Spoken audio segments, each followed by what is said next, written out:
Good evening, everyone. It's going to be a great night. I now call to order the regular meeting of the City Council and successor agency to the Redevelopment Agency and Housing Authority meeting of Tuesday, June 7th, 2022. And so we have tonight a very special guest to do our national anthem and Pledge of Allegiance, Kara Wondercheck, who's got a beautiful voice.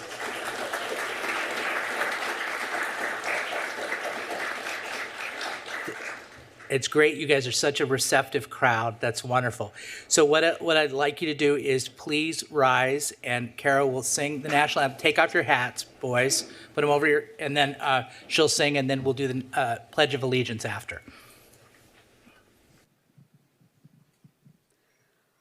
Oh, say, can you see by the dawn's early light what so proudly we held at the twilight's last gleaming, whose broad stripes and bright stars through the perilous fight o'er the ramparts we watched were so gallantly streaming, and the rocket's red glare, the bombs bursting in air, gave proof through the night that our flag was still there. Oh, say, does that star-spangled banner yet wave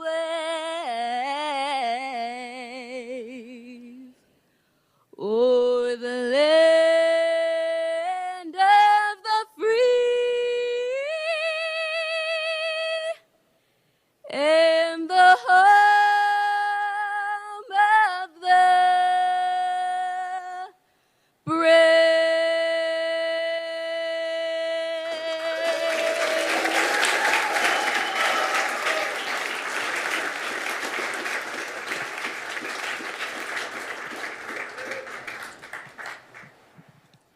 I pledge allegiance to the flag of the United States of America and to the republic for which it stands, one nation, under God, indivisible, with liberty and justice for all.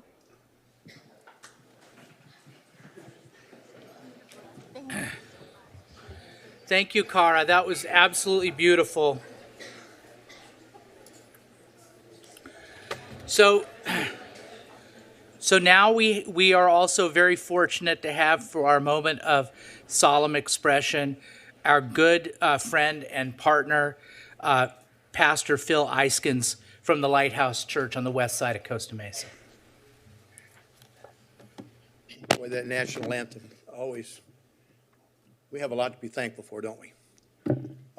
Lori Ann Harrison, John Stevens, esteemed City Council, I always consider it a great privilege to stand here in these chambers and participate in this moment of solemn expression. And I always take it seriously, and I don't like the generalities of a prayer, but I'd like to say something that gives some people something to think about.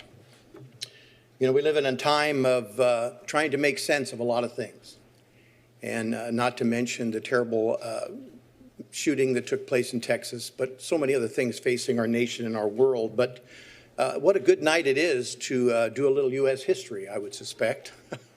And it would be great if I had this many people in my church on Sunday, too. But I ran across something just the other day, just by chance, and it was written by a guy named Daniel Webster. He was an American lawyer. He was in the U.S. Congress. He served as a senator. He was Secretary of State at one time under President Harrison, and he's been regarded by many to be one of the 5 greatest senators this country has ever had. And in 1823, Webster said this, and I'm a pastor, so I'm going to say this. If religious books are not widely circulated among the masses in this country, I do not know what is going to become of us as a nation. If truth be not diffused or spread out in every direction, then error will be. If God and his word are not known and received, the enemy and his works will gain the ascendancy or gain the upper hand. If the evangelical volume does not reach every hamlet, every town and city, the pages of a corrupt and licentious or immoral literature will. If the power of the gospel is not felt throughout the length and breadth of this land, anarchy and misrule, degradation or filth and misery, corruption and darkness will reign without mitigation, without relief or end. Shall we pray? Dear Heavenly Father, it's such a privilege to stand here in this great room. So many great decisions made by a great city leadership team over the years that I've been affiliated with Costa Mesa. And Lord, we do pray a special blessing on the leaders of this land, the leaders of this city, for the leaders in our schools and the leaders in our police department and our fire department and all those agencies that strive to keep us safe. Lord, we pray a special blessing. We pray that you would give them wisdom and give us as pastors and clergy wisdom to make and say the right things at every time, and help this group tonight to enjoy their time of victory here in this council chamber. And Lord, we pray these things in Jesus' name. And everybody said, amen. Amen, Pastor Phil. Thank you very much. So we have 5 proclamations tonight. Excuse me, Mr. Mayor. Oh, I'm sorry, we got to do the roll call and then the city. Sorry, I'm getting ahead of myself. Thank you. Do roll call. Councilmember Reynolds. Here. Councilmember Harlan. Here. Councilmember Chavez. Here. Councilmember Harper. Here. Councilmember Gameros. Here. Mayor Pro Tem Mar. Here. Mayor Stevens. I'm here. Thank you. Okay, now city attorney, do you have any closed session report? Thank you, Mr. Mayor. No reportable action was taken in closed session this evening. Direction was given on the items agendized. Okay, now we got 5 proclamations tonight. We have the Estancia baseball team.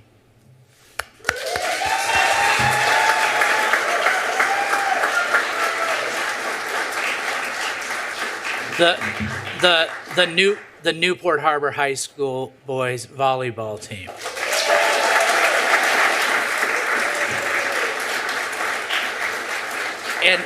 And so we have so many young folks and their parents here. We have 3 other proclamations. I want you to know what we have going on after that. We have Juneteenth, that we're going to do a proclamation regarding the 155th anniversary of Juneteenth. We have LGBTQ plus Pride Month. We fly the Pride flag. That's going to be one of our proclamations. And then we have National Gun Violence Awareness Day. So I tell you that in advance because some of you might want to stay for that. You don't have to, but if you want to stay for those proclamations. And then we have a whole long meeting that's going to go for a long period of time. If you want to know more about the city budget than you ever wanted to know, you could stay as long as you want. You're all very welcome here. But first, we have our great Estancia baseball team, CIF Southern Section champions, regional state champions.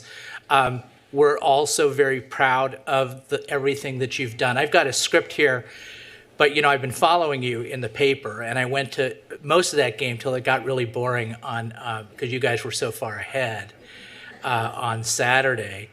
And so this team, if I miss anything in the script, I'll go back and I'll read it. But this team ended the season winning 13 games.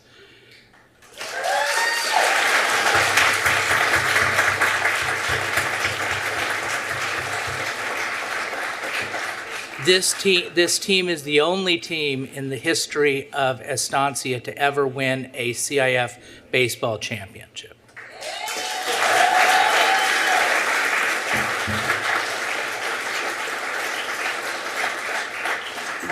This team finished 31-5. 31-5.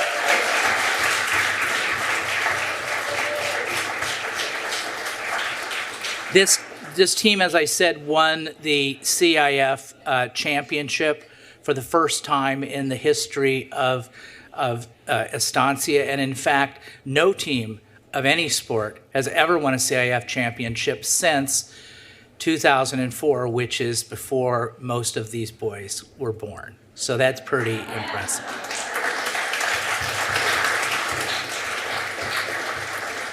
This team's coach, Nate Goldrich, raise your hand, Coach Goldrich.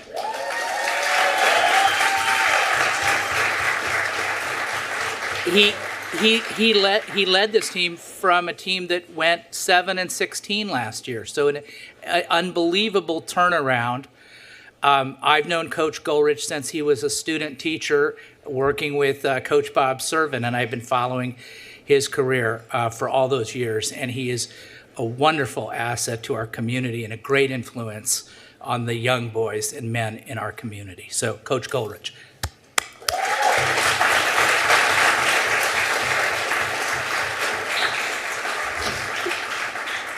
Coach Goldrich was just awarded. Now there are 83 teams in the division, and he was awarded the CIF Coach of the Year for this team.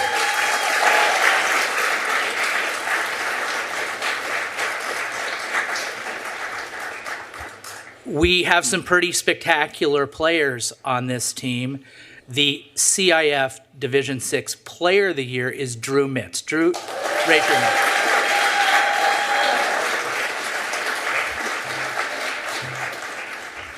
Drew's ERA is so minuscule, it was 0.66.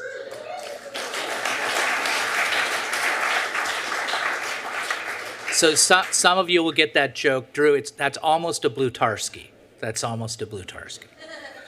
Some Animal House fans out there. That's good. Okay, so then we also have two first-team CIF, all CIF players. The number 2 pitcher, who in any other season would have had the best ERA, Trevor Scott. His ERA. These are the statistics. Was 1.31.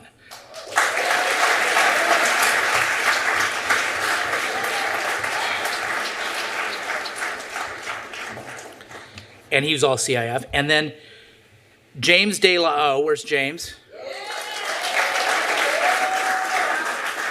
James is also first team all CIF, and he got, not including I'm sure he got some RBIs in the final game where you guys scored a lot of runs, but he had 40 RBIs going into the final regional game, which is the most RBIs ever by a batter in the history of Estancia baseball.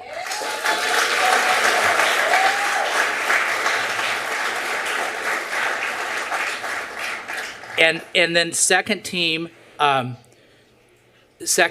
all CIF is Jack Moyer, and if I raise your hand. And I think I've got this right. Didn't you go 4 for 4 in the final game? 4 for 4 in the final game. Yeah.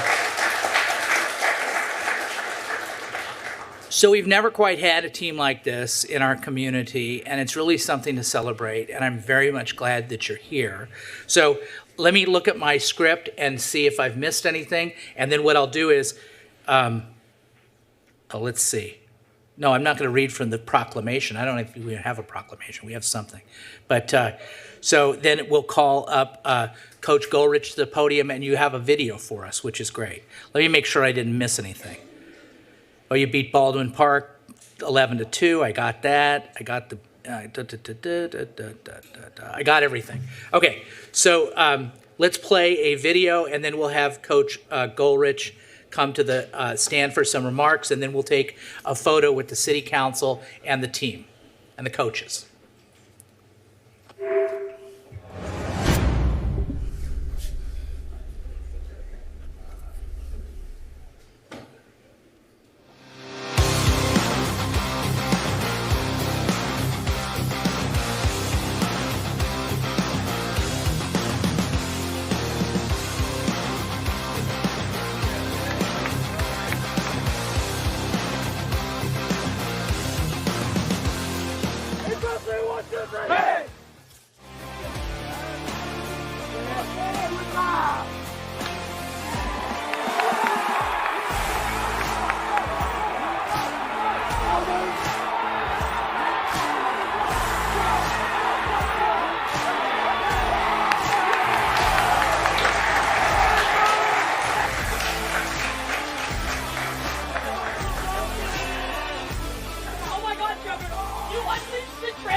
my God.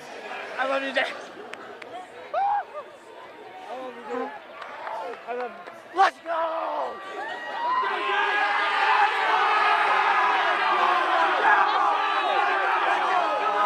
As long as I can remember, we've been working to get to this moment, and we did it. Every day we step on the field, I put my faith in these guys, and I hope they have their faith in me. We all put everything 110% on that field when we step on it. We don't ever quit. We don't ever give in to the other team. Yeah! All right.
So very proud of you guys, battling all year, coming through. This is a special moment. You guys remember this for the rest of your lives.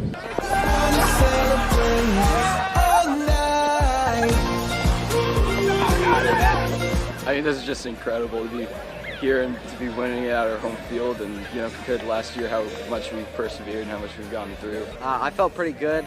I had obviously some adrenaline going in the beginning, but I knew I just needed to throw quality pitches, let my defense work. We came out fiery right off the gate from this game. No better feeling to win the regionals this week, and obviously the section championship 2 weeks ago. Only a handful of teams win their last game, so we're in that boat this year, and we'll enjoy it for now, and we'll get back at it in a couple weeks.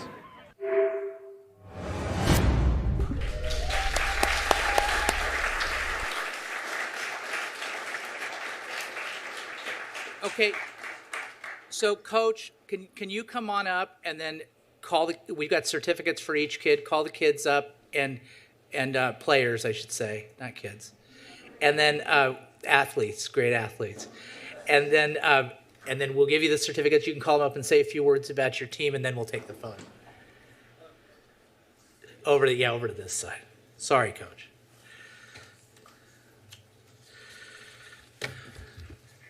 First, just want to say thank you, Mayor Stevens and everybody up in front for this honor for our student athletes. To me, it's always been about the kids, even as a athletic director, now back in the baseball coaching role.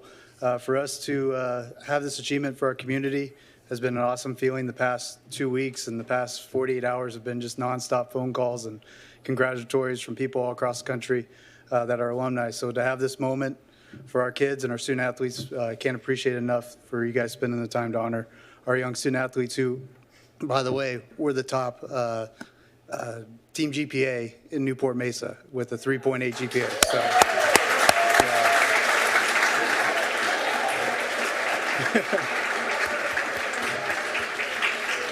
Tyler is our valedictorian, so that's why he carries the team in the GPA department too. So.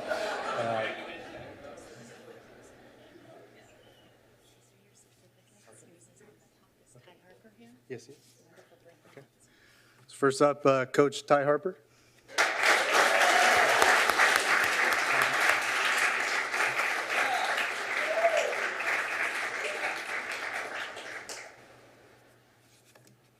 And Coach Brian Burgess.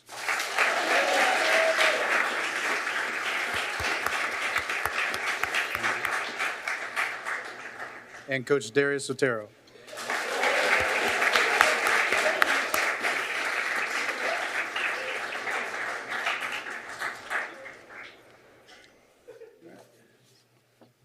First up, Blake Peck.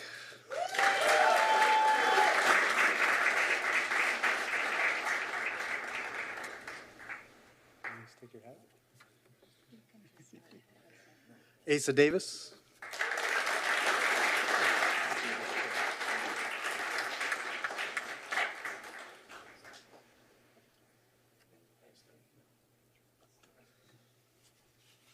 Luke Coswell.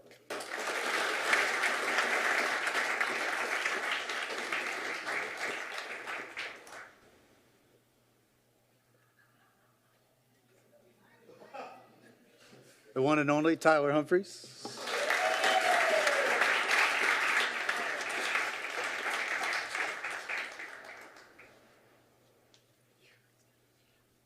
Trevor Scott.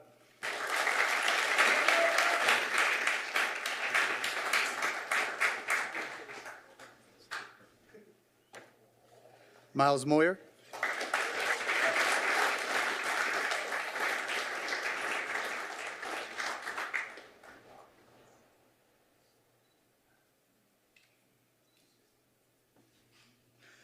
Jack Moyer.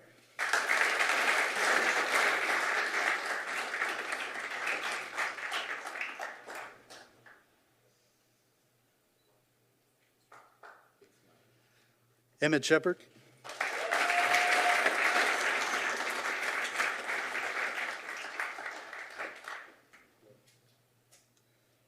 James DeLoe.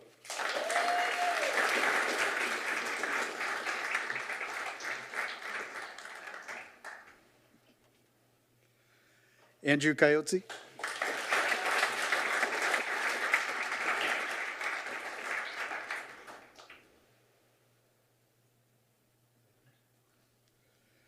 Andrew Mitz.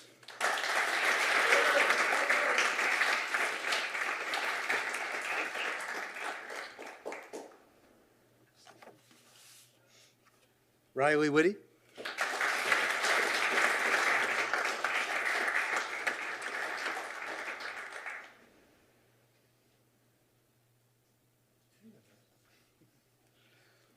Gabe Avila.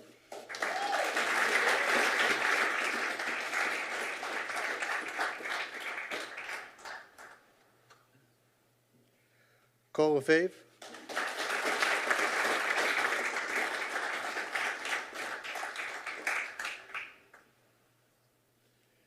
Jared Townsend.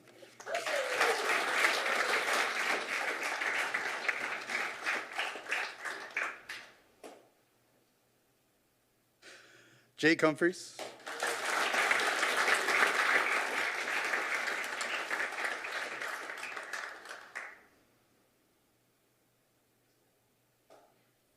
Nolan Joyce.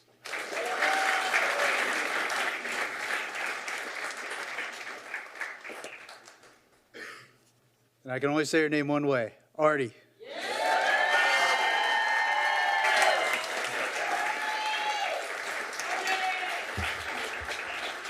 Okay. All right, council, let's take a photo. So again, just want to say thank you guys for taking the time to honor our great student athletes from Estancia. And it's a young team overall, so hopefully we're back here next year.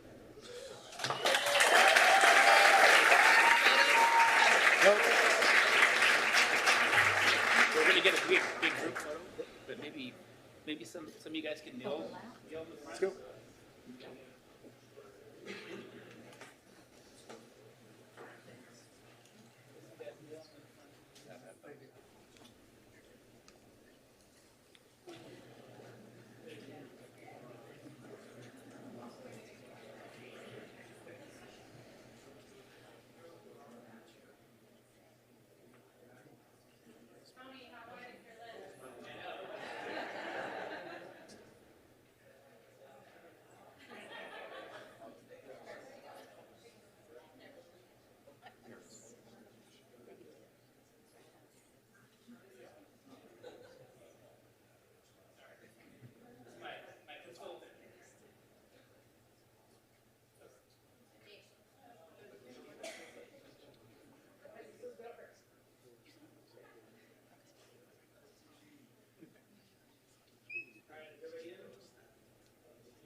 want to stay, they can stay. They can stay.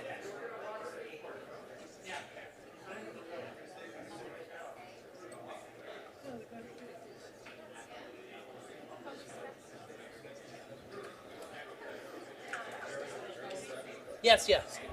Yes, yes, yes, yes, yes. Okay. So, so we have a Estancia alum that is on our council, Councilmember Reynolds, who wants to say a few words. She's very proud of your accomplishment.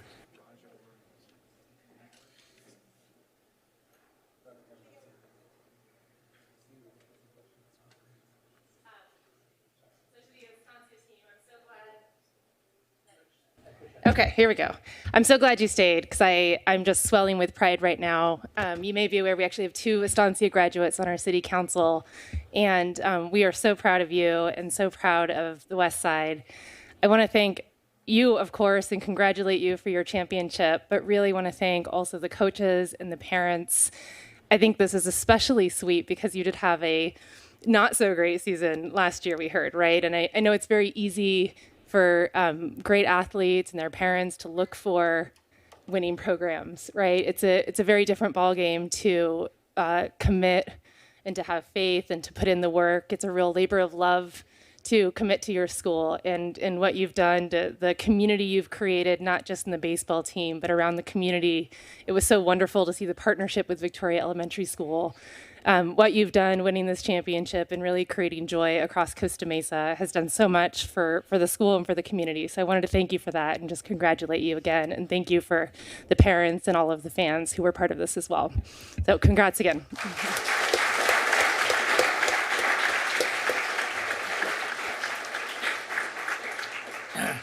Councilmember Gameros, you have the floor.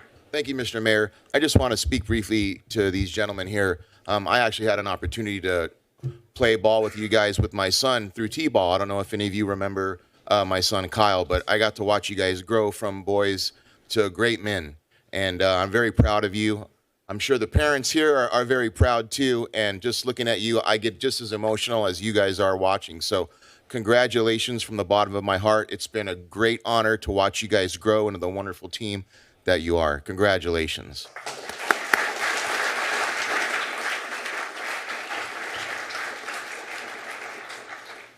All right, good stuff.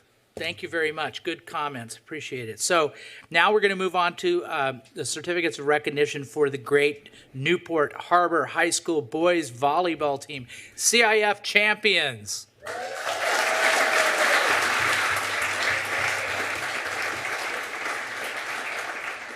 Now, the Newport Harbor volleyball team, both boys and girls, is a tremendous program. And students graduate from the program. They go on to play at Division I schools. They go on to play in the Olympics. We recently had out of the girls program April Ross, who won a gold medal, who played at Newport Harbor High School. And you play at the very, very highest level of volleyball in Southern California and actually, quite honestly, in the United States of America. And to win at that level is really something extraordinary. And I know it's Newport Harbor High School, but we're well aware that a lot of you live in the city of Costa Mesa, particularly on the east side. So maybe we'll give Councilmember Harlan an opportunity to speak to you if he has anything to say. He's our east side resident, but you guys have been terrific.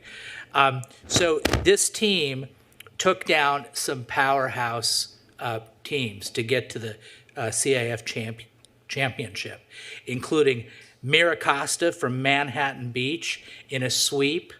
And then they went on to sweep another powerhouse from Los Angeles, Loyola, which has won many years in the boys volleyball, to win the CIF Southern Section Championship.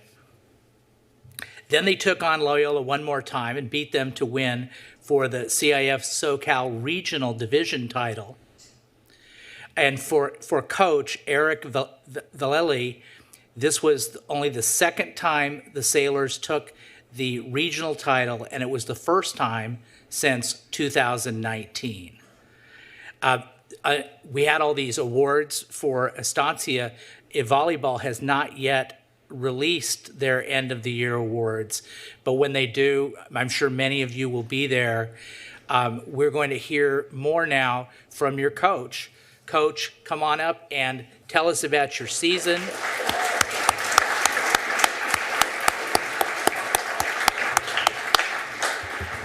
Tell us about your season, introduce us to your players, and pass out the certificates. First of all, thank you for having us. It's been quite a ride this year, especially coming off pandemic. I think even for the baseball players, we don't get to talk about that quite enough lately, but, last year's season was very shortened and kind of strange, quite frankly, and the year before everything was canceled. And so to get to come back and do what we do this year, and, our team has 11 seniors on it, so such a tremendous way to send them off into, their college years, adulthood, et cetera. But, these guys worked so hard this year, and, not without going into a lot of detail, talk about kind of the group that they are. One of the things that I'm big on is being early to practice. It shows commitment, preparation, all that kind of thing. But I always stated that practice started at 2 o'clock.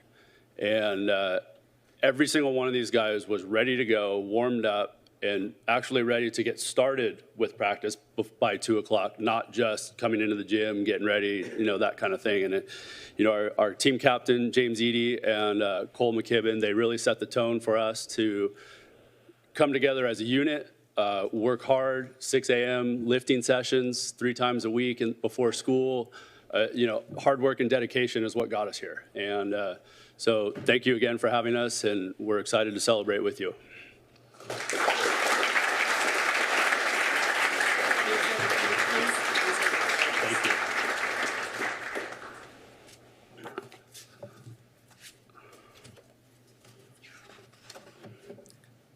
He's not here.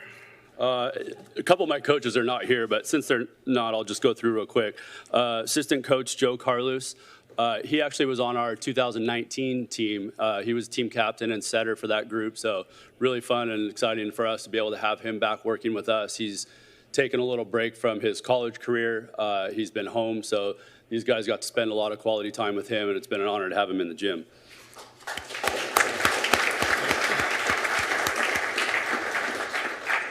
Another one of our assistants not here, Rusty Sari, also a Newport Harbor grad. Great guy, fun to have around, a lot of volleyball knowledge, great player himself in his own right back in his day, and he's been a huge help to us all year. So Rusty Sari.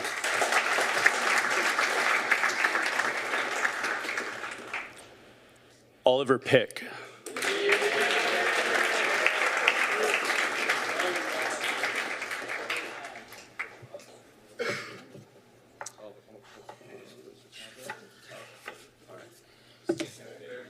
Yeah, right there's good. Assistant coach Andrew Mabry.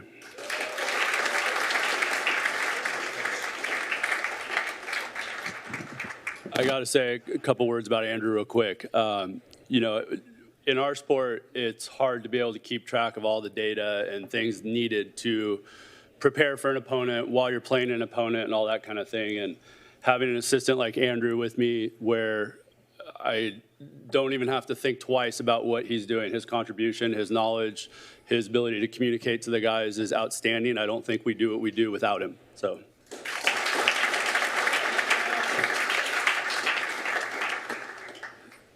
Team captain and CIF player of the year, James Eady.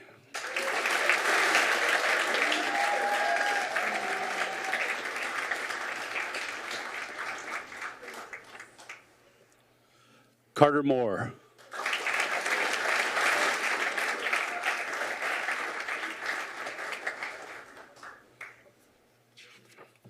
Lucas Johnson.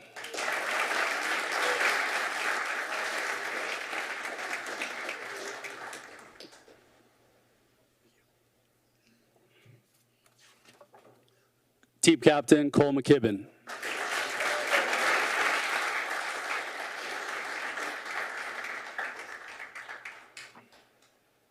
Corbin Francisco.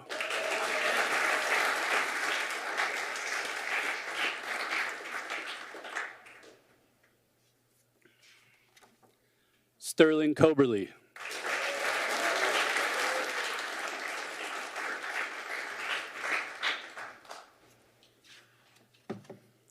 Riggs Guy.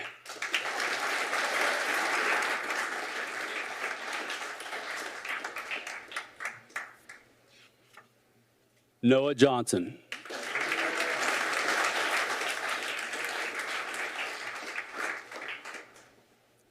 Jake Reed.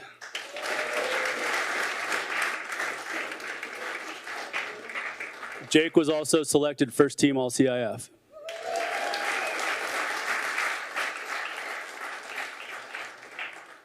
Luca Kirchi.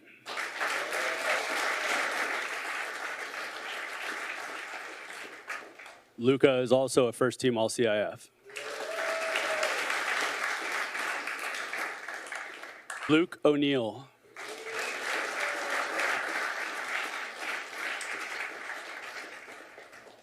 Michael Gurka.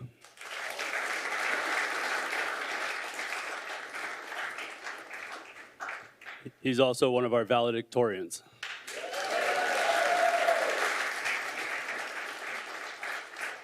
Preston Pitchess.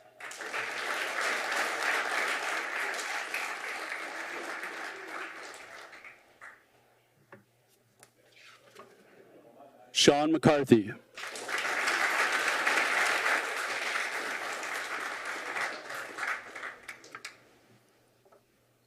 He's not here tonight, but Charlie Jeffs.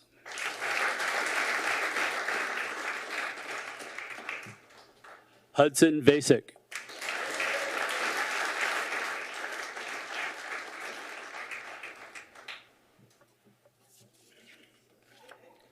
And last but not least, Dylan Lee.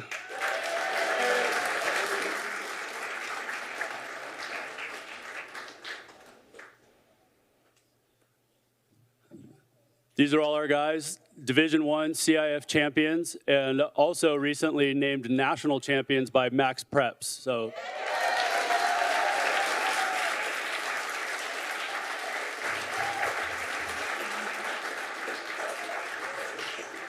we're going to go down and take a photo. Before we do, Councilmember Harlan, who's the District 6 council member, wants to say a few words. Thank you, Mr. Mayor. Well, I just want to congratulate not just the team, but also the whole community that supports Newport Harbor Volleyball. As the mayor mentioned, you are part of a legacy of excellence, and now you're continuing that legacy. It's a long lineage here, one that you can be very proud of. My girls go to Newport Harbor. I hear all about what goes on every day. I promised I wasn't going to embarrass them, so I'm going to refrain from sharing their names tonight. But Sophie and Evie, if you're watching, you should be proud sailors. And I just want to, again, thank you for all of your dedication, your perseverance, and for representing Newport Harbor and Costa Mesa in particular well. Congrats.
They're going to come in.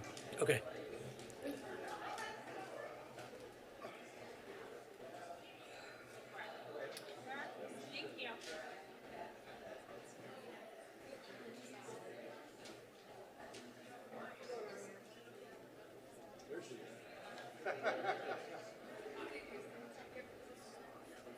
Pews?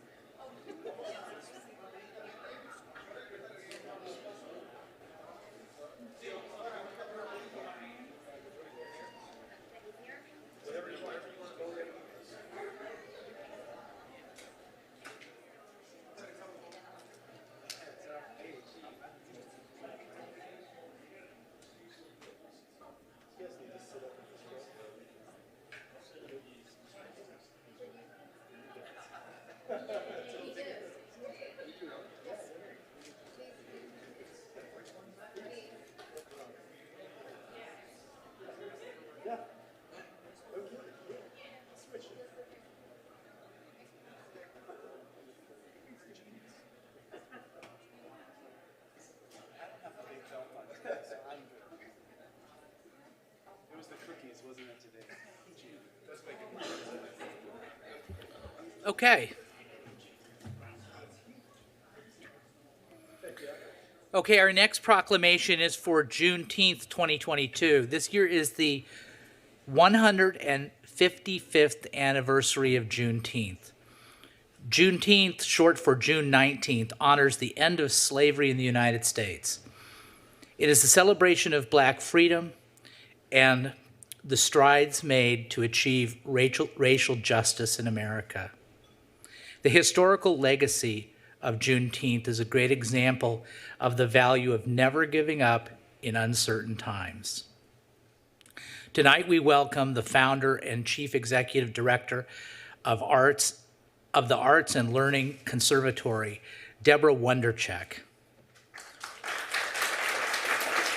whose daughter sang the national anthem. Remember that naturally she sang the national anthem.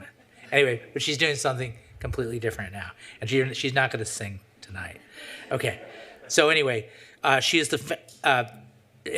So I recently had the honor of presenting Deborah with the Assembly member Cotty Petrie Norris as Woman of the Year for the 74th Assembly District.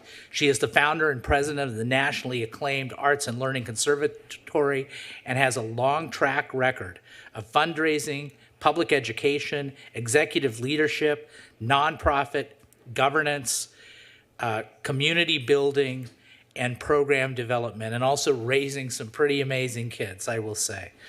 Her notable community work includes arts, education, sustainability, board development, and equitable access to the arts. She has extensive expertise in music and education. Her business is in the city of Costa Mesa. Her relationships have created artistic experiences for over 40 schools throughout Southern California, and she has a partnership with the Orange County Department of Education and the YMCA of Orange County. And so she is going to accept the proclamation. And before what we'll do is I'm going to read some excerpts from the proclamation, then you could say a few words, and then we'll do the proclamation with the photos. As you see, we like to take a lot of photos in this section. Okay, this is excerpts from the proclamation. Juneteenth, also known as Juneteenth Independence Day, Emancipation Celebration, and Freedom Day, is the oldest African American holiday observance in the United States. Historically, Juneteenth observance has not always received acknowledgement and recognition. Though Juneteenth is a critical component of American history as it marks a turning point in our nation and a step toward equality. Juneteenth is an opportunity to truthfully acknowledge a period in our history that shaped and continues to influence our society today, and a time to honor and pay respect for the sufferings of slavery. It is a day of reflection, a day of renewal, a pride-filled day during which we develop a greater understanding and appreciation of the African American experience. And only through collectively striving may we close the gaps of immeasurable distance between us and affirm the promise of the Declaration of Independence that all people have the right to life, liberty, and the pursuit of happiness.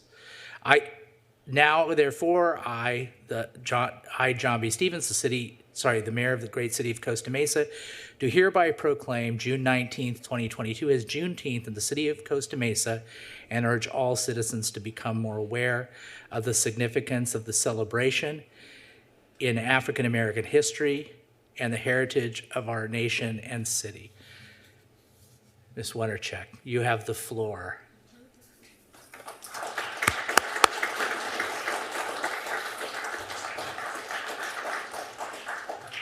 Thank you, Mayor John Stevens and the council, City Council. I'm honored to be here today and honored to be here with everyone. And on behalf of the Arts Learning Conservatory, we are excited to represent Juneteenth with this wonderful proclamation. All of you here today, there will be a Juneteenth staged concert happening at Chapman University on June 19th at 4 p.m. It is a celebration of African American artistic works. It is a unifying celebration. It's about all of us coming together as one to just celebrate the resiliency and accomplishments. And it's all being done through gospel music. So if you like music, and you want to get up, stomp your feet, clap your hands, get ready for a celebration.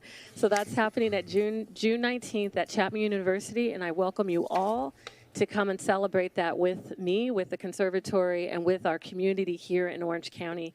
And thank you again for allowing me here today. There is a flyer as well as you all leave right outside, and please take that and join us, because this isn't just the celebration of African Americans, it's our celebration as a community coming together as one and saying, yes, we celebrate the resiliency and we support you. So thank you so much. I appreciate this.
Okay, our next proclamation is for LGBTQ plus Pride Month, 2022. Lesbian, gay, bisexual, transgender, and queer plus Pride Month is celebrated each year in the month of June to honor the 1969 Stonewall Uprising in Manhattan. In addition to parades and festivals, memorials are held this month to remember those members of the community who have been lost to hate crimes or AIDS. Today, celebrations include pride parades, parties, workshops, and concerts. These events attract millions of participants around the world. OC Pride is an LGBTQ plus nonprofit whose mission is to strengthen and empower the identity of lesbian, gay, bisexual, transgender, and transgender community within Orange County and to promote respect for all. After a 2-year hiatus, the OC Pride returns with the completely free Love Out Loud Pride Festival on Saturday, June 25th. With us tonight, we have OC Pride President Kim Savasho to tell us more about her organization in this fun event. So, Kim, yes. Before you do, I want to read from our proclamation. Then I'll give you the floor. You can tell us all about the event. All human beings, this is from the proclamation, all human beings are born free and equal in dignity and rights. The fight for equality for lesbian, gay, bisexual, transgender, and queer people is reflected in the unwavering dedication of those who work to build a more inclusive society. Celebrating Pride Month influences awareness and provides support and advocacy for Costa Mesa's LGBTQ community and is an opportunity to take action and engage in dialogue to strengthen alliances, build acceptance, and advance equal rights. The city of Costa Mesa proudly raises the rainbow flag every year from May 22nd, which is Harvey Milk Day, to June 30th in support of the Costa Mesa's LGBTQ plus community and all our visitors. Costa Mesa is committed to diversity and prevention of discrimination based on sexual orientation and gender identity, and the LGBTQ community has the right to feel safe and not live in fear and know that it is an important part of the Costa Mesa family. Now, therefore, I, John B. Stevens, the mayor of the city of Costa Mesa, do proclaim the month of June 2022 as Pride Month in support of the LGBTQ plus community. The city of Costa Mesa cherishes the value and dignity of each person and appreciates the importance of equality and freedom. So now, Ms. Savasho, you have the floor.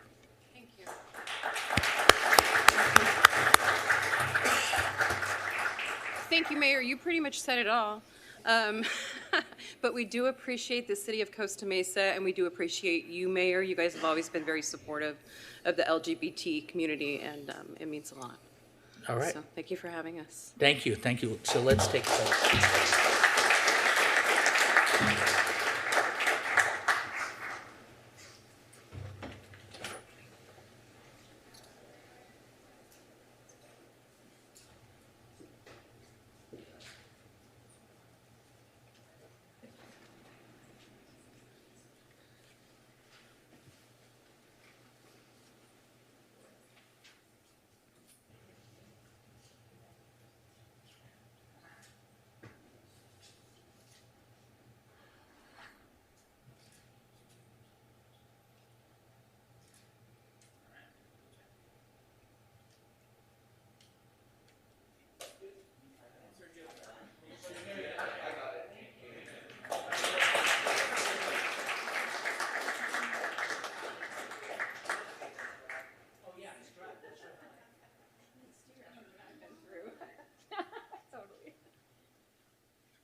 So, she didn't plug the event, but they just said that the after party is going to be at Strut in Costa Mesa over on 19th.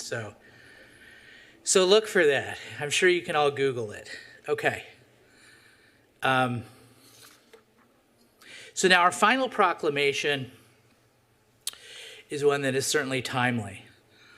National Gun Violence Awareness Day. Gun violence in America is at a crisis point. Americans are 25 times more likely to be murdered with guns than people in other developed countries. Every day, more than 110 people are killed by guns, and more than 200 are shot and wounded. On May 14th, 2022, 10 people were murdered in Buffalo, New York at a local grocery store. 10 days later, on May 24th, 2022, 19 children and 2 teachers were killed at a Texas elementary school by a teen armed with an assault rifle in Uvalde, Texas. On June 1st, 2022, 2 doctors and a patient and an administrative professional were shot and killed in Tulsa, Oklahoma, at a hospital. As we take in and process each of these horrific events, we ask ourselves, how many more until we've had enough? Joining us tonight is Ann Haley, who is with the organization Moms Demand Action, a local advocacy group right here in Orange County. Moms Demand Action is a grassroots movement of Americans fighting for public safety measures that can protect people from gun violence. So I'll call Ms. Haley to the podium, and she's going to make some remarks after I read from the proclamation. In the United States, gun violence is a national concern and is a major health crisis. Firearm-related injuries are the second leading cause of death for American children and teens. An average of 7 children under the age of 19 are killed by gun violence. It must be per day, I don't know. Anyway, moving on. Support for the Second Amendment rights of law-abiding citizens goes hand in hand with keeping guns away from dangerous people. In January 2013, Hadiah Pendleton, a teenager who performed during President Obama's second inaugural parade, was tragically shot and killed just 1 week later. On June 2nd, Hadiah would have celebrated her 21st birthday. National Gun Violence Awareness Day is observed on the first day of June. It was celebrated for the first time in June of 2015 in Hadiah's honor, and in honor of the hundreds of Americans whose lives are cut short, as well as the countless survivors who are injured by shootings every year. To commemorate Hadiah's life, her friends wore the color orange.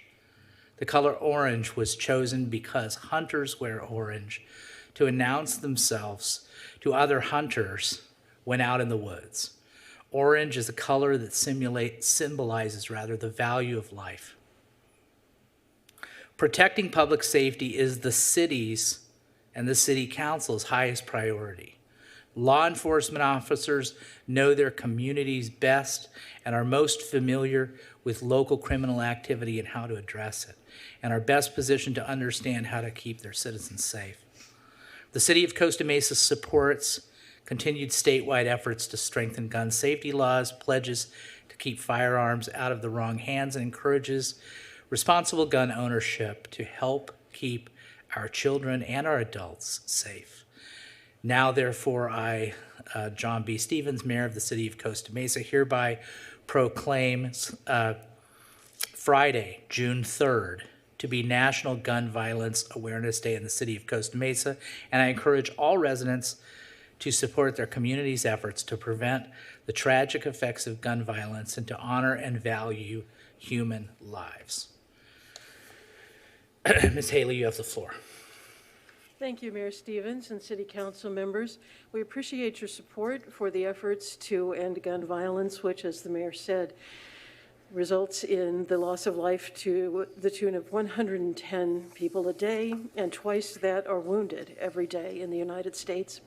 We'd like to thank the City Council for being the first City Council in Orange County in 2019 to recognize National Gun Violence Awareness Day, and we appreciate your continued support not only for the victims of gun violence, but also for the efforts to raise awareness through proclamations like this in the hopes that we can all have a better tomorrow together. My name is Ann Haley, and this is Elena Anderson, who was instrumental in the 2019 proclamation. Thank you again.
All right, now we're to the time where we do public comments. So public comments are 3 minutes long maximum. You get a beep at 2 minutes, and then your mic gets cut off at 3 minutes. At public comments, you can talk about anything you want unless it's on the agenda, but you can talk, by the way, about if you want to talk about consent calendar items, you're welcome to do that as well.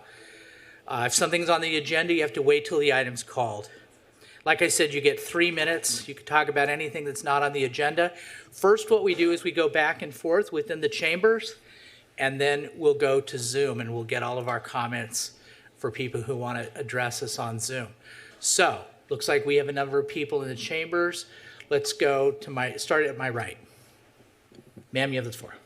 Hi, my name is Marianne Hahn. I'm a Lion with the Costa Mesa Newport Harbor Lions. And I would like to sincerely thank the council for helping us put on a spectacularly successful event this weekend. And I'm here representing my husband also, who's the president of the Lions, but he left for the first leg of our road trip that I'll be flying into on Friday when school gets out. Thank you from the bottom of our hearts. And I'm going to tell you my website or my email address, which is on our website, so it's not secret. Because if you send me an email asking me for one of these fabulous commemorative shirts, I will happily bring one over to you.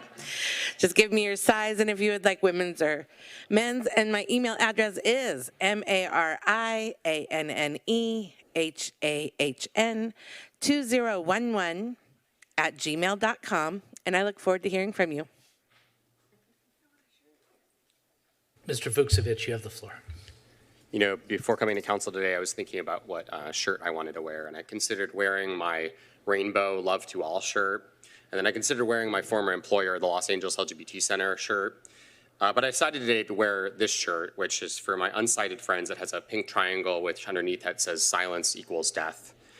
For those of you who are not aware, the pink triangle was one of the earliest symbols representing gay folks in Nazi Germany. Just as the Jews had to wear an armband with the Star of David, queer individuals who were lumped in with pedophiles had to wear the pink triangle. The gay people of Nazi Germany had to continue to wear this garment in public and eventually in concentration camps. Many of these same individuals, upon being liberated from concentration camps, were promptly sent back to incarceration for being gay, which remained a crime in East Germany until 1968 and was criminalized in West Germany until 1994.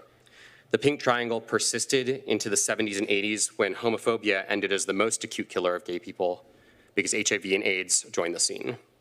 The first documented a case of AIDS was in 1981.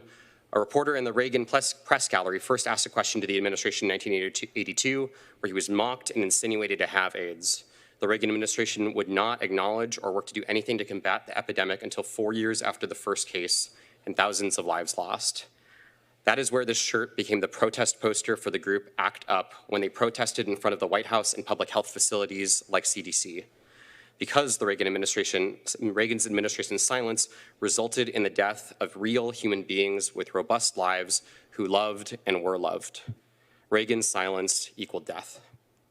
When I was in my anatomy class at the Backwards Institution, also known as Modern Day High School, and a classmate asked my teacher, why did AIDS affect gay men more than anyone else? And my teacher responded by saying, as a Catholic institution, I can't talk about that.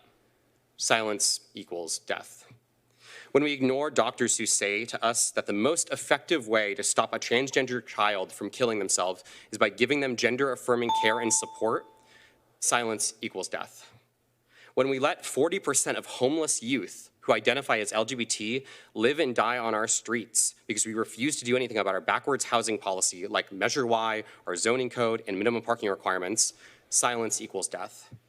The moral arc of the universe is long, but we as people, as advocates, as decision makers, we bend it towards justice. It is not inevitable. I want to send my love and appreciation to all my LGBT guys, gals, and non-binary pals, and I ask council to do the same by pushing policies to support them, not just proclamations to acknowledge them. Happy Pride, everyone. Thank you.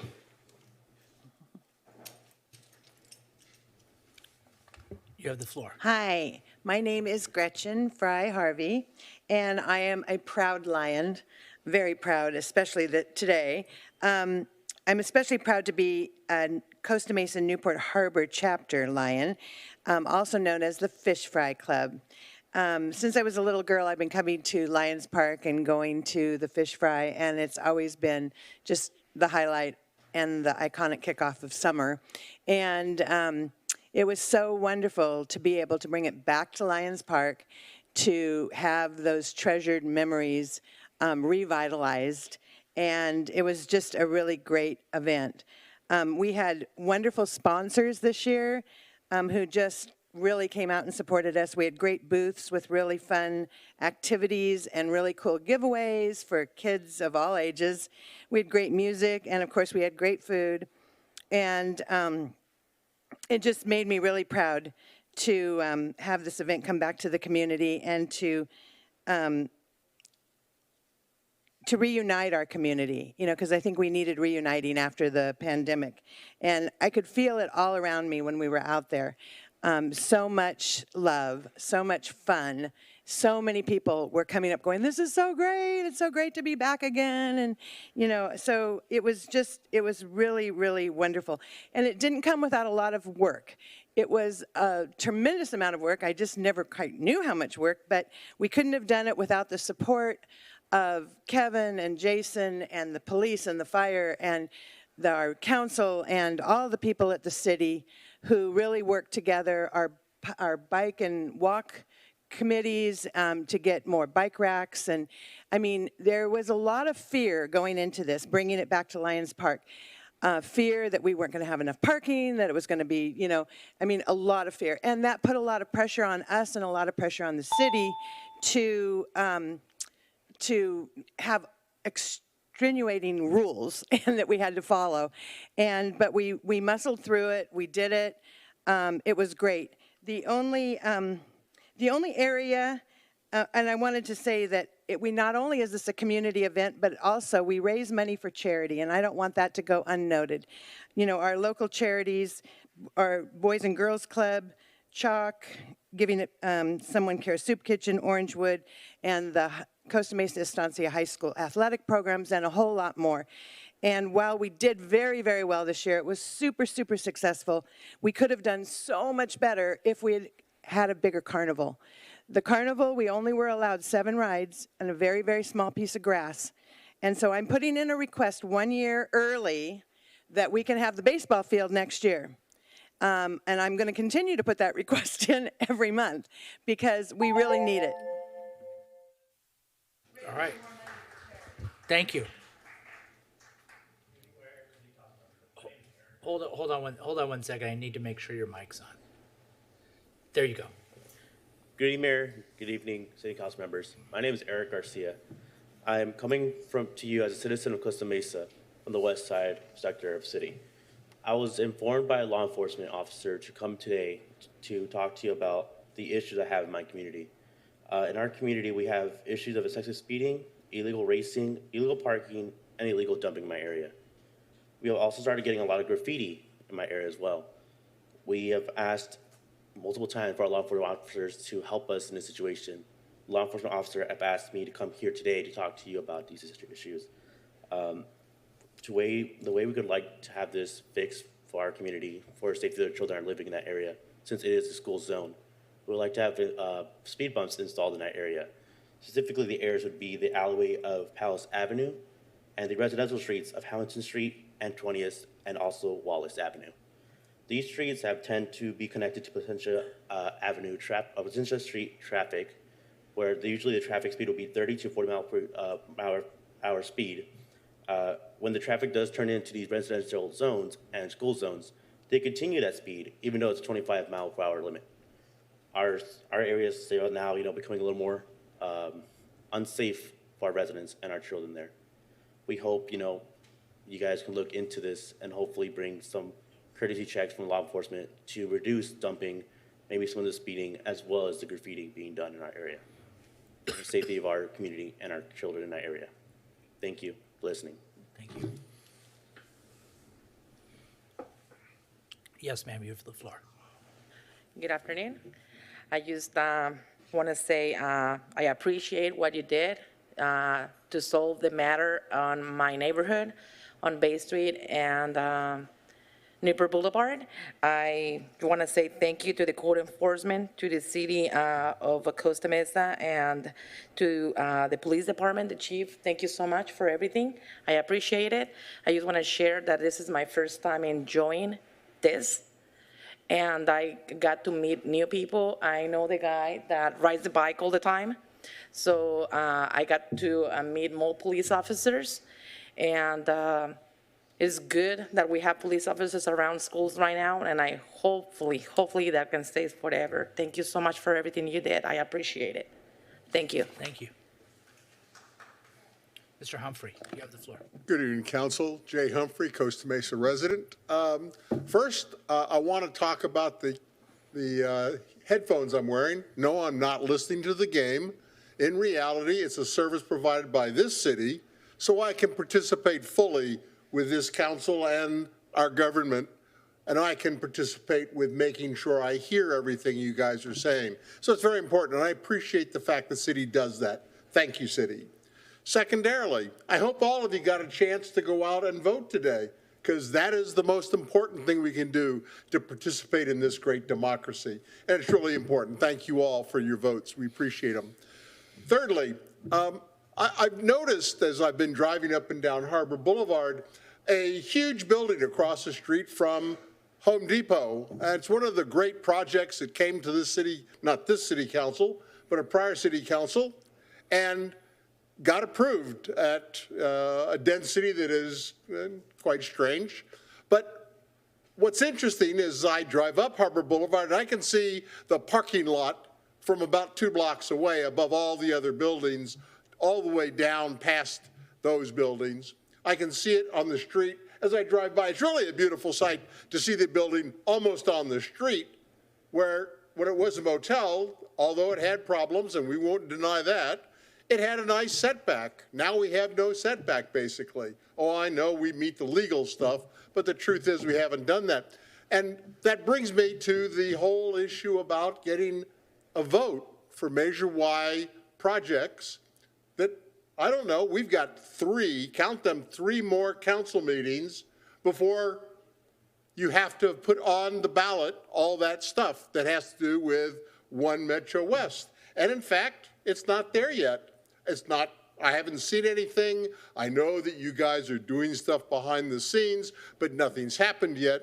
And so I have a concern about the fact that we may, in fact, wind up by having a rudimentary answer as opposed to a thoughtful, professional answer that does not reprint the EIR, all 1,000 and some odd pages of it, as the explanation about what this project is all about. So I'm very concerned about where that's going, and I have yet to see anybody do anything. And this August is coming like a freight train.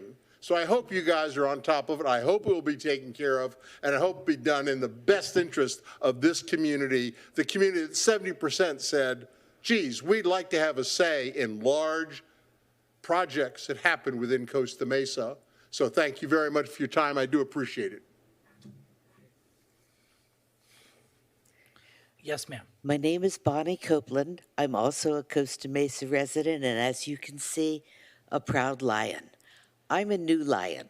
Howard and I joined right before the pandemic, and we have enjoyed being Lions. Before we joined, we had very little knowledge of what Lions did, but now we not only are Lions, we're proud Lions who support the charities that the Lions get money to support. 2 weeks ago, we were here, and outside, Arliss said to me, we're going to have a carnival. It may not be the carnival of our dreams, but it's going to be a carnival. Arliss, you were wrong. This carnival was better than the carnival of my dreams. The venue was beautiful. At night, with the library shining in the background and all of the lights around, it was magical. It was like Disneyland, except it was natural, and it was our community. On Sunday, I sold tickets all day long, and in the evening when I got up to put on a sweater, the whole area, grassy area in front of the stage was just filled with little tots twirling and running after each other, except for the clothing that they were wearing and the fact that we have the beautiful new library in the background. It could have been any time from the 1800s until today. It was a real community event where people of all ethnicities and all walks of life mingled together and enjoyed the music and enjoyed being outdoors and bought a heck of a lot of fish. So I'd like to thank you guys, the City Council, for all of your help. I would like to thank the police and the firemen for all of their help. Especially, I would like to thank the Parks and Recreation Group for everything they did and for allowing my wonderful hula sisters to practice at the wonderful senior center. So they did so well. So thank you very much. Looking forward to next year.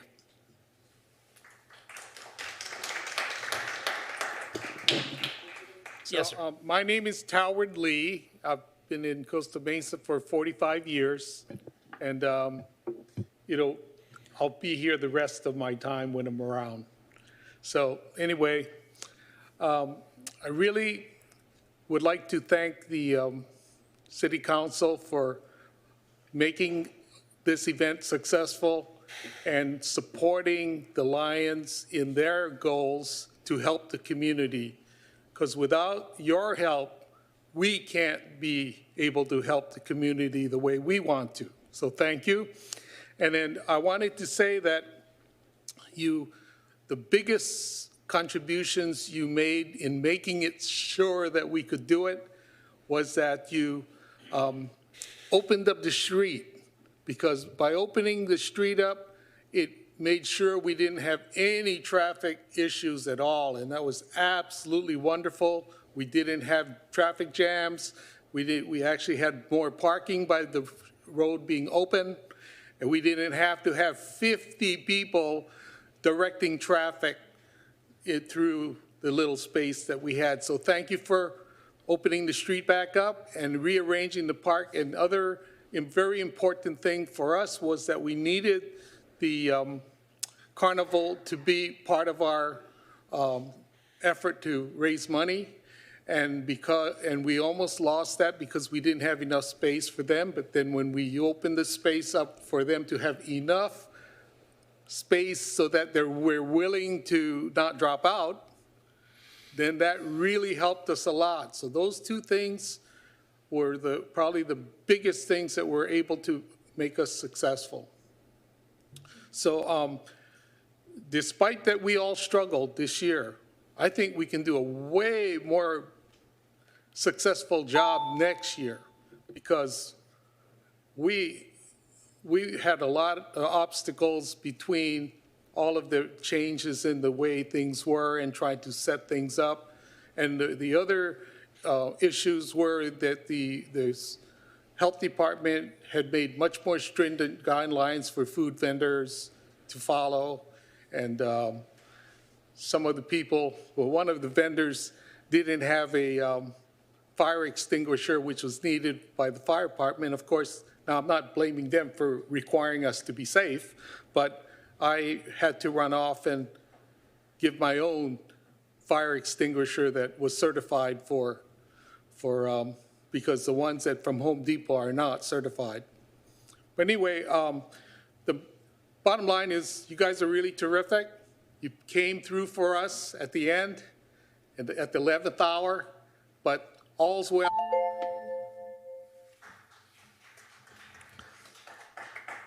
Mr. Israel, you have the floor. Oh, hold on one second. I need to put your mic on. Go ahead. Thank you. Good evening, council members. It's been a while.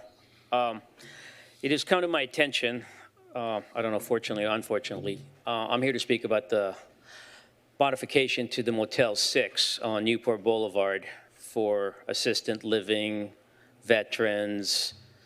I'm not quite sure the details of homelessness or people of needs and all that. I haven't heard anything about it until it seems as though this is already getting funded at this point. And I don't think that it's the proper place. We've gone through this time and time again when you guys are trying to open up the airway shelter. You guys have done all your studies and people were notified. None of this really occurred on this particular one. And people with that type of need actually need to be protected. The boulevard, if you guys haven't traveled it lately, is not where you want to be at. You know, for that type. I mean, we've got sober living houses. The Circle K on Wilson and Newport is probably one of the busiest hubs for homeless activities at any time of day. We've got the special needs school down on 23rd Street. There's a kindergarten school on Virginia. It just, you guys are just piling more and more and more on the boulevard. Not to mention that you guys, in your original plan, designated Newport Boulevard and Harper Boulevard for cannabis use. So now you're going to throw that into the mix of everything else. I'm not even going to get started about the money being funded to renovate somebody's property. Why can't we just open Fairview? It's protected. It's owned by the state. It's there. It's not being used. Why are we dumping more on our streets when there is something that's already existing that could be utilized? And we've gone around this thing for years now. And now, I don't know whose wisdom it is that this is the right choice to do with taxpayers' money versus renovating the state-owned facility and utilizing it. Why are we renovating somebody else's property? And I don't know if you guys are leasing it. I haven't got into this yet. I've been kind of a little bit behind the ball on this one, but I'm against it. It's not the right place for you guys to do what you're trying to put in. I'm not against the housing. Don't get me wrong. I'm all for that. I just don't think that this particular location is the proper one, not to mention that it's going to impact the east side all over again, just like the sober living houses did when they proliferated and they were everywhere. There's already enough.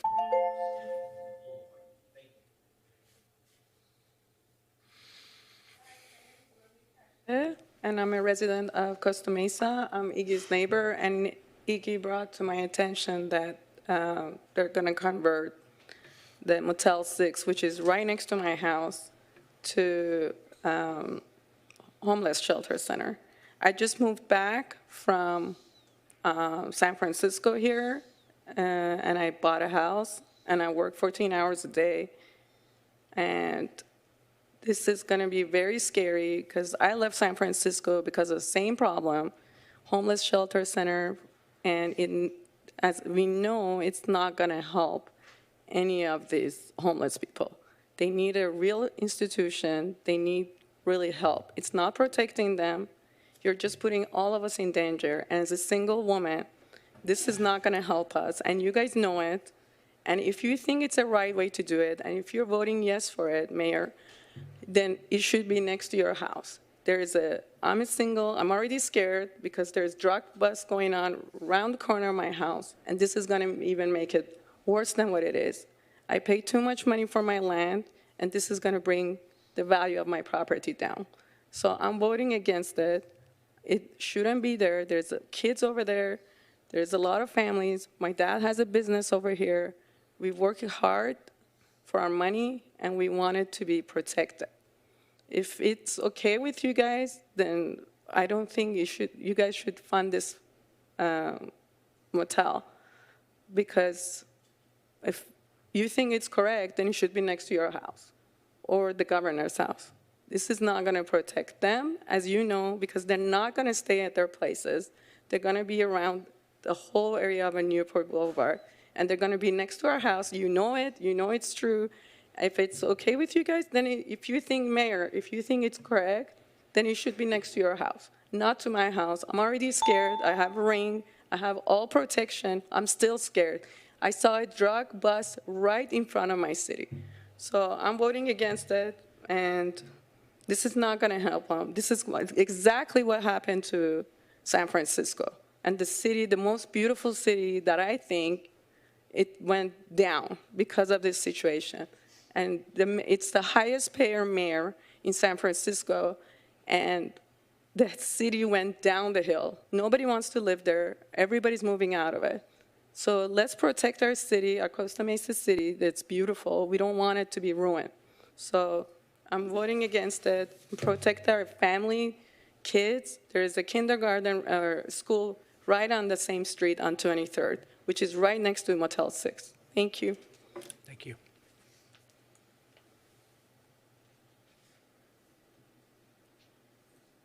Oh, go ahead. It doesn't matter. Why don't you come on right up there? You go next. I had some. I think I had a slideshow. Oh, you have a slideshow? Yeah. Do we know about the slideshow? I think so. Do you have a slideshow? Sir, do you have a slideshow? No. Why don't you come up and do your public comment? I wish to speak after him, if it's okay. Oh, are you guys like a team? Okay. Got it. Oh. Ready? Okay. City Council members, Mayor, thank you for the opportunity to speak tonight. My name is Matt Garcia, HSS President and Costa Mesa resident. I'd like to share with you what HSS has been involved in so far in 2022. Next slide. In April, HSS continued to support Imaginology. I'd like to share a couple quotes from Christine Gunst, event coordinator at OC Fair. I've had the pleasure of partnering with the Harbor Soaring Society for over 10 years. They have been one of our best and a longtime supporter of the OC Fair's annual educational youth STEAM event, Imaginology, formerly Youth Expo. I greatly value Harbor Soaring Society's participation and commitment to the youth who attend our event. This group goes above and beyond to make Imaginology a meaningful and fun event. We had over 20 HSS members volunteering and participating over 2 days, interacting with hundreds of kids and families. It was a tremendous event. Next slide.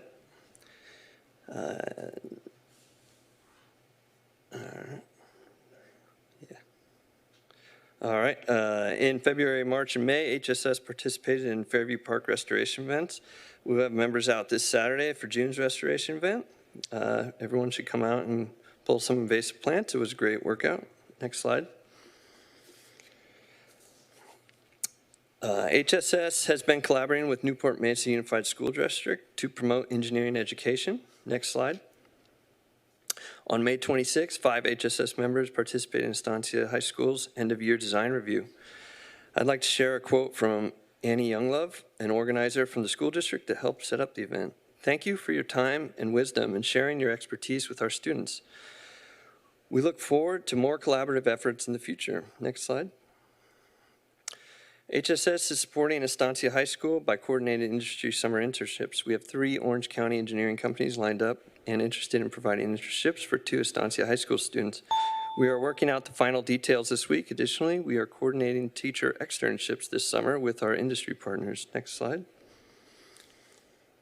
Over the last couple months, HSS created curriculum for community educational courses. We're excited to be working with the Costa Mesa Parks and Community Service Department to offer these in the fall. Next slide. HSS is, just excited to be part of the community since 1964. We're eagerly awaiting the city to reopen the flying field. We would greatly appreciate supporters to comment publicly at tomorrow's Fairview Park Steering Committee meeting. It's at 6 p.m. on Zoom. And thank you very much for the time. Thank you. Yes, sir. Oh, before you talk, Madam Clerk, or whoever can help me, my presentation screen is not working. So it looks like all the other council members it's working, but mine it's not. You have the floor, sir. Good evening, council member and mayor. I'm Henry Smith, former president of the Harbor Soaring Society. A few of you might recognize me. I've been here before. I just would like to encourage the city council to continue to kind of encourage the city staff to work with various departments to get the flying field operational again. I get requests fairly frequently from former students I was working with that want to continue their flying lessons, and it's really hard to explain to a 9-year-old what a bureaucratic roadblock is. And it's probably not a bureaucratic roadblock, but it looks like that to a 9-year-old. So anything you can do with regards to kind of encouraging the city staff who's been working quite hard on it, frankly, but the progress is hard to see. And I think we're close. I think just a little nudge and we might be able to get something going before the end of the year. And so any help you could give us would be greatly appreciated. My students are after me to get started again. So thank you. Yes, good evening, Mayor and members of the City Council. I hadn't planned to speak tonight, but just want clarification on behalf of the Fairview Park Alliance. I'm the president of the Fairview Park Alliance, and a few years ago, I lose track, probably 6 years ago, many of us, regardless of our political party, came together as Costa Mesans, and we collected signatures, and then we voted for Measure AA, which said that the 70% of our voting public wants to preserve Fairview Park as a nature park. And unfortunately, the flying field had been there for many, many years, but the protection of the vernal pools that are in the same area had been ignored. And I think it was last year, can't remember what month, you did vote regarding looking for other places to put the fly field, but not on that side because it is protected, and U.S. Fish and Wildlife is very aware of any kind of interruption by the flying field participants and the noise and the lost planes or the planes that have to be retrieved in the vernal pools. And so I would just, I respect the presentation from Mr. Garcia and others, but you voted to look for other places to relocate the fly field, and that particular area is really a protected habitat. And so I just ask you to stand by your vote and look for another area that would be maybe another park, or there are other fly fields. And it sounds like they do an awesome work to educate and train and our young people, and we definitely support that. But we're kind of between a rock and a hard place. There's a lot of rocks at Fairview Park too. That we need to preserve the integrity of Fairview Park and follow the federal regulations. Thank you. Thank you. Now, no one else is in the council to talk to us on public comment. How about on Zoom, Madam Clerk? Yes, Mr. Mayor. First speaker is Kim Hendricks, please. Ms. Hendricks, you have the floor. And she has a PowerPoint presentation that we will show. Thank you. Good evening, Mayor and City Council. First and foremost is in 2007, a fly field, the language, was allowed on a vernal pool watershed, which was illegal. And you only have 30 days to challenge CEQA. We're watching now. There are 5 other fly fields within 21 miles. Let's stop using the language fly fields in Fairview Park. It's a vernal pool. Hey, Ms. Hendricks. Ms. Hendricks, yes. Ms. Hendricks, hold on a second, because I want to make sure we've got your.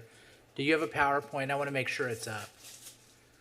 Okay, it's not up right now, so I just want to make sure. So, you know, you've gone for 30 seconds. If you need, do you need me to restart your time or not? That's fine. Thank you. Okay, we'll just start when it's up. So we're on the first slide. You know, the opening one where it says Fairview Park, second Saturday of the month. Okay, you may proceed. Okay. So that's basically, first and foremost, why I came tonight to talk to you guys, is that it's the second Saturday of the month restoration, June 11th, from 9 o'clock to 11 a.m. Fairview Park Alliance collaborates with the city, and we are removing non-natives. And it is a wonderful thing to do because I am learning so much about black mustard, how it leaches chemicals into the soil and prevents natives from growing. Next slide, please. Brenda. Okay, so this is volunteers during the pandemic. You see our masks. We were after the pandemic even. So come on out because every little bit does help. And what Fairview Park is about is the last ecosystem of vernal pools north of San Diego along the coast, home to endangered species and plants and animals. Everybody loves it. I work at Pomona. I work at Wilson. Kids love Fairview Park and they love the fish fry. Thank you very much. They were all able to walk there or ride their bikes there. Had a great time. Next slide, please. So these are the vernal pools in 2017. And they happen to be on the Pacific Flyway, which is the highway for migrating birds. It used to be the stopover for hundreds of migrating birds before Fairview Park was degraded and things were allowed that shouldn't have been allowed.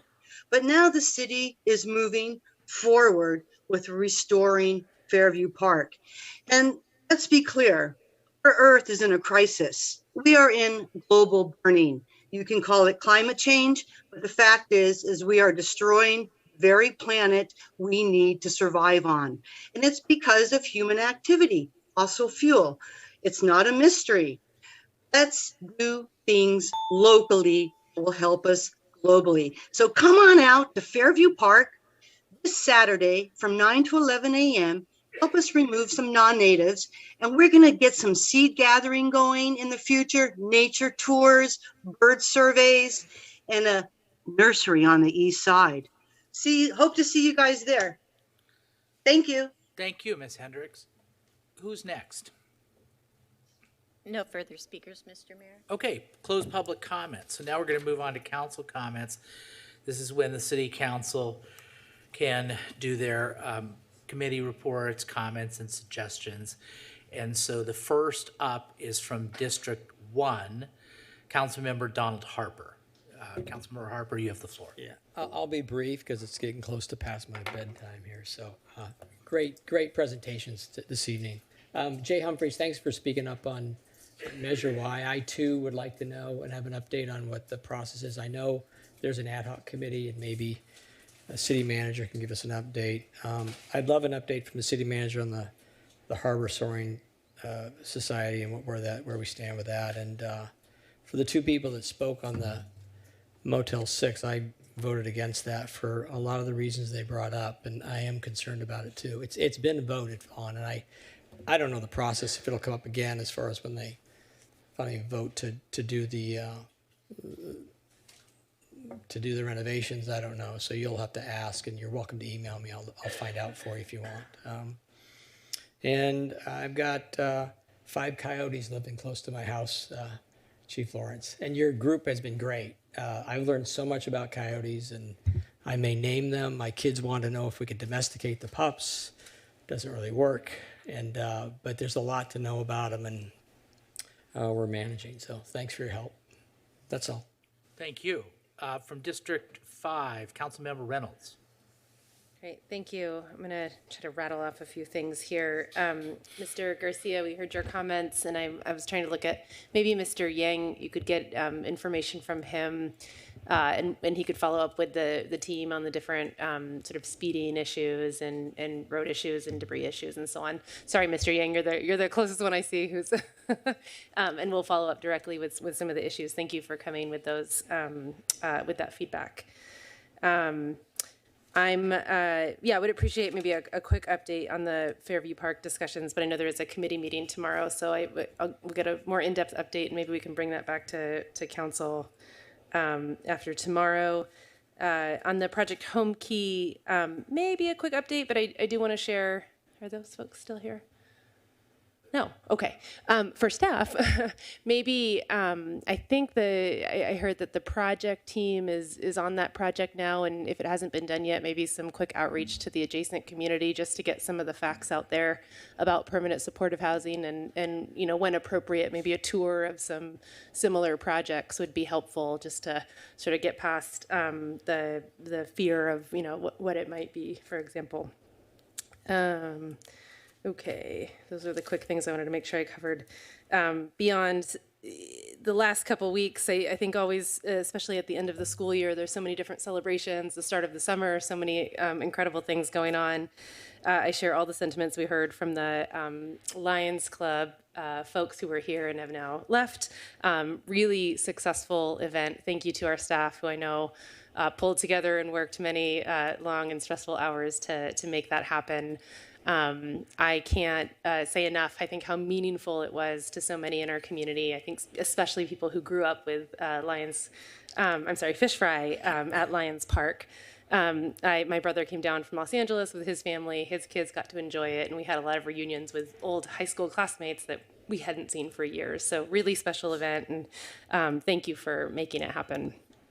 A few other things, and I'm sharing this as kind of examples. We got to enjoy the Pilot Cup, which I guess has been going on for 21 years as the Pilot Cup, but it was going on many years before that as Lions Cup, this annual soccer tournament where the schools play each other. I played in that back in the 1900s. We got to enjoy a great Memorial Day parade that was put on by the Freedom Committee of Orange County and the Noble Cause Foundation, among others. We enjoyed the Les Miller Awards put on by the Chamber of Commerce and many volunteers. We heard great reports from HSS and the Fairview Park Alliance. And I share that list because it really is remarkable how many organizations and volunteers we have in Costa Mesa contributing across our community on a weekly basis, on a daily basis for these big annual events. And we really, really are lucky in Costa Mesa to have such a dedicated community of volunteers and active residents. So I think all those people have left by now, but I want to give them a thank you anyways. I'm so proud of Costa Mesa and our dedicated residents. So I know we all give each other a hard time sometimes, but we're lucky to have each other. Thank you. Thank you. Next up from the Zoomosphere, council member from District 4, Manuel Chavez. Thank you for the warm welcomes, Mr. Mayor, and happy Pride, everyone. So I join you guys today from Knoxville, Tennessee. I'm actually on a road trip with my family to visit my little cousin, Juan Carlos Quinones, who's going to graduate from Dartmouth University. Really happy to be here. Sad I'm not in person, but still here virtually, thankfully, to Zoom. So real quickly to Mr. Eric Garcia, I totally hear your concerns about speeding and concerned about the large item debris in Westside Costa Mesa. Two things to let you know about. One, definitely download the My Costa Mesa app. I use it every single day when I'm on my walks.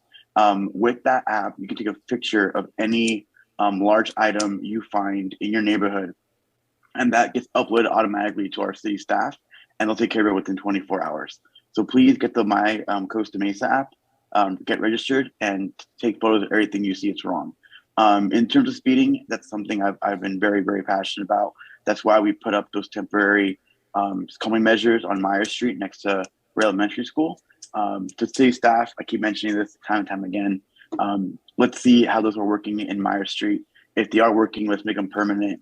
And if they are working, let's try to replicate that on every other street in Westside Costa Mesa so that more streets could have beautiful roundabouts and more calming measures.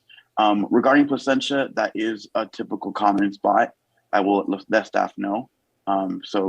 Chief, I'm not sure if we have patrol cars going there often or not, but that is a location that has a lot of speeding given how wide the street is. Just one reason why we need more bike lanes and more amenities to make sure folks aren't just speeding down that way. Real quickly, I just want to give a shout out again to the Infante High School baseball team. Myself and the mayor were there on Saturday when they won the state regional championship. And it was incredible to see the camaraderie this team has. And more importantly, it was beautiful to see how much they inspired not only themselves and the team, but the high school community and West Costa Mesa and the whole city in particular. So very proud of our boys and all they've accomplished. They're going to do great things, I know. And with that, again, quick shout out to all the graduating seniors from high school. We're all proud of you as well, and we know we do great things also. Finally, I want to end it with talking about some rough situations that happened in my district. So we had incidents happen on 1963 Wallace Street these past 2 weeks where we had some folks who were going to be displaced due to a landlord not having an adequate apartment complex. Happy to share with the public that the entire step of the way, our city team, led by Susan Price, was on it and making sure the residents not only got more than adequate relocation funds, but got assistance along the way. And I just want to extend my gratitude to our city staff for truly caring about all our community members, including those that rent. Because so often in life, especially in my district, people feel like because they're renters, they don't have a voice and they don't matter. And I think time and time again, our city staff is demonstrating and showing that we care for all Costa Mesa residents, regardless of income, regardless of ethnicity, regardless of tax bracket. We are really here for everyone. And it brings me a lot of joy to say that we're doing good work. And finally, quick shout out to both our fire department and our PD department. They did a great job helping us out with the Memorial Day celebration. PD did a great job making sure the parade went smoothly, and our fire department was there playing the bagpipes. And, you know, I want to just bring it back to something that Mr. J said earlier in his public comment about elections. You know, our country is a democracy, and it's a really good thing because in a democracy, we have a chance to have a say. And that's something that not many people have all over the world. And as we get the early results from today's election, what we're seeing is it's been a really sharp decline in turnout.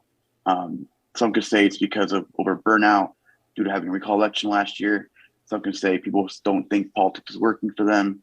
Some may just be apathetical in general. But one thing I want to share for you is that in this country, we have the ability to shape our future. And if you want to see the impact of elections have, just like at Costa Mesa and what we've accomplished this past 4 years, because the voices that the community has put us here in the dais and is allowing us to do these great things, like focus on transportation, like focus on park expansions, like focus on more renewable energies and more sustainability. So for all those folks that didn't vote today and are listening, just know that every vote does matter. Your voice does matter. And it's part of our sacred duty as a democracy to ensure that we use that right to vote, because not everyone has that in this world. So with that, thank you for my time. I'm here 2 hours ahead for the long haul. So hopefully it's a quick meeting. Thanks, everyone. Thank you. Have a safe trip, council member. Manuel, is it your cousin who's graduating from Dartmouth? Yeah, my little cousin. He's making us all proud. Wow, quite something to be related to an Ivy Leaguer. We have a couple of Ivy Leaguers right up here on the dais. Anyway, I'm not going to say who they are. Okay, Councilmember Gameros from District 2, you have the floor. Thank you, Mr. Mayor. I am not an Ivy Leaguer, so start off with that. Well, there you go, by process of elimination.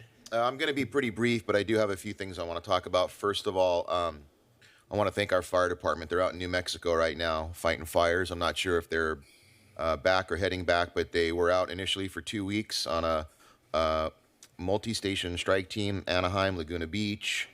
There are a few other cities out there too. I don't have my notes in front of me, but it's just it's a great feeling to know that we have the ability to help other counties, other states, and individuals who might need our help. So I just want to thank the chief for putting that together and sending them out there. A couple of other things. I was involved and attended the memorial event that took place at the cemetery and had a chance to participate in the parade going up Harbor Boulevard. And I just want to thank the Costa Mesa Police Department for providing safe passage for all of the people and the whole parade that went out there. It was a really awesome event. It was great to see people out there waving and supporting our country, and participating in the event was second to none. The other thing I want to talk about is it's a very reassuring feeling when you show up to a school and there's a police presence. I have an 8-year-old who goes to an elementary school, And I can tell you firsthand that driving by and just kind of seeing a cop car out there, you go, oh, okay, they're out there or whatever. But if you have family and you have children, it's extra special to know that our community police department is there to provide safety for our children. So I also want to thank the police chief for putting that together. It's really important that we support our fire department and our police department and everything that they do, because they're out there to save us. So thank you very much. That's all I have. Thank you very much. Now we're going to District 6, the east side, for Councilmember Jeffrey Harlan. Thank you, Mr. Mayor, and good evening, Costa Mesa. 3 minutes till polls close, so for you last-minute folks, please get there and cast your vote. Two other things. I wanted to share Councilmember Reynolds' appreciation for all that our community organizations do, especially this time of year. It seems like once Memorial Day hits, it's just a tremendous amount of activities around town, especially with the end of the school year approaching. And so we had Memorial Day parades, the fish fry, which is always a great kickoff to the summer. And so I wanted to thank the Lions Club for putting on the event today, and especially collaborating with Parks and Community Services staff. I definitely want to recognize our city staff for a tremendous effort in making sure that happened. It was a yeoman's effort. And what I really appreciated about Fish Fry this past weekend is just seeing our civic space used in a way that we, I think, all hoped. I think the investments that we've made in Lions Park and our kind of town square have really paid off, and I hope the community appreciates that and takes advantage of it. And then lastly, since we're approaching 8 o'clock already, we have an abundance of riches of athletic programs here in Newport Mesa. And so I wanted to offer my congratulations to the Newport Harbor High School boys baseball team, which this past weekend won the CIF Southern California Regional Division III Championship, defeating Westlake Village Oaks Christian 5-1 on Saturday. Tremendous accomplishment, and I'm hoping we're going to have them here in council so we can give them their due, and go Sailors. All right, wonderful. From District 3, Mayor Pro Tem Andrea Mar.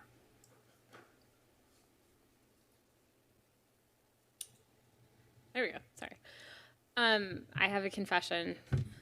I did nothing as it related to the fish fry. So all these people thanking us all night for all of the work that we've done, that is 100% staff that came together across departments to make that happen. So thanks to all the work that they did. We deserve very little credit up here. It's all for you guys. Mr.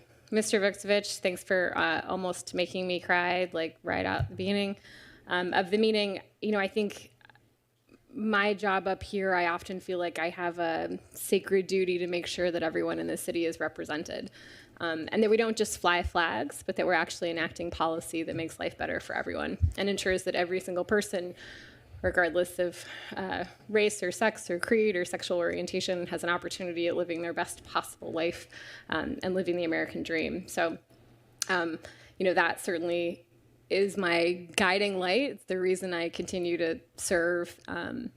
And, you know, your comments really struck a nerve with me that we need to continue enacting policies that fundamentally help people. So with that, staff, I was wondering if I could get an update on our rental assistance program. We had some federal funds that we wanted to use to provide supportive services in our community. We punted that a couple of weeks ago, but I'd love to bring that back as soon as possible. I was kind of hoping to do it in the context of the budget, but I know we've been busy. But I think, you know, you were proposing, Ms. Price, some very important programs that we need to roll out to the community as soon as possible.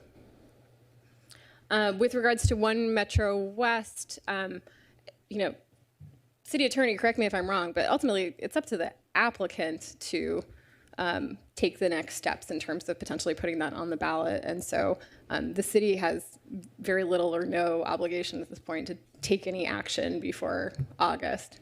You are correct. Okay, thank you.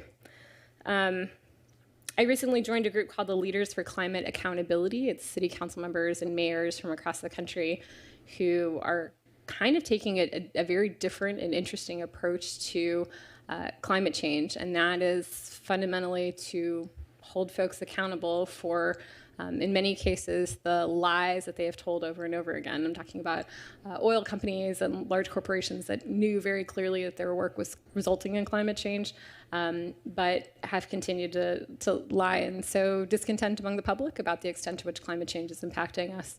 And so looking forward to taking some positive actions here in Costa Mesa to continue our work on that cause. And then last but not least, I want to talk about the Motel 6 and maybe ask Ms. Price to jump in here too. We are not, let me say this very clearly, we are not building another homeless shelter. That is not what is happening at this property. We are building housing. We are taking a motel that has been the source of many, many calls for service, and we are creating housing. Housing for veterans, housing for seniors, housing. It is permanent supportive housing, which means there's services on site, which is even better. But wherever this rumor is coming from, whatever's kind of making its way around social media right now, it is not true.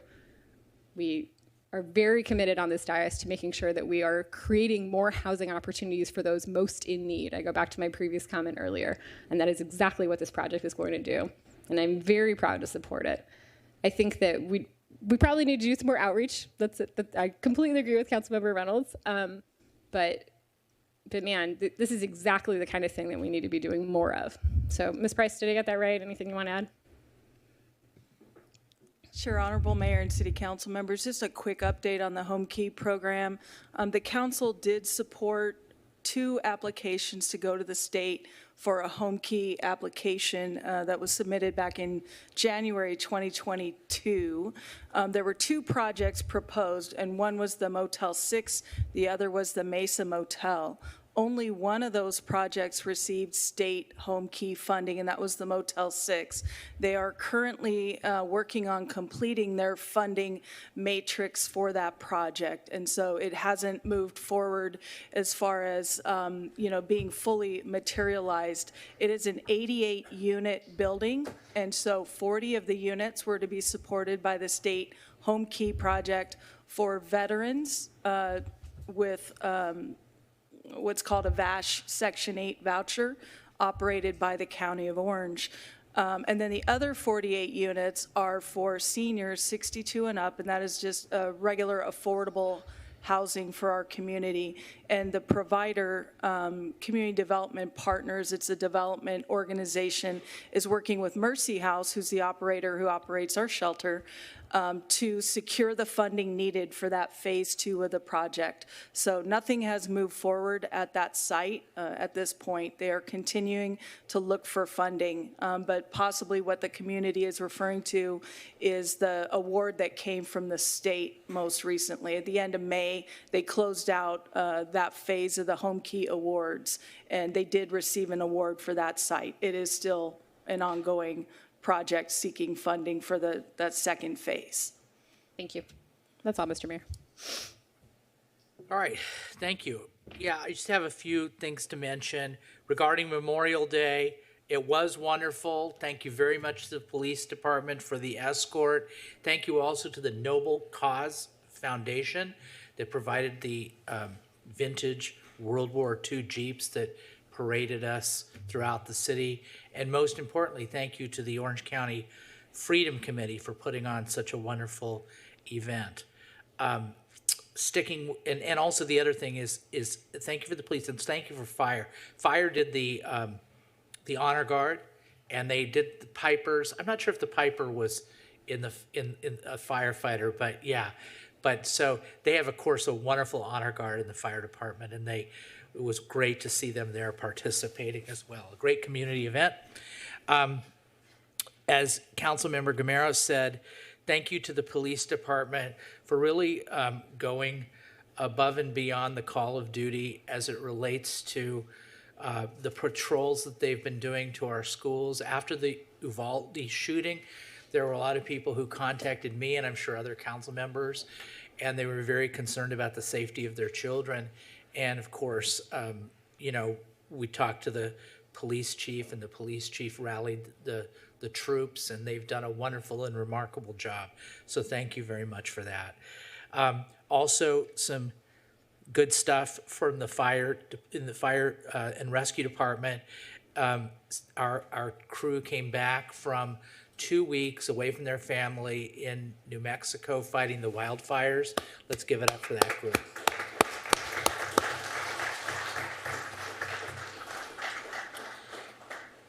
And together with many on our staff, Chief Stefano and Councilmember Reynolds and City Manager Farrell Harrison, we were happy to accept a check. We're always happy to accept a check from anybody. And this one was for $2.5 million from our Assembly member, Cotty Petrie Norris, last Friday. And together with $1.5 million that we have in our budget, we're going to completely rebuild the fire training center and make it a regional training center at the Fire Station 4, which is on Placentia. And one thing that nobody talked about, that to my recollection, maybe they did, was it's going to have a water catch basin, so it's going to catch all the water that's used, and those pumps, according to Division Chief Pyle, and you could take that to the bank, those fire fire hydrants, they pump out 1,000 gallons a minute. There's 3 of them. And so up to this day, our old antiquated training center, all that just went out to the storm drains. And now all of it's going to be recaptured. So that's pretty amazing. So we're going to be able to do some great work there. So thank you to that. And the Lions Club did great on the fish fry. I was there 2 nights. I had 2 Lions fish fry dinners and my fair share of goose ale. And the Parks and Recreation Department and our staff and the staff in the city manager's office really worked very hard to get the Lions Club on track. And it was a transition year. We heard from them at our last meeting, some of the obstacles that they had, and I thought you just did a remarkable job, Director Minter, and your staff, spectacular. Kevin, great job. Okay, just a couple more things. So late last year, Councilmember Chavez and I went to a 100-year birthday party for Ann Paulo. Ann Paulo was quite a person in our community. She raised her family here. She came over 62 years ago with her husband from Ohio, had these little kids, and now her kids are all, of course, grown, and she's got grandkids and great-grandkids, and it was her 100-year birthday, and I presented a certificate to her, and she also had a certificate from Pope Francis, which is pretty amazing. I don't think I've ever presented a certificate at an event where they also got a certificate from the Pope. The Pope wasn't there at the 100-year birthday party, but unfortunately. But anyway, she passed away. And so we're going to adjourn in honor of Ann Paulo, a very beloved Costa Mesan. And then finally, on a much more upbeat note, July 3rd, I'm going to start promoting it now. July 3rd, circle it in your calendar. It's going to be a great party right across the street at the fairgrounds. It's free. There's going to be fireworks. The Tijuana dogs are going to be there. There's going to be hot dogs, giveaways, everything you can possibly imagine. We're looking to get as many as 10,000 people there. It's going to be spectacular. So mark that in your calendar. It's going to start at 5 o'clock, free admission, free parking, all fun, July 3rd. That's a Sunday. You could sleep in the next day. Okay? That's all I have. City Manager, Ms. Farrell Harrison, do you have a report? Thank you, Mayor. Good evening, Council. Good evening, members of the public. Just a couple of updates for you this evening. First, I'd like to start with an announcement regarding one of our important team members and an important role that she'll be playing in the city moving forward.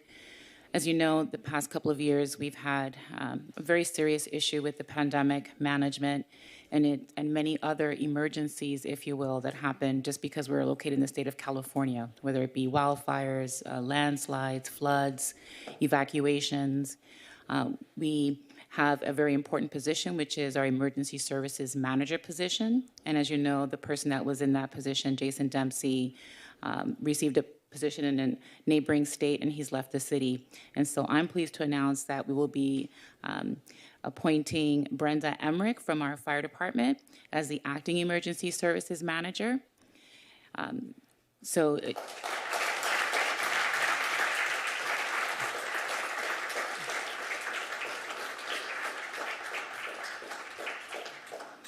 I know that you as a council are familiar with her, but even more so, I think, in the community, because she's someone that works very closely with our emergency volunteers and has been a really instrumental partner in all of our efforts related to the pandemic. As you know, COVID-19 hit us, just blindsided us. No city had dealt with that issue. Our fire and police departments had to really step up, but more so in the fire and rescue department because it was a medical type of emergency. Brenda Emmerich was central to all of our efforts, doing a lot of education, a lot of strategy around how we address the pandemic.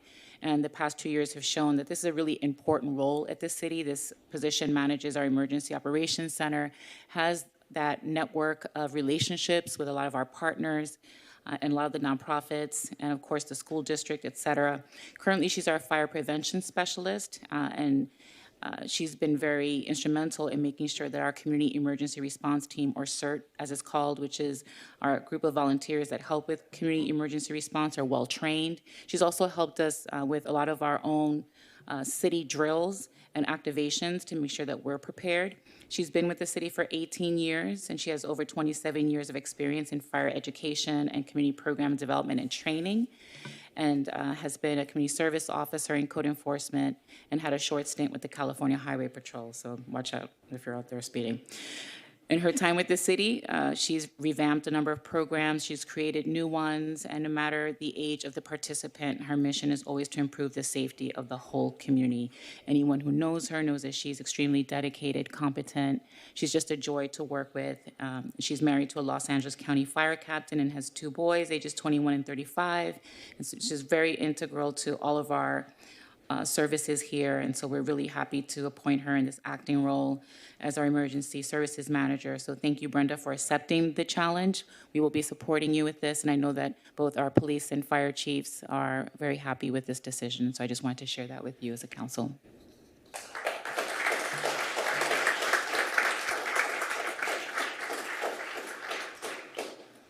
A quick congratulations to our Public Services Director, Raja Sethuraman. He was honored by Senator Dave Min at a reception and ceremony celebrating Asian Pacific Islanders Month.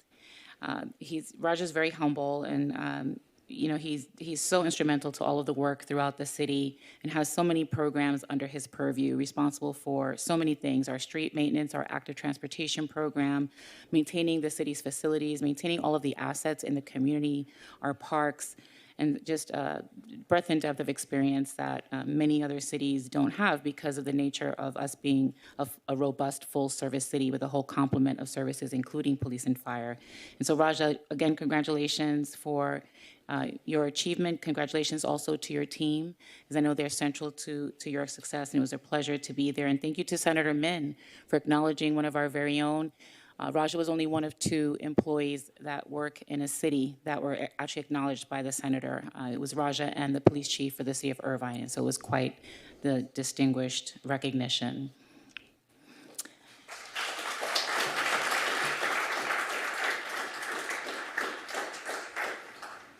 Next, I wanted to tell you about a stormwater meeting that we will be having soon for the public. So we're inviting all of the public to attend a virtual community meeting on Thursday, June 16th from 6 to 8 p.m.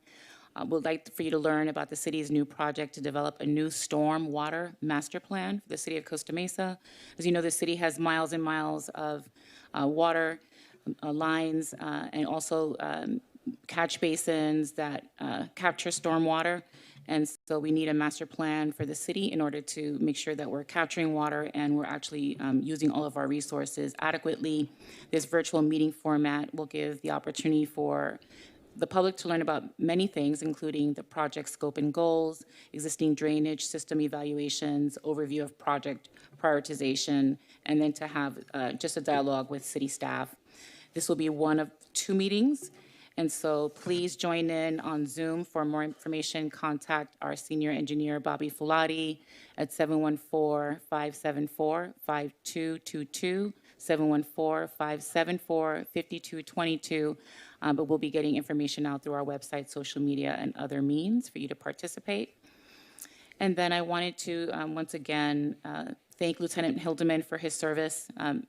Some of you participated in the cornhole event that we had to raise funds for him. 24 years of distinguished service to the city of Costa Mesa. He's also a military veteran, so thank you, Lieutenant Hildeman, for your service. He joined Costa Mesa's police department as a police recruit in 1988 and worked his way up the chain of command. We did our last call ceremony for him, and it was a great turnout from throughout the city, and so we're just really happy for him, happy that he's retiring, but really impressed with his dedication and his passion for law enforcement and the profession, and he'll be missed by his Costa Mesa Police Department family, but by everyone, I think, throughout the city, and of course the community as well, just given his 2 decades of service to the community. And so thank you, Lieutenant Hildeman, for all of your dedication to the city. We wish you a healthy retirement, and please know that we're always here for you, whatever it is that you need.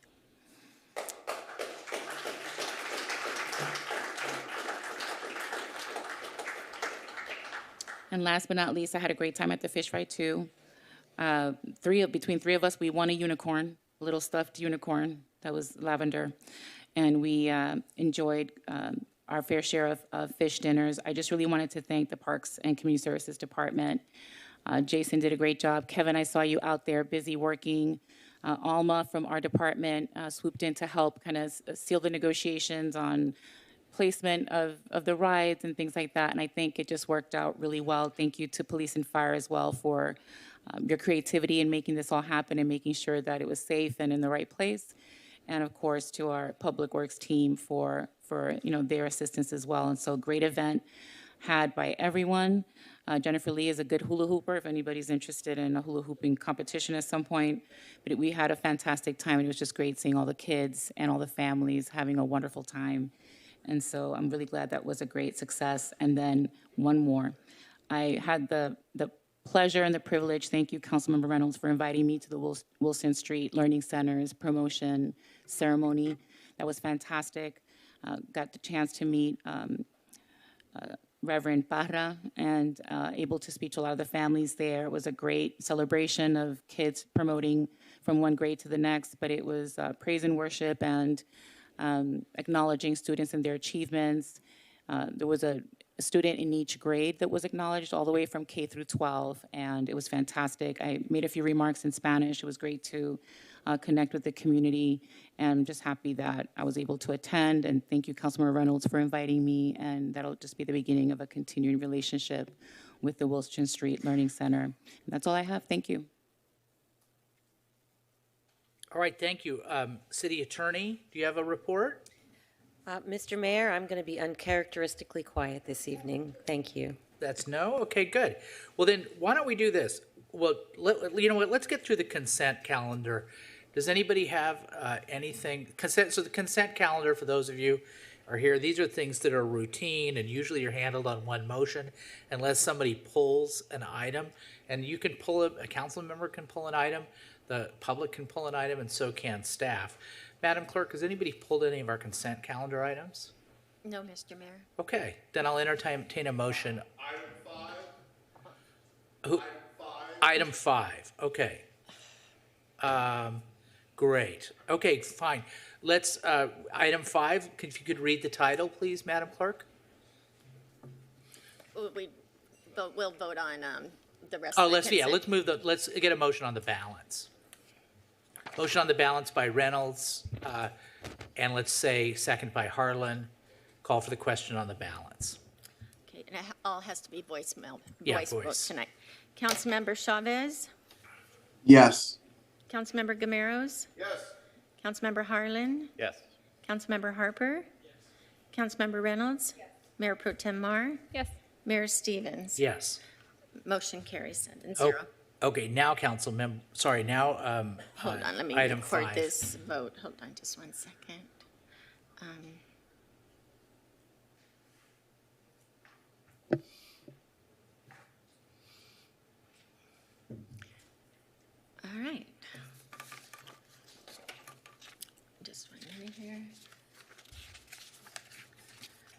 Okay.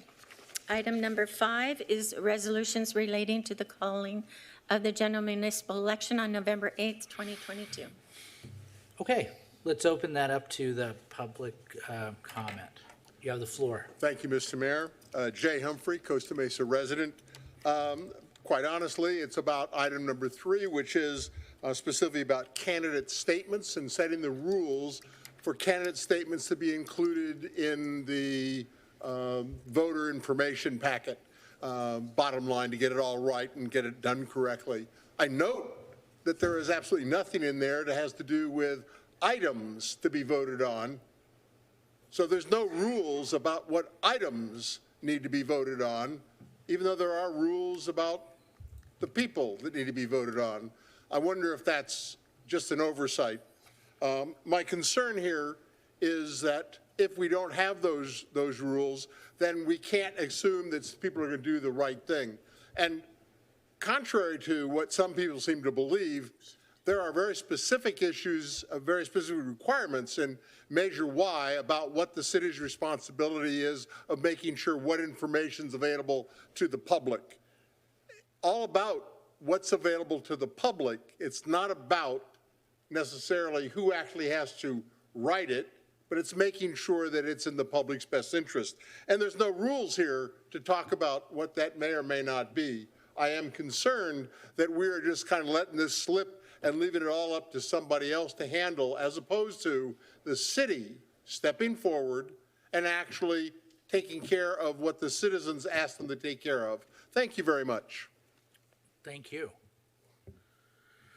Okay, is there anyone else who wishes to speak on this item? What about on Zoom? Anybody? No, Mr. Mayor. Okay, I'll close public comment and entertain a motion. Move to approve. Okay, move to approve by Mayor Pro Tem Mar, second by Councilmember Harlan.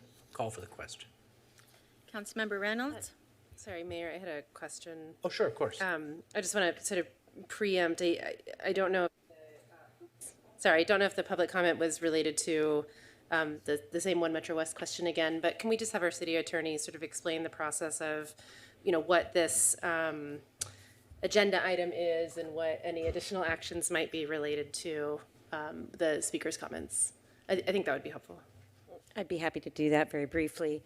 Mr. Mayor, members of the council, the items that are before you on the consent calendar specifically relate to the election for candidates for the district seats that are coming up and the mayor seat, which, as you know, is a 2-year term. If there are measures that were to be considered by the voters and we were to bring those forward, those would be acted on separately, and there would be all the appropriate resolutions, including those regarding arguments and analysis by the city attorney's office and so on. We don't have those prepared by third parties. Those are always prepared by staff, unless there is an initiative measure that is brought forward by the public, and then the staff still works to put together the official analysis and so on. But at this point, we are not asking you to put any measures on the ballot. If that does occur, it'll be at a future meeting. Also, one thing that, just to be clear, One Metro West is not going on the ballot. Okay, it's not. So that's. November. What's that? In November. In November. It's not going on the ballot in November. Okay. Councilmember Reynolds? Yes. Councilmember Harper? Yes. Councilmember Harlan? Yes. Councilmember Gameros? Yes. Councilmember Chavez? Yes. Mayor Pro Tem Mar? Yes. Mayor Stevens? Yes. Motion carries 7-0. All right. Okay, so we're done with the consent calendar. Let's take a break and we'll take up our first public hearing item. So check.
So we're back on the record after our break, and we have two public hearing items.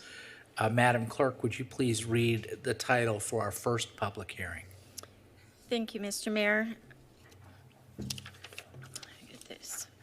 This is fiscal year 2022-2023 proposed operating and capital improvement program and housing authority budget, and introduction of an ordinance entitled, an ordinance of the City Council of the City of Costa Mesa, California, adopting AB 481 equipment use policy of the City of Costa Mesa, California, governing the use of military equipment. And presentation will be by Lorianne Farrell Harrison, City Manager, and Finance Director Carol Molina. Thank you. Okay. So before we go to the presentations, let me just, for the benefit, we've got a lot of people here. For your benefit, we're going to do our staff presentation, then we're going to get council questions about the staff presentation. Then we're going to open it up to public comment. For those of you who need translators, we have somebody on city staff that can help if necessary. Yes, and Gladys. And then you can have your own translator. If you're speaking in English, there'll be a 3-minute limit. If you need a translator, there'll be a 5-minute limit. If you feel like you agree with the prior, whether you're in English or Spanish, this applies, of course. If you agree with the statement of somebody else, feel free, or you're welcome to just say, hey, I really agree with that point, as opposed to reiterating the point, just for the sake of time. So anyway, with that, so just kind of think about that as we're doing our presentations and you're kind of organizing your thoughts about what you wish to say at public comment. So with that, we'll go to our city manager, Lorianne Farrell Harrison, who's going to start the presentation. Thank you, Mayor, Council, and members of the public. Tonight is a culmination of many meetings and many discussions regarding the city's budget. As you know, the city's budget is a reflection of our priorities, of all the programs and services that we provide to the public. The annual budget development process is a great mechanism for hearing back from our city council, our residents, our businesses, our visitors on the things that they like, the things that they'd like to see added in the budget. And it's also our commitment to our long-term sustainability. In terms of your goals, the budget for the fiscal year starting July 1, 2022 embraces the 5 goals that have been adopted by the council in terms of long-term financial resiliency, enhancing our assets and infrastructure.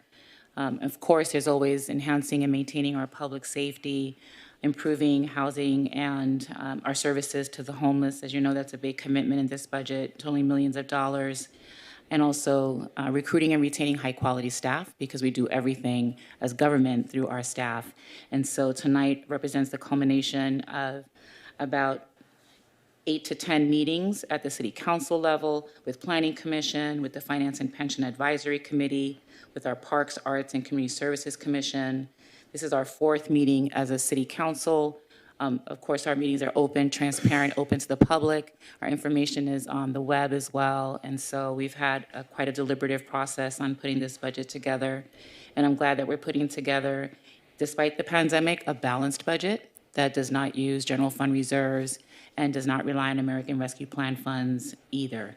And so with that, I'm going to turn it over to Carol Molina, who is our finance director, and she'll go by the major highlights of this budget, including the incorporation of some of the comments that you gave us at our last study session.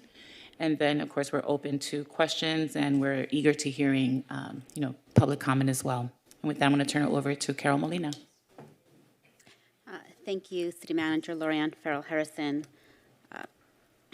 It is my honor tonight to present to you the fiscal year 22-23 proposed operating and capital improvement budget for a public hearing tonight.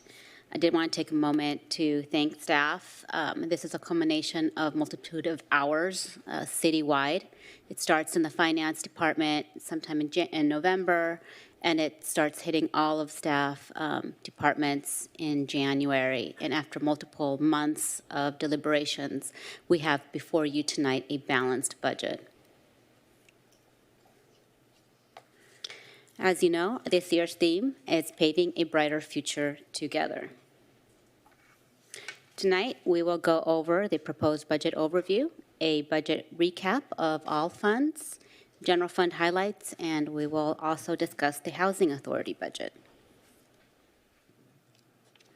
As mentioned by City Manager Farrell Harrison, I wanted to point out that the budget was created with these goals in mind: strengthening the public safety and improving the quality of life, achieving long-term fiscal sustainability, recruit and retain high-quality staff, diversify, stabilize, and increase housing to reflect community needs, and advance environmental sustainability and climate resiliency.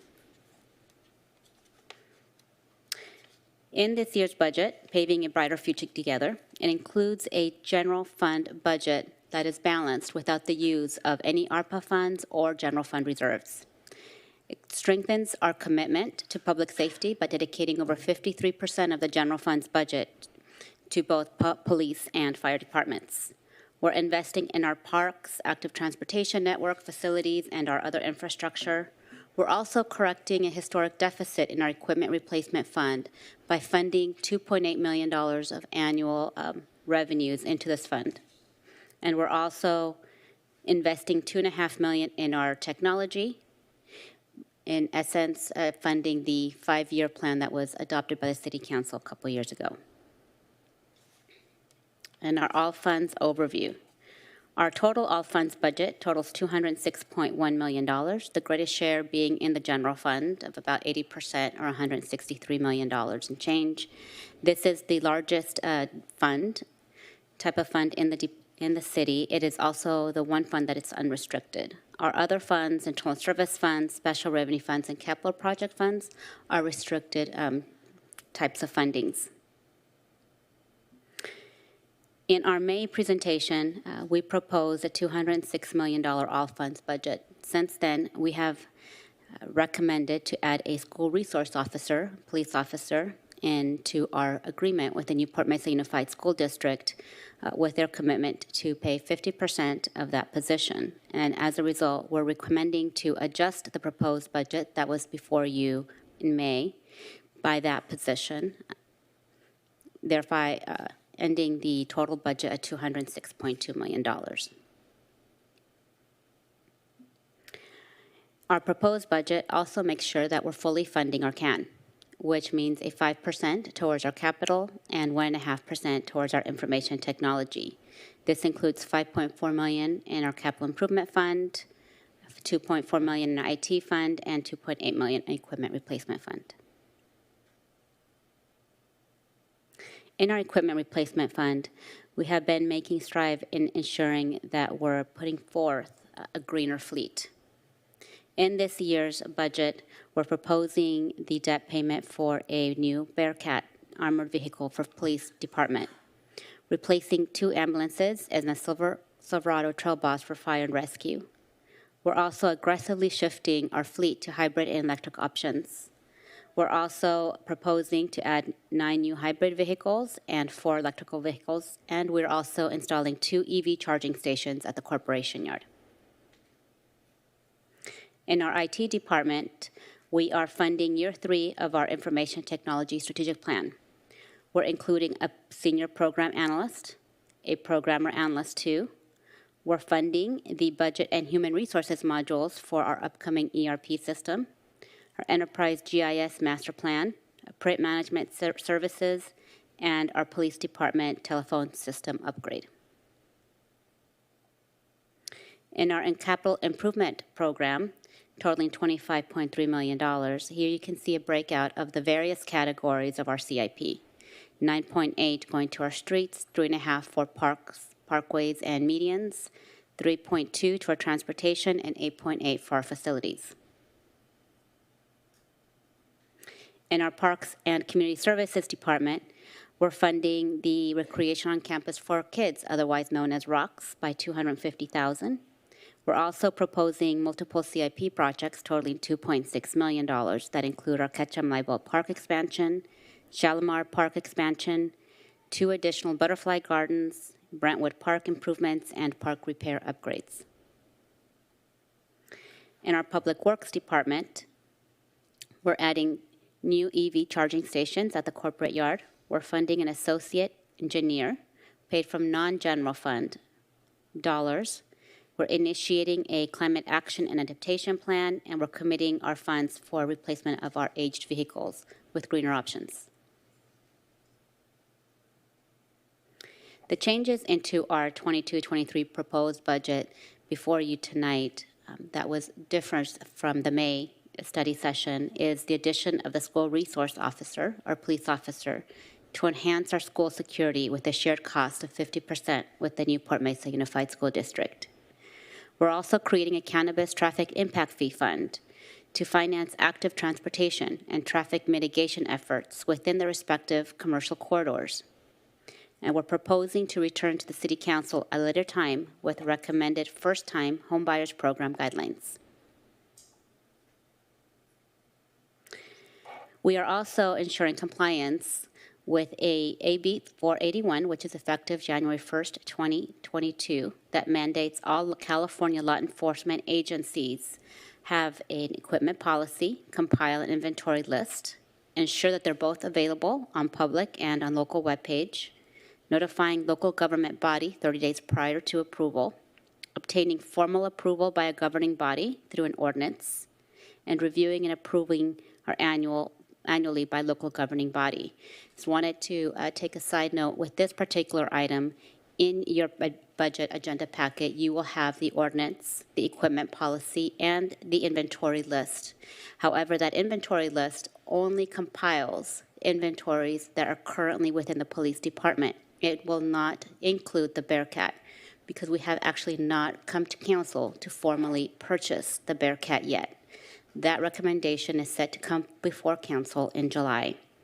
Additionally, this particular item will need a separate city council action vote to comply with AB 481. In your packet as well, we have updated our special event rates. As you know, the city offers multiple community celebrations, festivals, parades, and events to provide opportunities for social activity, cultural experience, and engagement in public life. All of these events need the assistance of our city personnel. As a result, every year, City Council approves an updated special event rates, which are before you tonight.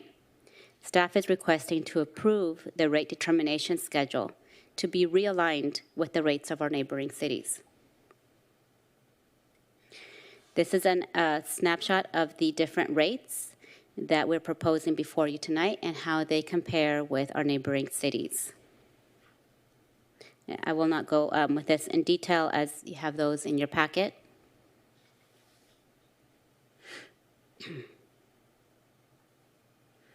For our 22-23 proposed general fund budget highlights. Again, we are fully balancing the general fund with no reserves and no use of ARPA funds. It does include fixed cost increases such as our CalPERS and election costs. It includes an additional 6.45 positions with only 1.65 funded by the general fund. Over 53% of the general fund being dedicated to public safety. The addition of the police officer / school resources officer to enhance school safety. It also includes the salary and benefit adjustments that were resulted from negotiated agreements during the COVID, cost mitigation strategies, and it also continues the $4 million vacancy factor, which is a negative appropriation you will find in the police department, adopted in 1920. In our general fund, our proposed budget is $163.6 million, which includes the additional school resource officer, 50% being paid from the Newport Mesa Unified School District. The other 50% we will be funding through the city manager's contingency, for a total increase of year-over-year budget of about $9.2 million.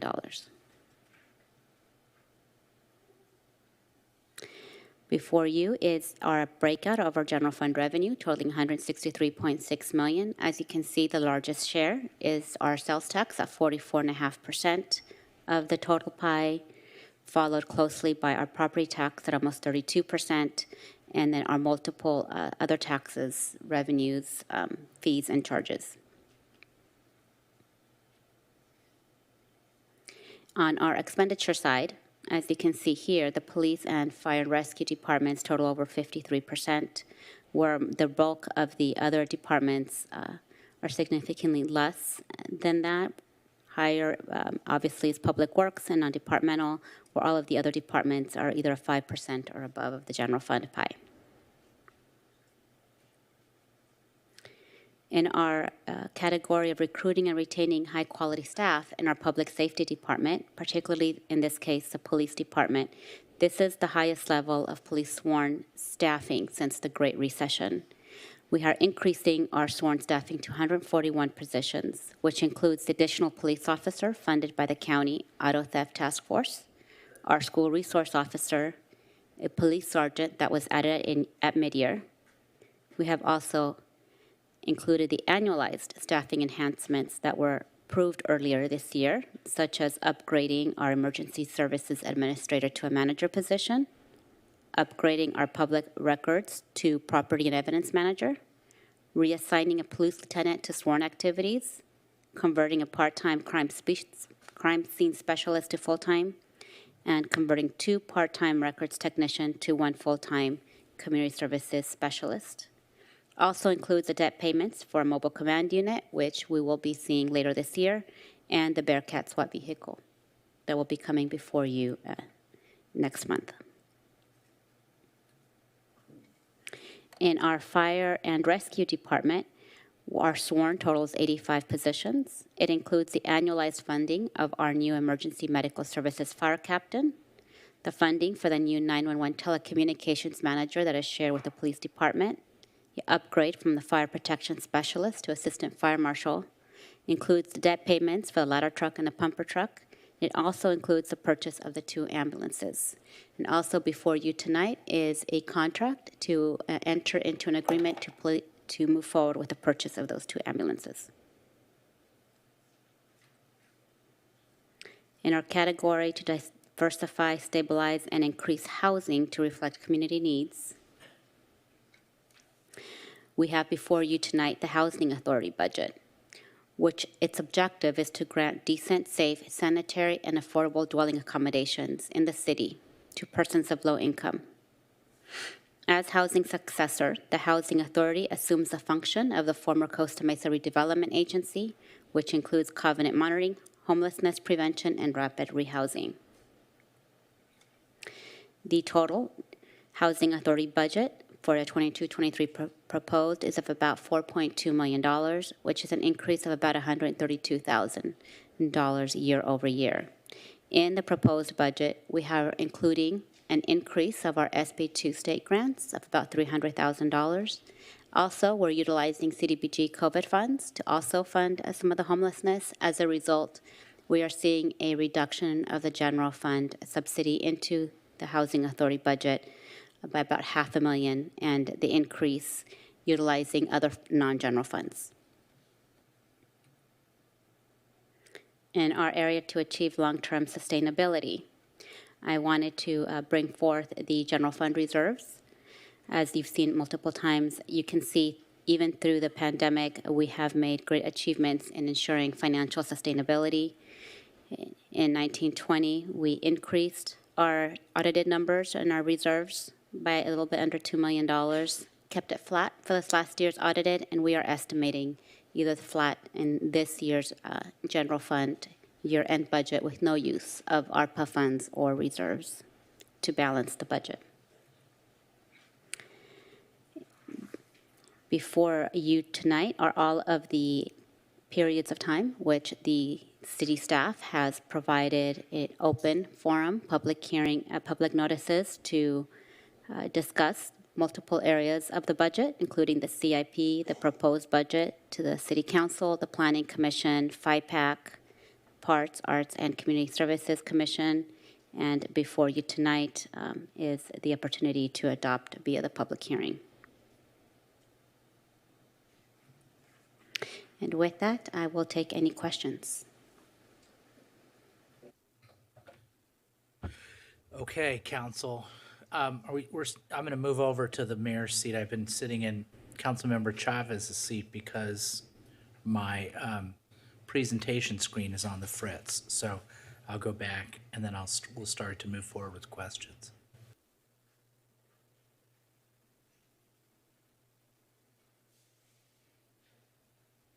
All right, I think we're still on discussion mode, are we not?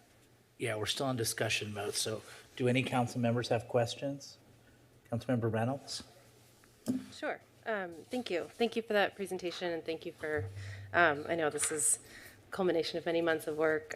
Thank you for all of the information you've gotten to us in between meetings and all of the public meetings and outreach that staff have supported.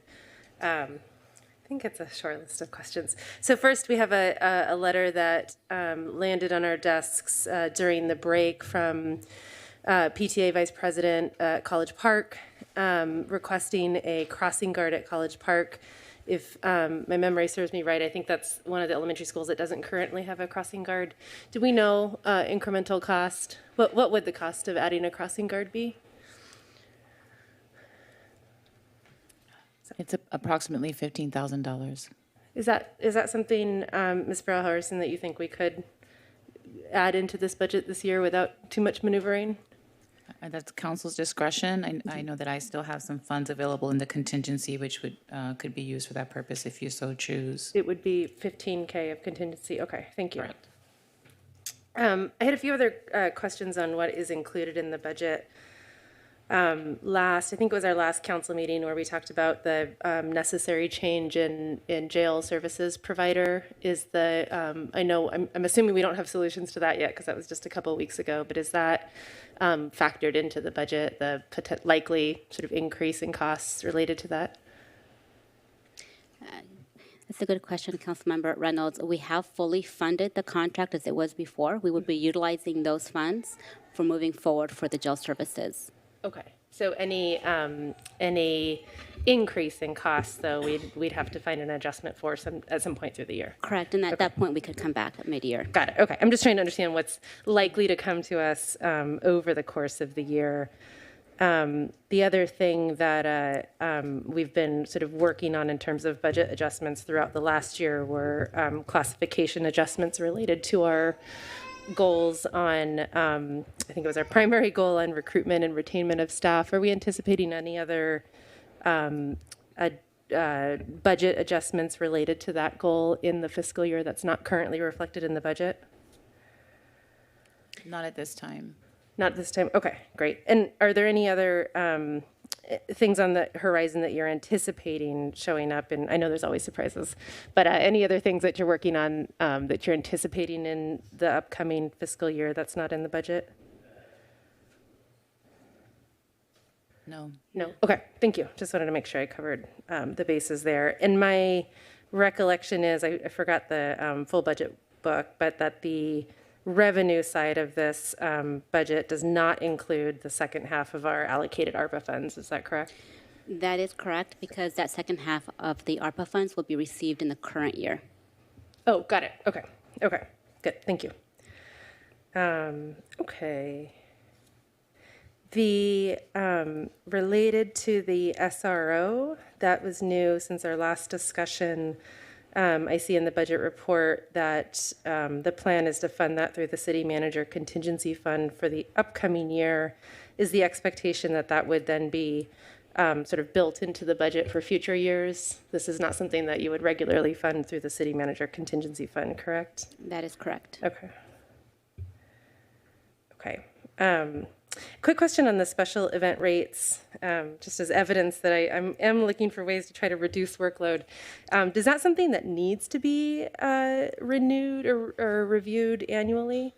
The city does review it annually because there's always impacts on staffing costs. In this case, it's also a good practice, just so that way all of the events that are out there are fully aware of any charges that they would be coming forth if they were to use city staff. Okay, okay. If you think it's easy enough and sort of worth doing that annually, fine. I just want to volunteer that'd be open to moving that to a biannual process if it was worth saving a little bit of workload there.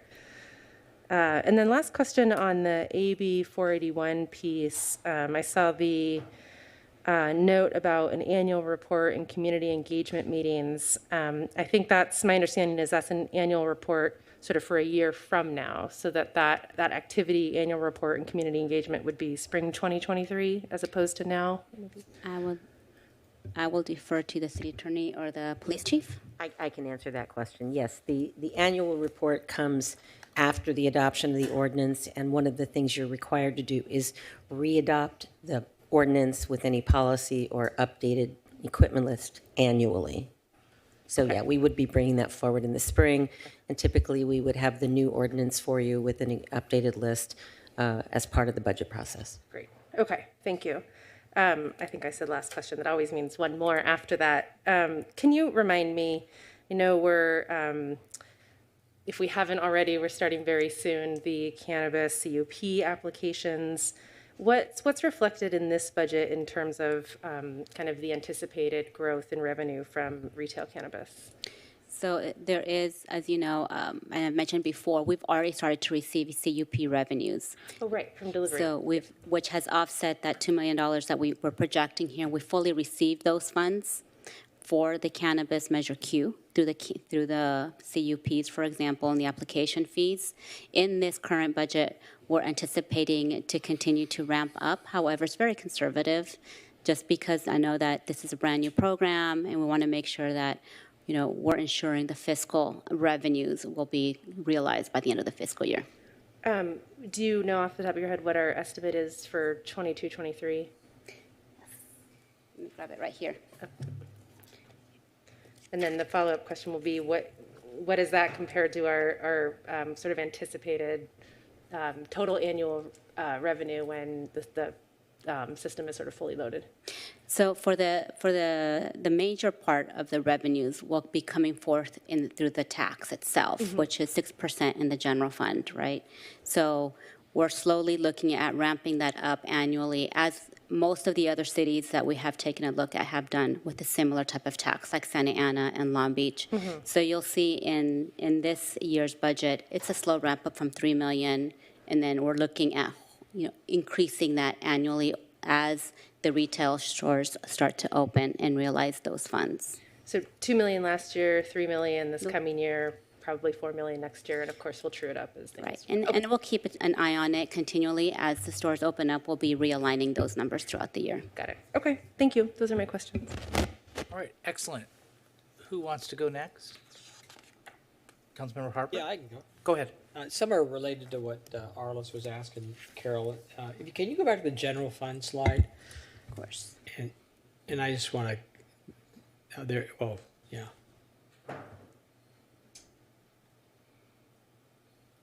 Is it this one? No, it's the general fund has the, I think, 50,000, 51, or 51 million, 50 million. It's the general fund. It's the balance of the cash, I think. Oh, the reserves. The reserve. You call it a reserve. There we go. Yeah. So explain to me how the American Rescue Plan, the 26 million, let's see, it's 2021, 22. So is some of that money fallen into 21, 22, or all of it? Is it in that 53 million? There is none of those dollars in the 21-22 estimate because we track the ARPA funds in a special fund. So it's in a separate general fund. So this is not like a treasury report. This is just a fund balance associated with your budget. So the 26 million, but part of the 26 million paid for salaries for like the deferred comp and those things, didn't it? It paid Deferral. for any salaries and expenses that were incurred through the pandemic. So those were tracked into that ARPA fund itself. Yeah.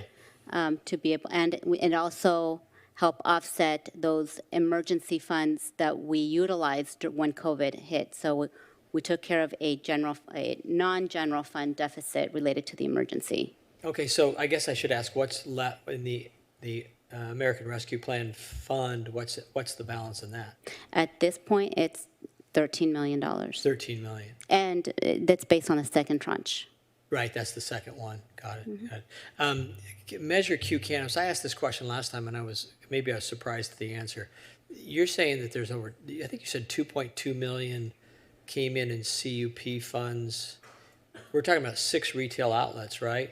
So 2.2 million in total Measure Q. So we've had multiple revenues. That includes the application fees, the CUPs, processing fees that would take place during this process. So it's a accumulation of all of the Measure Q fees. Fees, and that came in the budget year 2022 or 21-22? 21-22, that's And correct. that was about 2 million, you said? Yes, And that was amongst six multiple applicants, right, I guess?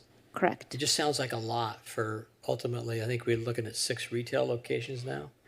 Is that what we expect to have? I'm not sure what you expect to have at the end because it's still going through the process. But keep in mind, we've had 60 applications.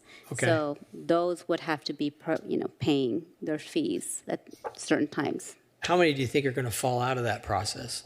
Number of cannabis stores? Or I am not sure. no idea? No. That's fair. All right, so 62 million, it's, what is that? 100,000, that's a lot per retail location, isn't it? Just to get in the door. I'm surprised that I can't do the math in my head. But I'm wondering how these guys make it. People smoke a lot of pot. You love your pot, John, I get that. I got that in the whole process. 33,000 a piece out of 60 stores, so 60 applicants. And you think, I thought we talked about maybe 14 making it through the end, that there would be land in the, you have no idea? You have no Yeah, and idea? I don't think we should speculate from the dais. I like speculating. I know, but I don't. Favorite thing. It's only going to get us in trouble. Yeah, okay. So, okay, and I know we said to the voters, we thought we'd generate 3 million in revenue. We've got 1.2 million in costs, so we got to get to 4.2 to really meet what we thought would be the net benefit of cannabis. And I will share with you, I do have concerns about what I'm seeing in the world as far as investment in cannabis and CBD oil with some major, talking about Philip Morris and Pepsi and major players and CVS. So I'm not sure how that impacts us going forward. Can we talk a little bit about, I always hear talk about our pension and our pension liability, and does that continue to grow, or is it leveled off, or is the payment that's calculated going to keep it at the 320 million? Do you have any concerns about that? So the CalPERS actuarials do increase year after year. However, a few years ago, when the PERS board took action to essentially reduce what used to be a 30-year rolling mortgage repayment, so to speak, on PERS, they took it down to about 25 years with a 5-year ramp-up. We're at the tail end of that 5-year ramp-up where we should start seeing the UAL level off. So hopefully, I can't tell you how much that's going to grow year over year. We do have the assumptions from CalPERS, where how they feel that's going to be moving forward, but there's a lot of moving parts and assumptions in those numbers. Sure. Last question. This is a broader question, but as we look at fuel prices and people talk a lot about a recession, and I learned a lot about this last budget cycle. Inflation seems to be good for government, and sales tax inflates and property tax inflates. What happens when we hit a recession? You've been around this a long time. What happens if in 12 months, 18 months, we hit a recession and everything drops, and how do you deal with that? What do you expect? Well, I'm glad you brought that up, Councilmember Harper, because we have been working on the 5-year plan as been requested by the City Council over a number of times. We have a base 5-year plan that we were hoping to be able to bring forth to you shortly, not tonight though, and also what we call a stress case scenario, which would take into account a recession. To be able to see how we would be able to manage that. However, I did want to remind you that we just recently went through a pandemic, and when we did that pandemic, we were able to implement multiple controls within the finance department and citywide, and what we would call at that point a cost containment plan, where we were really able to really pull back a lot of those expenditures, realign the revenue drop that we were experiencing immediately, and still not have to dip into reserves. So thankfully, we have a very resilient staff that we're able to immediately turn it around. And in the finance department, we're continually monitoring the revenues and the expenses to ensure that we're being constantly proactive. If that were the case, we would be able to manage it, considering we just did an awesome job in my mind on the pandemic, which was probably once in 100 years.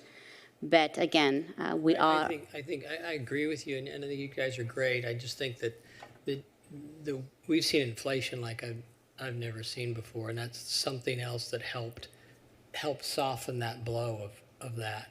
So I agree with you. And then, frankly, the government printed a lot of money, and we ended up with $26 million, which I know you haven't used a lot of, and you've got it set aside. So good for you, but.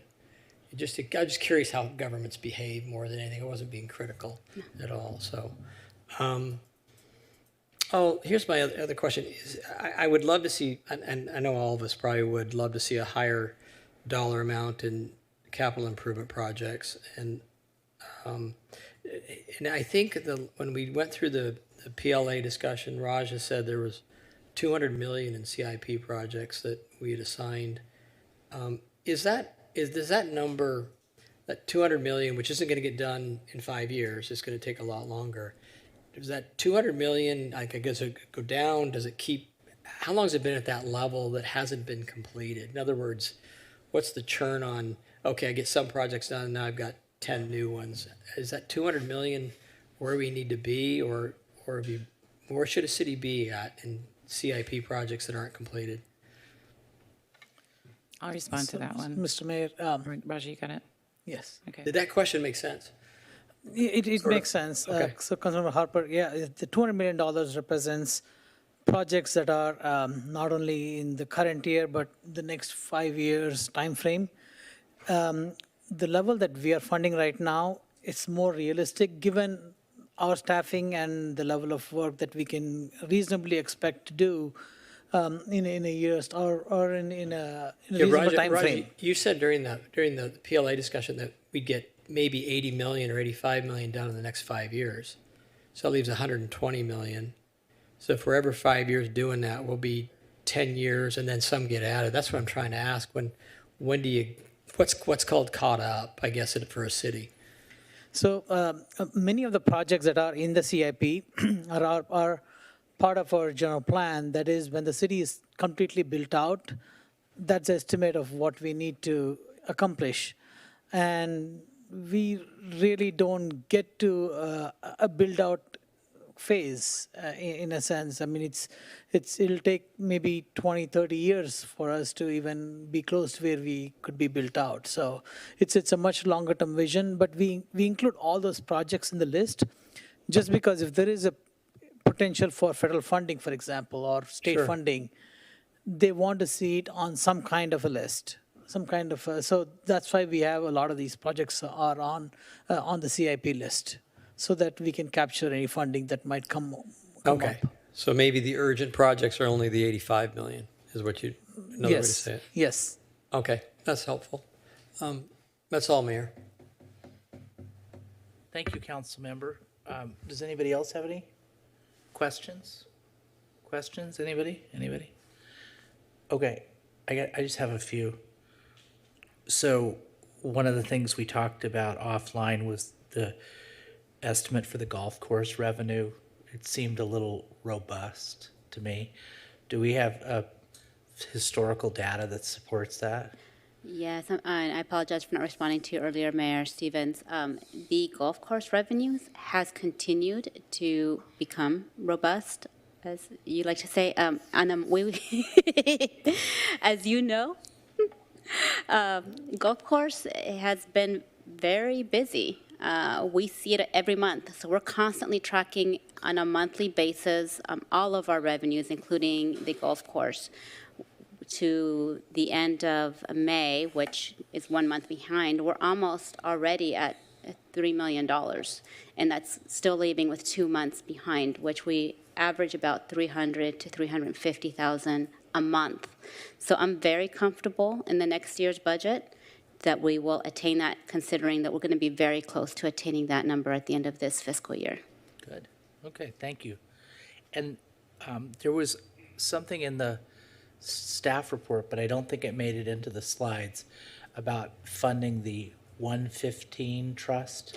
Can you talk about that, please? Then yes, we are recommending, and it's part of the action tonight, to set aside $1.5 million, if available, from the current year-end dollars towards a Section 115 trust. This was in response to in May, in the study session, it came up about a previous policy to set aside some money into the 115 trust. We're assuming we would have that money available at the end of this year at this time, and if so, we would like to set it aside. Okay. One thing which is kind of, I think, in the realm of what Councilmember Harper was talking about, and I've talked to the city manager about this a bit, is, you know, we have so many facilities in the city that really need work.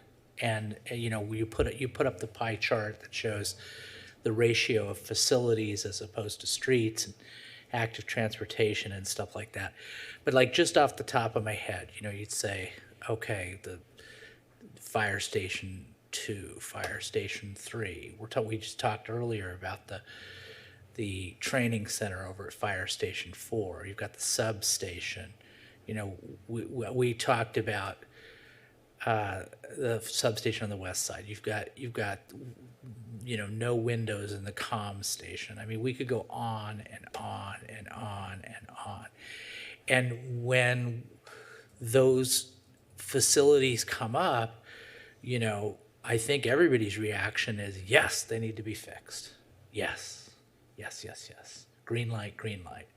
But what are we doing? And you know, and I don't want to necessarily limit it to facilities. I mean, I'm talking about that as one kind of slice of the pie, but this could be applied to, you know, to other capital improvement projects. So what are we doing in terms of like doing let's just stay with facilities for a second, doing kind of an audit, really understanding all of the needs and pulling it together and hearing from staff and hearing from the community and making a decision as a council on priorities that are going to move forward in a program for those facilities, which is kind of akin to what we did many years ago with the alleyways. You know, something that's going to take 10, 15 years before we're really going to realize top drawer facilities, which I don't think we can claim that we have right now, as in contrast to our pavement index, which is excellent. I don't think we'd win any prizes for our facilities index, if there is such a thing. So what do you have to say about that, Director Sethuraman? Mr. Mayor, I was going to bring up the alleys too. You're right, we made a program on the alleys and also on the street side of our infrastructure, of our public infrastructure, and did make a strong commitment that we want to raise the PCI value up, and we want to bring all the alleys up to be concrete or you know, so that they have a long lifespan. We need to make a similar commitment on our facilities. I mean, if you typically, you know, I have seen this in other agencies too, where facilities don't get as much respect as other public infrastructure, and that's probably because that's mainly used by employees and not truly public side, right? So, but you're right, we need to do a master plan. We need to come up with a review of all the facilities in our city, do an inventory, see how things are. We took a tour of the West Side substation, and definitely it's at a point where it should be redone, but we can definitely do some improvements at this point to make it better. So I think it's something that we should undertake, and we are willing to do that. Yeah, it's like a moonshot. You know what I mean? It's like we will have facilities in 10 years, just like Kennedy. You know, not that I'm like Kennedy or something like that. I mean, did I just compare myself to Kennedy? I didn't mean to do. I didn't mean to do that. Yeah. Okay. But, And just, Mr. Mayor, even the city hall, for example, we are seeing every floor needs some work or other. We have staff that is kind of housed in close quarters. We need to, IT department needs more office space, for example, and that we're running out of space. So it's something that we have to work on to make it better. okay, that sounds good. I think that's a good goal. Any other council member comments or questions? Okay, let's open it up to the public. Open it up to public comment. You have, as I said, you have 3 minutes if you're speaking in English. If you need a translator, you have 5 minutes. And like I said, I encourage people to, if you want to just agree with somebody as opposed to repeating what they said, then that would expedite things. But you're all welcome to speak for your time. Let's start with Mr. Vukcevic. Good evening, Council. I'll be brief because I'm tired. I really appreciate how much work and effort is being put into active transportation, and I just really wanted to recognize that work being put in, and obviously that is enumerated in the budget, and that's abundantly clear, and so I wanted to thank you all for doing that, and I also wanted to appreciate the, I'm forgetting exactly what it's called, but this cannabis revenue tax associated with, for that same thing, and so also wanted to recognize all that. So thank you, appreciate it. Thank you. Ms. McDonald, you have the floor. Good evening, Mr. Mayor and council members. There's a lot of good things in this budget. Of course, I would like to see the city commit an amount certain to active transportation as requested by the Active Transportation Committee, which advises this council. I often hear talk about sustainability, but biking and walking are the most sustainable activities there are, yet the projects are so hard to get into the budget. What hasn't been mentioned is that next year, funds will become available from the Federal Infrastructure Investment and Jobs Act to use towards safety action plans. I ask that the city commit to obtaining funds to build out the projects in the city's active transportation plan and to fund a new program to update and expand the safe routes to schools to include all schools, parks, and popular pedestrian and cyclist destinations. The latter is a project that's long overdue, and the ATP is something that's greatly needed, especially since bicycling has increased dramatically during COVID. Please note that the monies from the Act can be used to fund not only programs, but also the staffing of programs. One of the excuses the city has given for not building out the ATP faster is that it doesn't have enough staff. Well, we can now eliminate that reason. I want to point out that only a little more than 3 miles of the 51 miles of projects in the ATP have been built since the adoption in 2018. Some of those projects look great on the surface, but unless we build out the grid, they are just bridges to nowhere. Bristol Street, for example, got a lovely treatment of bollards and green paint. But at the top end, there is no connection to the closest east-west route of Baker Street, and on the bottom end, cyclists get dumped into the busy exit for Newport Boulevard. This is not what the Active Transportation Committee recommended, and it's not what is on the map in the ATP. Unless we build out the grid identified in the ATP, the bike lanes will not be used as they should be. Please listen to the Active Transportation Committee. The ATC is representative of your constituents, and they need to be heard. Also, by the time the projects in the ATP are built out, the plan will need to be reviewed, and more bike lanes will be needed. Finally, the City of Los Angeles is in the process of adopting an ordinance that will put a timeline on building out its bike plan. This is a reaction to citizens circulating a petition to get initiative on the ballot, doing just that. Funny how, when residents don't feel they're being heard, they will turn to things like writing initiatives, and the ears of the city finally perk up. Let's do better. Let's build out the ATP timely. Thank you. Thank you. You want to move over to this podium? Is there somebody? We'll go back. Why don't we go back and forth? So you can speak on this one, and then we'll turn back to you. Hi, Mayor, again. Yes. Good night. So I'm trying to speak in English so I can go faster and you can go rest. We've been here for a long period of time already, and I'm happy to be here, but now I'm, with the budget that you guys have, I'm here just to ask to create a law, like the Santa Ana law, for not increasing the rent. I don't want to move from Costa Mesa. In the area that I live right now, they increased the rent already. It was before, it was 1950, and now we're paying 21.25. So in between 10 years, it's been increased $825. So I'm just here to ask to all of the council members just to create a law to block the rent to increase. Mr. Harlan, I'm on your district, so please, please, I just want that to stop. I'm here on behalf of my community. Some of them already left because they have minors, but we were a good amount of people, and I can gather more people for this to happen. So please, please take this in consideration, and just try to make that happen as Santa Ana did.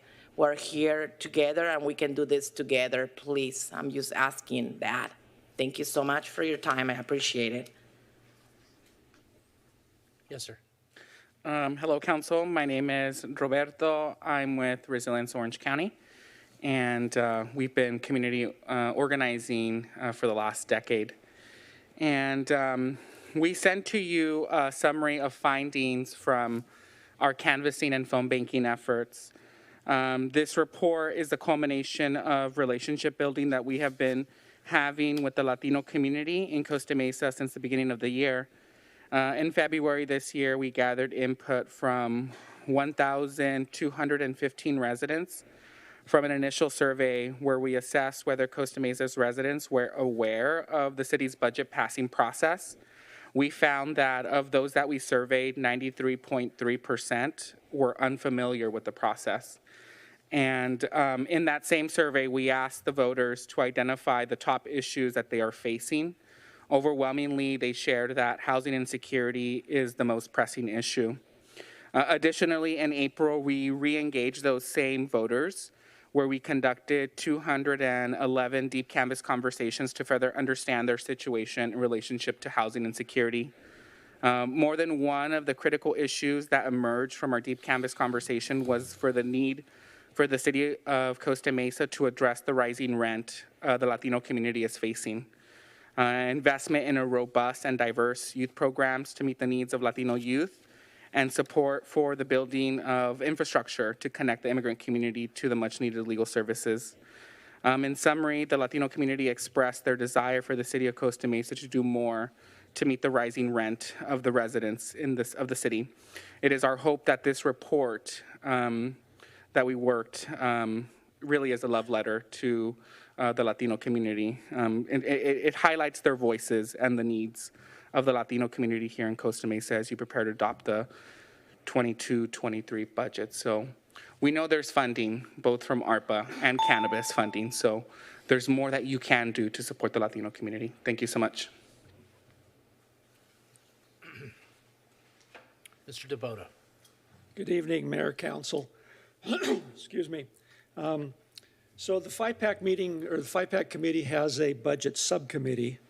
And so I'm not speaking for the full committee, I'm speaking for the subcommittee. And part of that is because we always seem to have the cart before the horse. We're discussing the budget tonight, but the FIPAC meeting is tomorrow. In any case, our subcommittee met several times related to the proposed budget, and our focus really has been on the 115 trust and what methods we could use to increase funding for that trust. After reviewing the staff report, we met again last night, the subcommittee, and we want to let council know that the subcommittee approves or concurs with recommendation number 7 in tonight's staff report, as the finance director mentioned, which proposes funding additional funding for the trust of $1.5 million out of this current year proposed surplus. We recognize it's a proposed surplus, but it looks like the money will be there. The subcommittee also wants to coordinate with staff over the next month or two on developing a written procedure for funding the trust on a long-term basis. We feel the city needs a written procedure for funding that trust. Now, switching gears, excuse my voice, switching gears to active transportation. Over the past couple of months, the Active Transportation Committee has sent 2 letters to the council dealing with active transportation capital spending and prioritization of projects. Our most recent letter was dated May 21st and dealt with prioritization of projects. I'm the chairperson of the committee, and in this case, I'm speaking for the Active Transportation Committee. I'll focus on one project. Staff has proposed $100,000 for additional bike rack funding. Yes, bike racks are necessary as a safe and convenient place for people to lock their bikes, and a lot of racks have been installed. But let's look at the data. The beginning balance for bike rack funding July 1st was $115,000. As of April of this year, 8 months later, is $107,000, which means in those 8 months, the city has spent only $8,000 for bike rack funding. Last year, the city spent about $35,000 for bike rack funding. So based on this recent usage and spending patterns, we don't believe necessarily that the $100,000 is necessary for the upcoming budget for bike rack funding, and we recommend that that be redirected to bike route signage. There are about 30 plus Class 3 routes in the city that have no signage. They need signage. You'll see signage in other cities, but you don't see it in Costa Mesa. There's only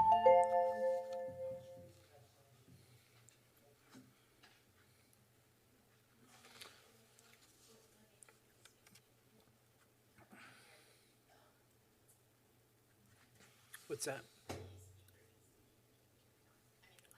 Okay, so we'll get a five-minute translation speaker. That's good. Whenever you're ready, the mic should be. Is the mic on? It's not on. It's now it's on. Muy buenas noches, señor cónsul. Vengo apoyando. Good afternoon, Council. Vengo apoyando a la ciudad de Costa Mesa I'm here to support the city of Costa Mesa sobre el control de rentas. over rent control.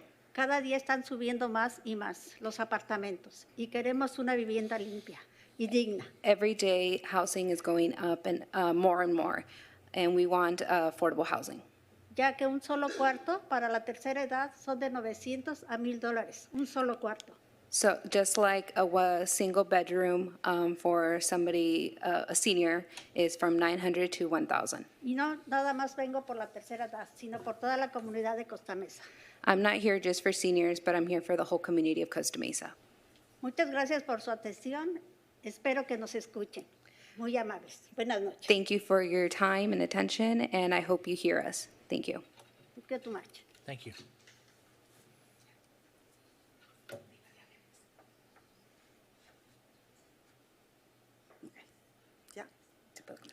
Buenas noches, mi nombre es Yolanda Padilla y yo estoy aquí representando el Distrito 4. Es donde he vivido. Good afternoon. Yolanda Padilla. My name is Yolanda Padilla, and I'm here representing District 4. Perdón, se me olvidó que me ibas a traducir. Sí, yo vengo representando, acompañando a las compañeras. Y estoy ahorita representando a mi compañera que está sentada allá. Ella ha vivido otra vez. I'm here representing my community and my fellow members. My friend who's sitting, speaking on behalf of my friend who's sitting in the audience. Sí, ella está sentada atrás, está muy cansada, ya no quiso venir a decir lo que tengo que decir. Yo lo voy a hacer rápido. She's here, but she's too tired, so she's not going to come up and speak, so I'm going to say it for her. Ella ha estado aquí en esa vivienda, en este apartamento, por más de 30 años. She's been in that apartment for more than 30 years. Y ahora ella estaba rentando un cuarto para ayudarse porque ella es grande, ella tiene casi 70 años. She was renting a room for herself because she's 60 years old. She's older. Y el manager le subió $200 solamente porque ella quiere que se salga. Casi la está corriendo. The manager increased the rent almost $200 just because he wants her to move out. Y no solo le subió, siempre la estaban molestando, tanto como el manager como el dueño de los apartamentos. Not only was a rent increase, but they were also harassing her, bugging her because of her apartment or where she lives. Y solamente yo quisiera que hubiera una ayuda para esas personas mayores. No sé si ustedes tendrían algo para ellas de bajos recursos que están. I just want some assistance for low income, for seniors, assistance for her in the situation. I'm not sure if you have anything like that. Y lo que más me gustaría que hubiera un control de renta aquí en Costa Mesa, porque está subiendo muchísimo. Cada mes les están subiendo como cada 6 meses. What I would really want is rent control in Costa Mesa because the rent is increasing a lot. Y muchas gracias y espero que nos apoyen a todas esas de la tercera edad y tanto toda la comunidad de Costa Mesa. Gracias. Thank you very much, and I hope you support us and everybody, including the people, seniors. Thank you.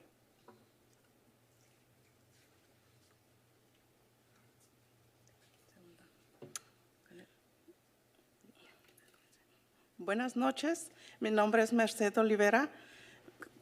Good afternoon, my name is Mercedes Olivera. Vengo a apoyar el grupo de Distrito 4 de Costa Mesa. I'm here to support the group of District 4 of Costa Mesa. En cuestión de las rentas que a cada 6 meses lo andan subiendo. In regards to the rent, which they keep increasing every 6 months. Y quisiera pues que en grupo o en organización que se diera un alto al aumento de las rentas. I would like I've come here as a group to stop the rent increase. Es todo y espero que escuchen ¿cómo que será?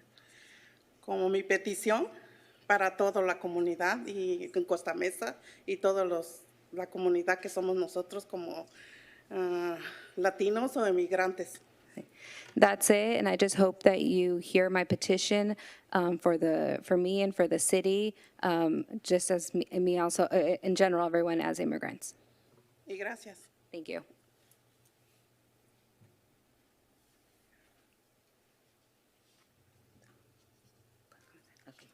Muy buenas noches, mi nombre es Siri Zúñiga. Good afternoon, my name is Ziri Sunaga. Vengo a apoyar a mis compañeras. I'm here to support my fellow friends. Para que se pare el aumento a las rentas porque es invivible con el sueldo que tenemos. I'm here because I want the stoppage of rent increase.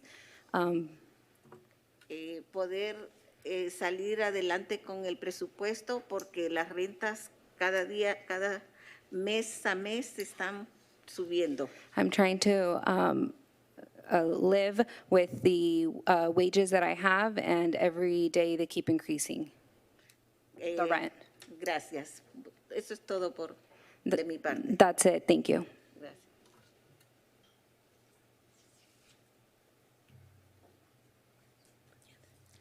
Hola, mi nombre es Francis García Hi, my name is Francis Garcia, y soy líder comunitario and I'm a community leader, y estoy aquí and I'm here apoyando a mi comunidad supporting my community por la alta necesidad for the high need de vivienda, of housing, porque tener un techo because having a roof es un derecho. is a right. Gracias. Thank you.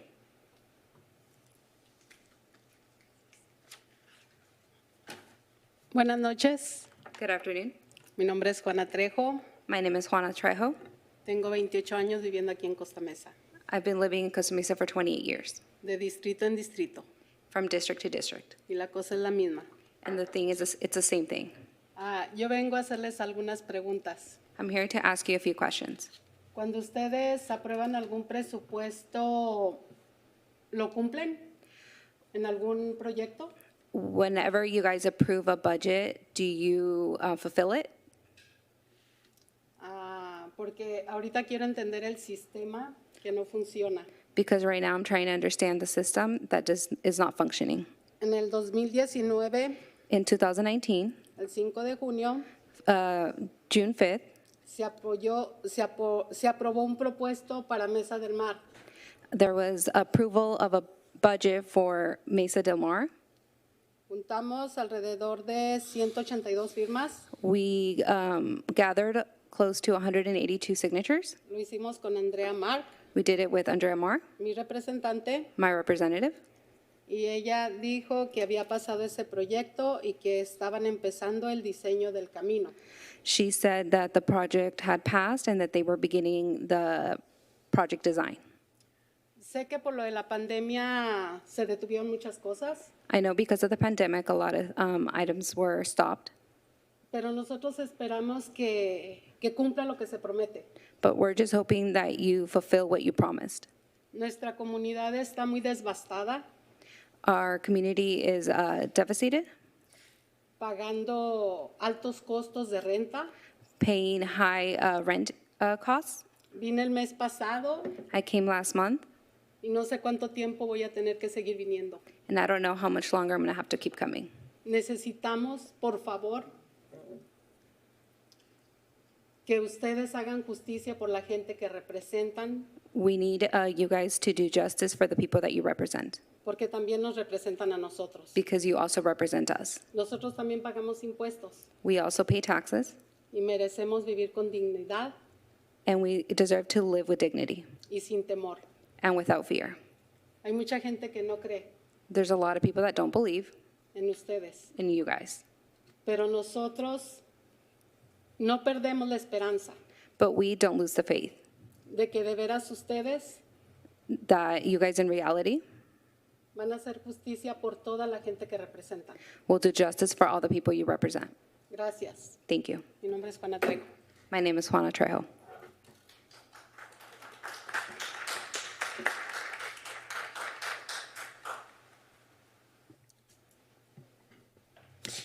Good evening, Mayor and council members. Oh, sorry. No worries. I'd like to add on to what they're saying about rent control. My name is Eric Garcia. I did talk earlier.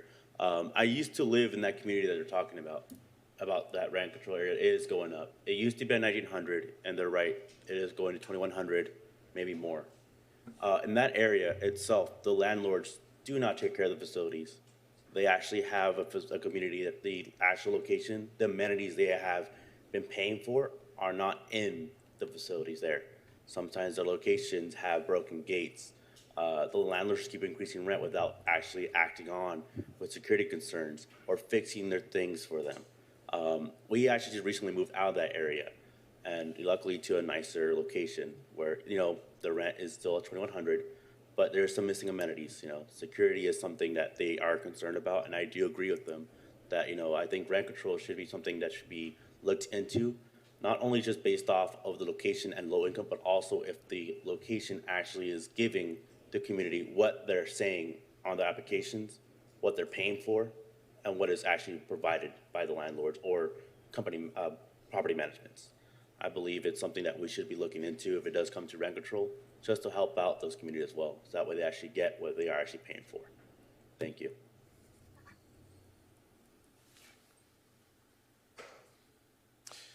Hola, muy buenas tardes, alcalde y concilio de Costa Mesa. Mi nombre es Víctor Valladares y soy el especialista de datos con Resilience Orange County. Greetings and good evening, Mayor and City Council. My name is Victor Valladares. I am the data collecting specialist here at Resilience Orange County. El propósito y la razón que estoy aquí es porque Resilience Orange County comenzó nuestra campaña de hacer encuestas, preguntas a la comunidad para identificar problemas que afectan a los residentes de Costa Mesa. I just want to let you all know that Resilience Orange County started their campaign early this year in February to gather community input on issues that are affecting residents of Costa Mesa. Uno de los problemas que identificamos fue la dificultad de la vivienda, ¿verdad? Y por eso estamos aquí. We identified housing insecurities as a top issue, and this is the reason why we're here. Nosotros somos una organización que apoyamos a las causas de los residentes. We are an organization that supports community issues and residents and uplift their voices. Estamos aquí, sabemos que ahorita estamos pidiéndoles que haya un programa de asistencia de renta. We are here also to advocate for a rental assistance program here. And as many residents have spoken and said, they keep bringing rent control. Una de las cosas que nosotros estamos aquí es para apoyar para que haya un programa de asistencia de renta. Y si los residentes están hablando de control de renta, vamos a estar apoyando a los residentes. We're here to support the community. We've built these long-term relationships right now. We've known some of these residents prior to us arriving here in February. Nosotros tenemos rutas aquí también en Costa Mesa, aunque nosotros comenzamos nuestra campaña en febrero. Conocemos a muchos miembros aquí de Costa Mesa por años, por muchísimos años. Y vamos a estar aquí por un tiempo. So we are going to be here for a while.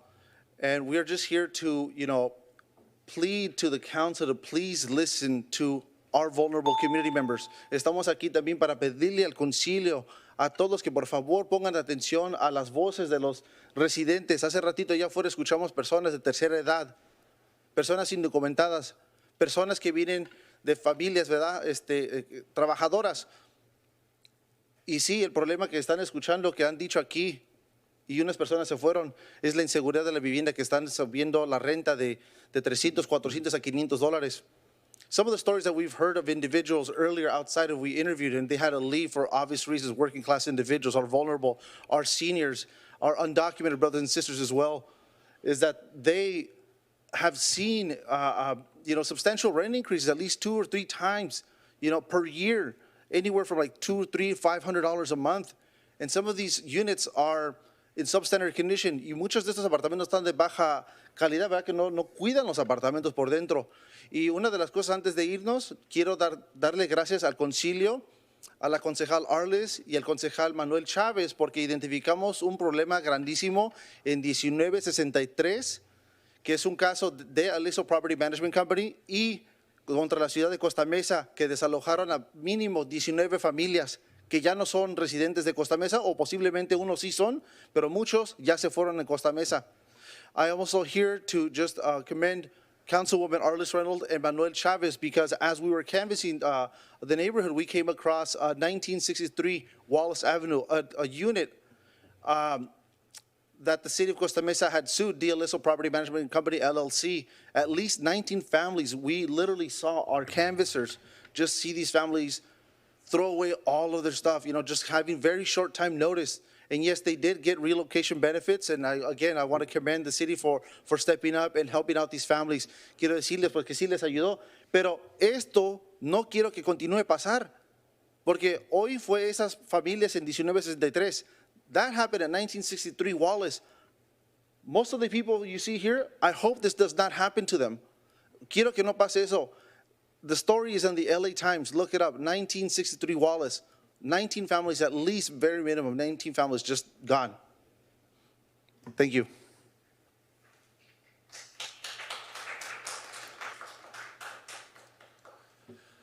Hello, Council. Good evening. And Mayor, good evening. My name is Gerardo. I'm one of the organizers with Resilience. I've been hearing a lot of the stories from the community as well.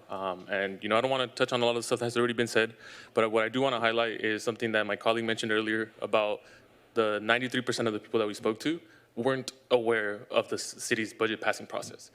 So I want to highlight that, because in the beginning of this meeting, y'all were very much identifying all of those dates where you were meeting and you were, opening up to the public for public comment.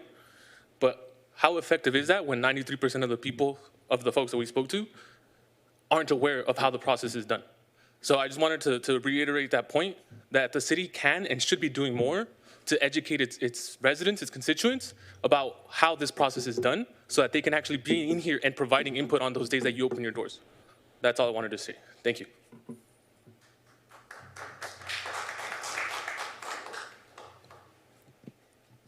Hola, mi nombre es Miguel Colín Martínez. Hi, my name is Miguel Corrine. Solo quiero tengo una cuenta cuánto está la hora, 16 la hora, ahorita está el sueldo, ¿verdad? Está así, ya está así, ya está así. I just want to make a comment about the current hourly wage. It's at 16. So, el dinero de un mes es de $2,560. So the currently monthly income is $2,560. Para la vivienda de una pareja, esposo y mujer y un niño chico, la mujer se queda con el niño va a trabajar. Él no puede pagar todo ese dinero. So the income for a couple, wife, husband, and then a child, the wife stays at home, take care of the child. Si la renta cuesta ahorita $2,300 y el pago es $2,500, no quitando los impuestos, ¿cuánto dinero le queda en su bolsillo? If the rent is $2,300 and the income is $2,560 without pre-tax, how much do I have left? How much is left? Aquí vemos muchos trabajadores que hacemos diferente tipo de trabajo. Here are a lot of different workers who do different types of employment or have different types of employment. Habemos personas que ganamos más, menos, pero el dinero no es suficiente para hacer los gastos que tenemos. There are a few that earn more or less, but it's still not enough to pay for the bills. Es un ejemplo, yo por años he estado haciendo cuentas de que año con año suben las rentas. It's an example of how every year the rent increases. Y esto nada más es una cuenta, ¿cómo se dice? Es una cuenta, algo, ¿no? Yeah. So this is just some calculations of what it is. Muchas gracias. No tengo mucha experiencia para explicar todo, pero tengo muchas cosas que decirles. Thank you. I don't have a lot of experience to explain everything, but I have a lot to say. En la próxima ocasión que nos miremos. And the next. La próxima que nos miremos otra vez. Bueno, que venga aquí. Okay. And then see you next time, the next time I come here. Gracias y buenas noches. Thank you and good night. Thank you.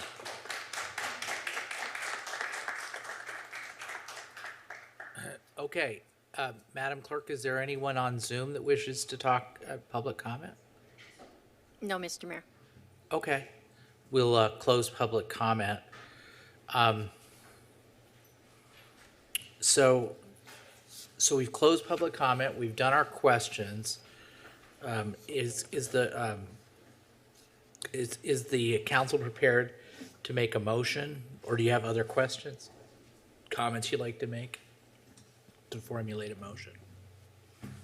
Mr. Mayor, if I can be the voice of God for a second. Yes, I have a question the voice of God. He's City Manager Farrah Harrelson, you know, a lot of residents mentioned rent relief, and I know we were supposed to bring that back this week, and for some circumstances we can discuss, it wasn't able to be done.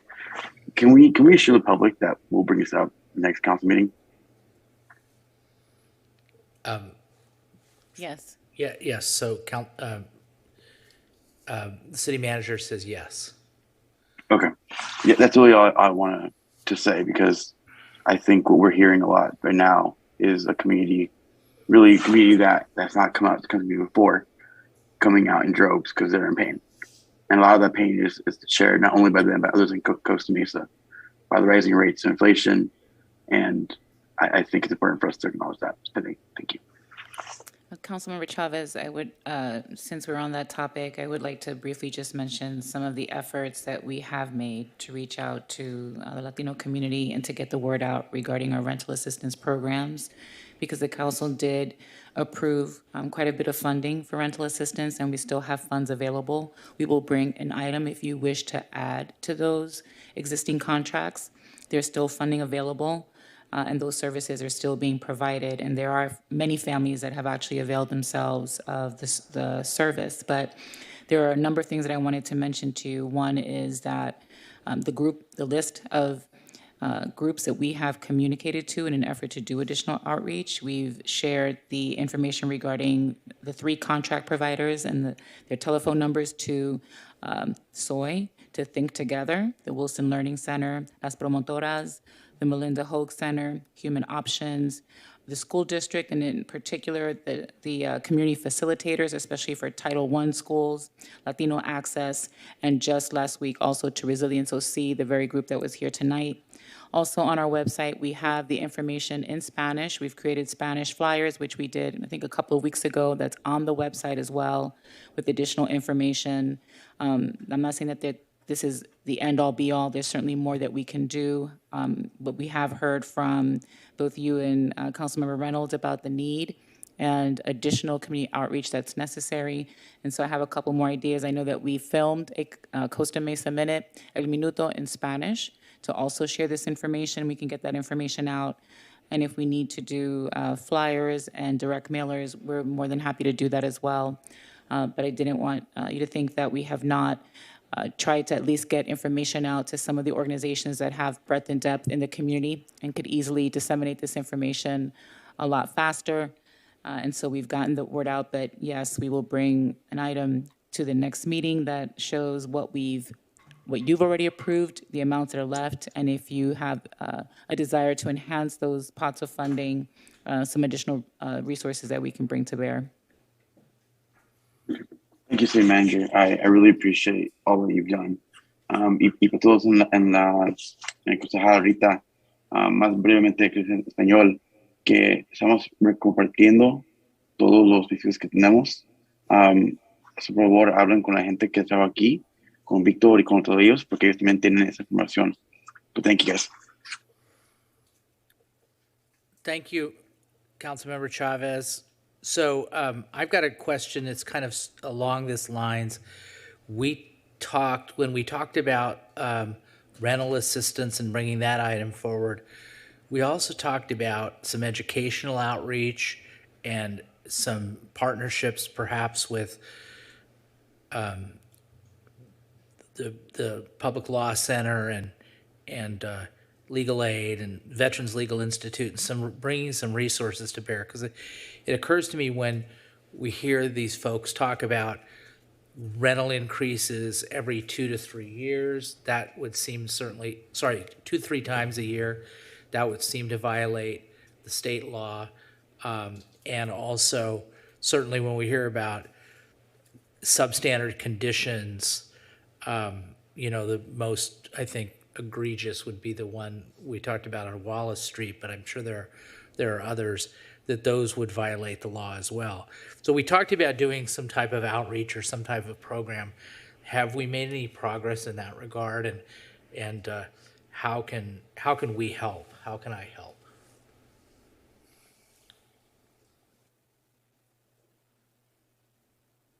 Thank you, Mayor and council members. Yeah, we have been discussing that and working with our neighborhood improvement manager to compile which groups would be participating in that based on the feedback that you've provided in the past.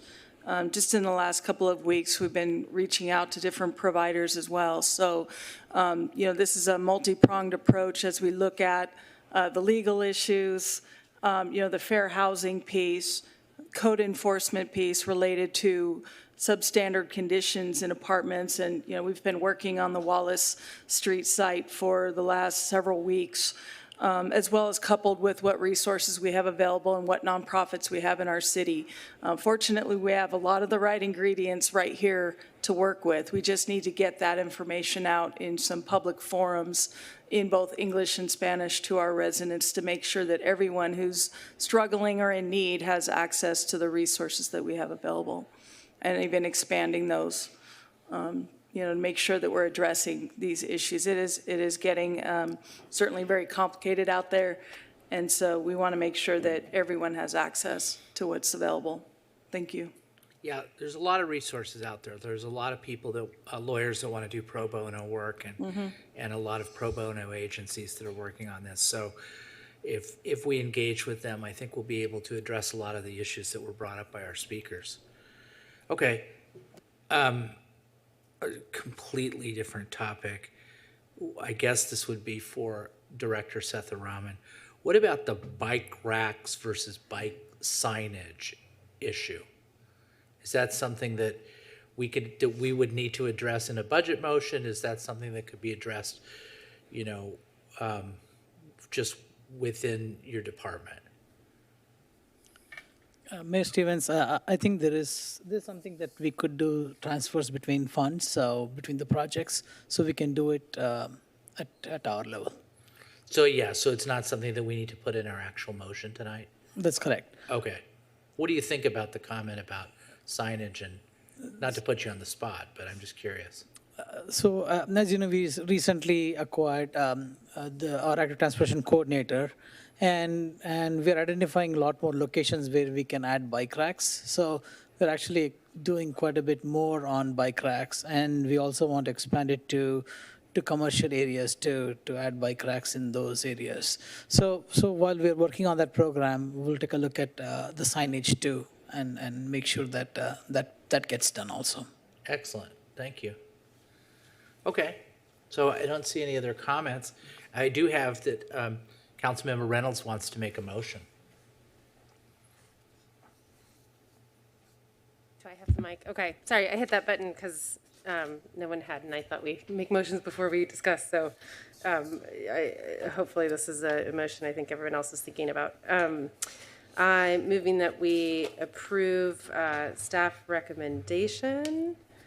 Do I need to read them all or separate AB 481? Oh, well, I'll move to approve. As long as we've read the title of the ordinance, that would be part of that. Okay, so move to approve staff recommendation related to this item with one adjustment to add the A crossing guard for College Park Elementary. Okay, and Mayor Pro Tem Mar is going to second that. Is there anything that we need to say differently, pertaining to the, or do we need to break it out, item number 10 of the recommendations with the AB 481? We need to do that separately? Mr. Mayor, that'll be a separate vote completely. That's going to be a completely separate vote, okay? And so does the council need to hear anything more about that, or do we have sufficient information to vote on that? That was included in your public hearing. I got that. I heard it. I heard what we said about it. So we're good with that? And Mayor, just to maybe avoid potential confusion in the future, I'm moving the recommendation on our updated agenda report. So you mentioned item 10, so I think you're looking at an outdated report. Minor changes. Did we renumber it? So number 9, yeah, okay, gotcha. So thank you. So number 9, we're going to cleave off and do it in a separate vote. So you're moving to approve 1 through 8? Right? Correct. Yes. Excellent. That's the second? With the addition of a crossing guard for College Park Elementary. Right. Okay, that's good. Would you like to be heard on the motion? Yes, we got a second, okay. Yeah, we got a second. Yeah, I mean, we've talked about this a lot, so all of the thanks that have been shared before for all of the effort that goes into this budget. I'll acknowledge again that I probably know just a fraction of the effort that goes into this budget, so thank you, Ms. Molina, to you and your team for all of the hours dealing with outdated software and putting this together. I know it's a very complicated task. That hopefully will get better each year as we continue to improve the software. This budget, checks a lot of really important boxes, is aligned with the strategies that we've set as a council. I know there's always the tough task, I think, for all of us. I know staff, you care very much about our community as well. The tough task is that we want to tackle every problem that we can, and I appreciate your feedback and the feedback from our city manager, and really trying to make sure that we're approaching these challenges in a way that allows us to actually achieve them, that we're not spreading ourselves too thin. So I'm, again, very proud of this budget and all of the areas that we're addressing here, from dealing with very overdue infrastructure needs, both physical and IT, but also really trying to invest in our forward-looking values related to more sustainable multimodal transportation and park investments and the housing investments. I'm looking forward to future conversations on those continued challenges, but really proud to support this budget today and set us up for a really strong fiscal year 22. Thank you. All right. Good presentation. So the second is Mayor Pro Tem Mar. Do you want to talk about the motion? Yeah, I'm not going to say very much because it's late, but thank you to staff as always. Two quick things. I would like to see the 5-year plan come back, and then I'll just pile on with everybody else too, that I'd like to see the rental assistance piece come back next week as well, or I guess in 2 weeks. So other than that, good job. We're done. We're done for now, right? And now we've got more. Now we've got different work to do. Thanks, Carol. Councilmember Harlan? Thank you, Mr. Mayor. I hadn't planned on commenting on the budget. I know this has been a long and exhausting process for everybody, and it's after 10 o'clock already. But I'd be remiss if I didn't at least acknowledge what I think was, to me, the highlight tonight. People coming to, one, get involved in our civic process and the budget, which I think is always a good thing. There's a ton more education we need to do. But two, the topic at hand, housing, is not going to go away anytime soon. The fact of the matter is it's very expensive to live in Costa Mesa. And I think that applies to people across the board in a variety of income levels. And even though the budget is memorializing our policy priorities, it's only a piece of it. And as Mayor Pro Tem Mar had just commented, we've got a lot more work to do. And I think, to my mind, on the legislative end, we're really going to need to put a lot more effort into setting those opportunities for more housing. And by that, I specifically mean that we have some code updates, amendments, modifications that I believe we need to do in order to provide for that housing. We have been lacking for the last 6+ years. Even if you look in our budget at our development impact fees, we are barely making a dent.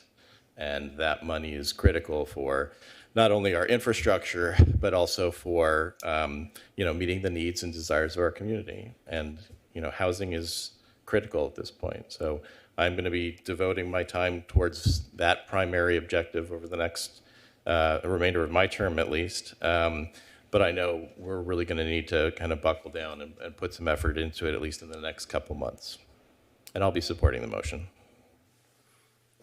Do any other council members wish to be heard? All right, so thank you. As I've said before, and I'll say it again because this is the big vote, that this is it was a really good budget process. Very smooth, crystal clear, balanced budget, addresses very kind of methodically and thoughtfully the goals of the city council, the core values of the city council. And so it's excellent. And I support the work, I compliment the work, and I will support the motion. I will also say, though, that this is where we are at this time. The whole process that we're doing in this city in making progress in these areas can sometimes be slow, can sometimes be incremental. Sometimes it seems glacial.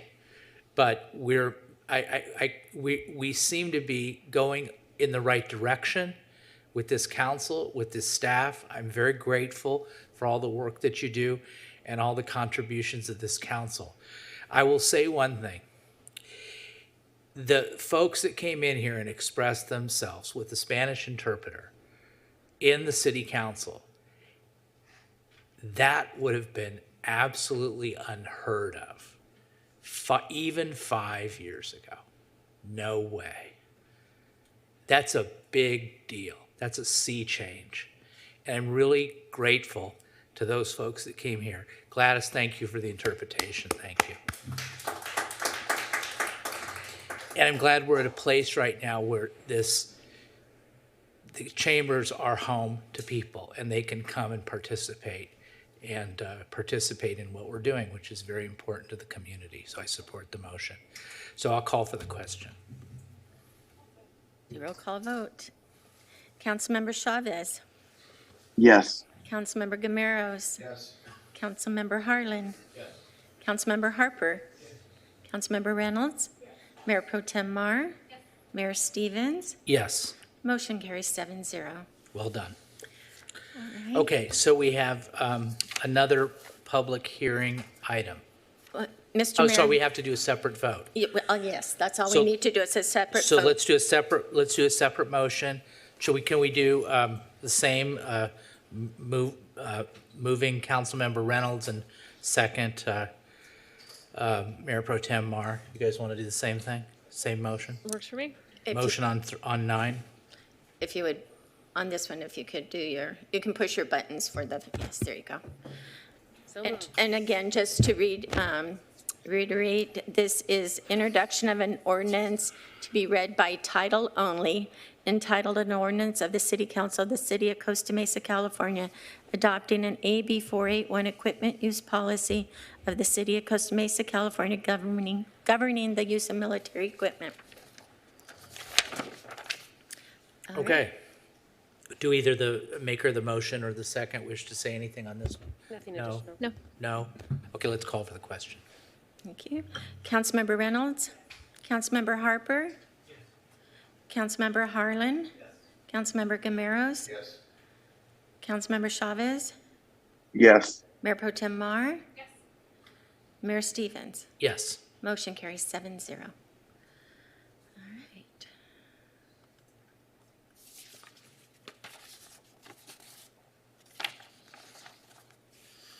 Okay, now we're going to item 2. This is public hearing item 2, adoption of fiscal year 2022-23 appropriations limit. Presentation by Finance Director Carol Molina.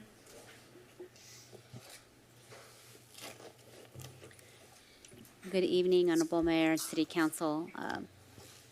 Before you is the annual fiscal year 22-23 appropriation limits vote. As part of the State of California's constitutional requirement, the city is required to provide a formula that places annual limits or ceilings on the appropriation of tax proceeds that can be made by state, school districts, and in this case, local governments. Article 13B requires that state and local governments return any funds to taxpayers in excess of the amount for a given fiscal year.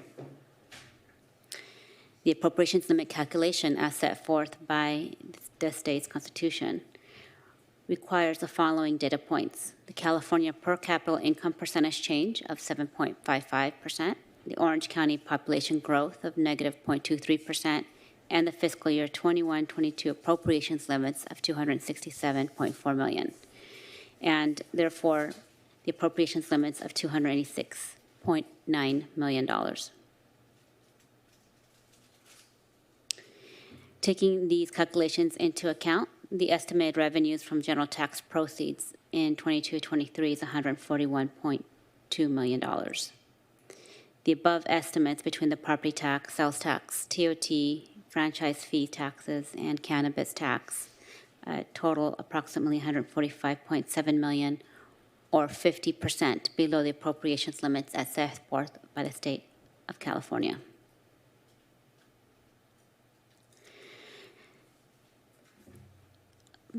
And that is it for me tonight. I will open up to any questions.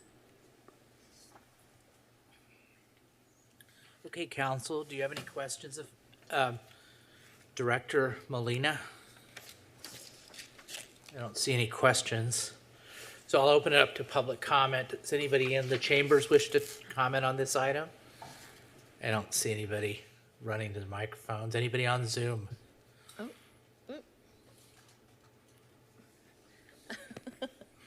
My computer just glitched. No, Mr. Mayor. Okay, close public comment. So let's, I'll entertain a motion on this one. Can I ask one quick question? Of course. It's simple. We ever come close to this limit? No. No, not even close. No. What's the closest we've, like 40 million, 50 million close? Not even. Not even close at all. This is Got it. probably as close as we're going to Got it. get. Thank you. Okay. So, motion, this motion by, I almost did it. Motion by Mayor Pro Tem Mar, second by Councilmember Reynolds. And so, do either of you wish to speak to the motion? No. No. Yes. To approve, yes. The motion is to approve, right? Staff recommendation. All right, let's call for the question. Thank you. Councilmember Reynolds? Yes. Councilmember Harper? Yes. Councilmember Harlan. Yes. Councilmember Gameros. Yes. Councilmember Chavez. Yes. Mayor Pro Tem Mar. Mayor Stevens. Yes. Motion carries 7-0. All right, we made it through our 2 public hearing items, the consent calendar, 5 proclamations and presentations, and now we're on to new business item number 1. Yes, this is professional services agreement for on-call plan review, inspections, and staffing services. Presentation by Ms. Lee, Economic and Community Services Director.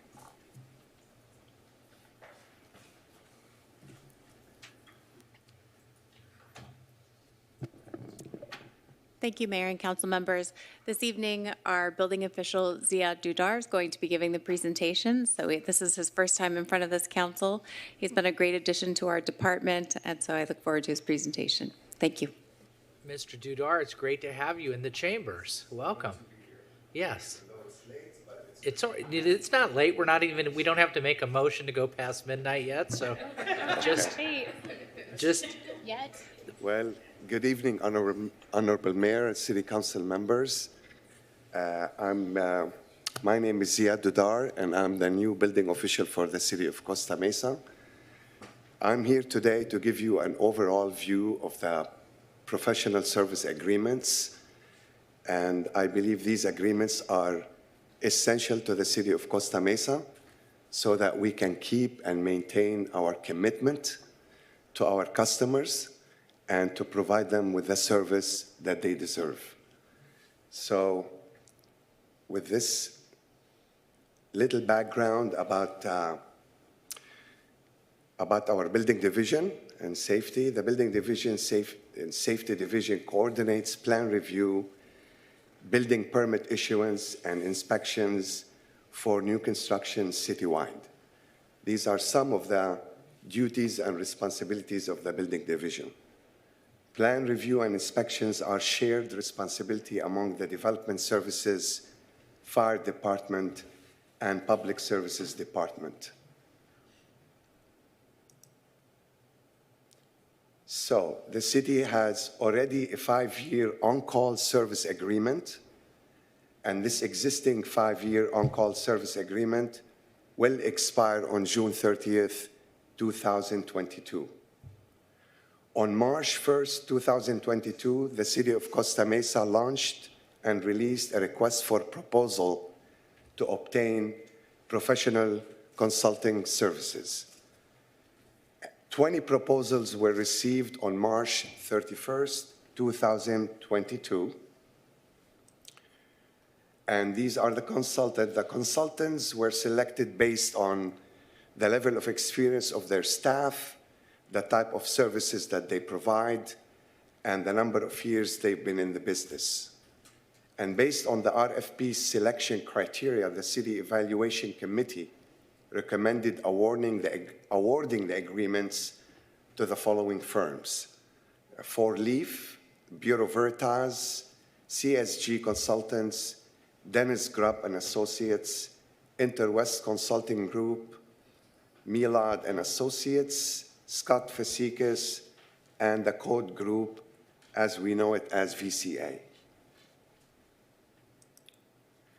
And the type of services we expect, and we expect from these professional service consultants, is to provide the city with a quality plan review, provide highly skilled inspection services, and supplement in-house staff with the staffing services.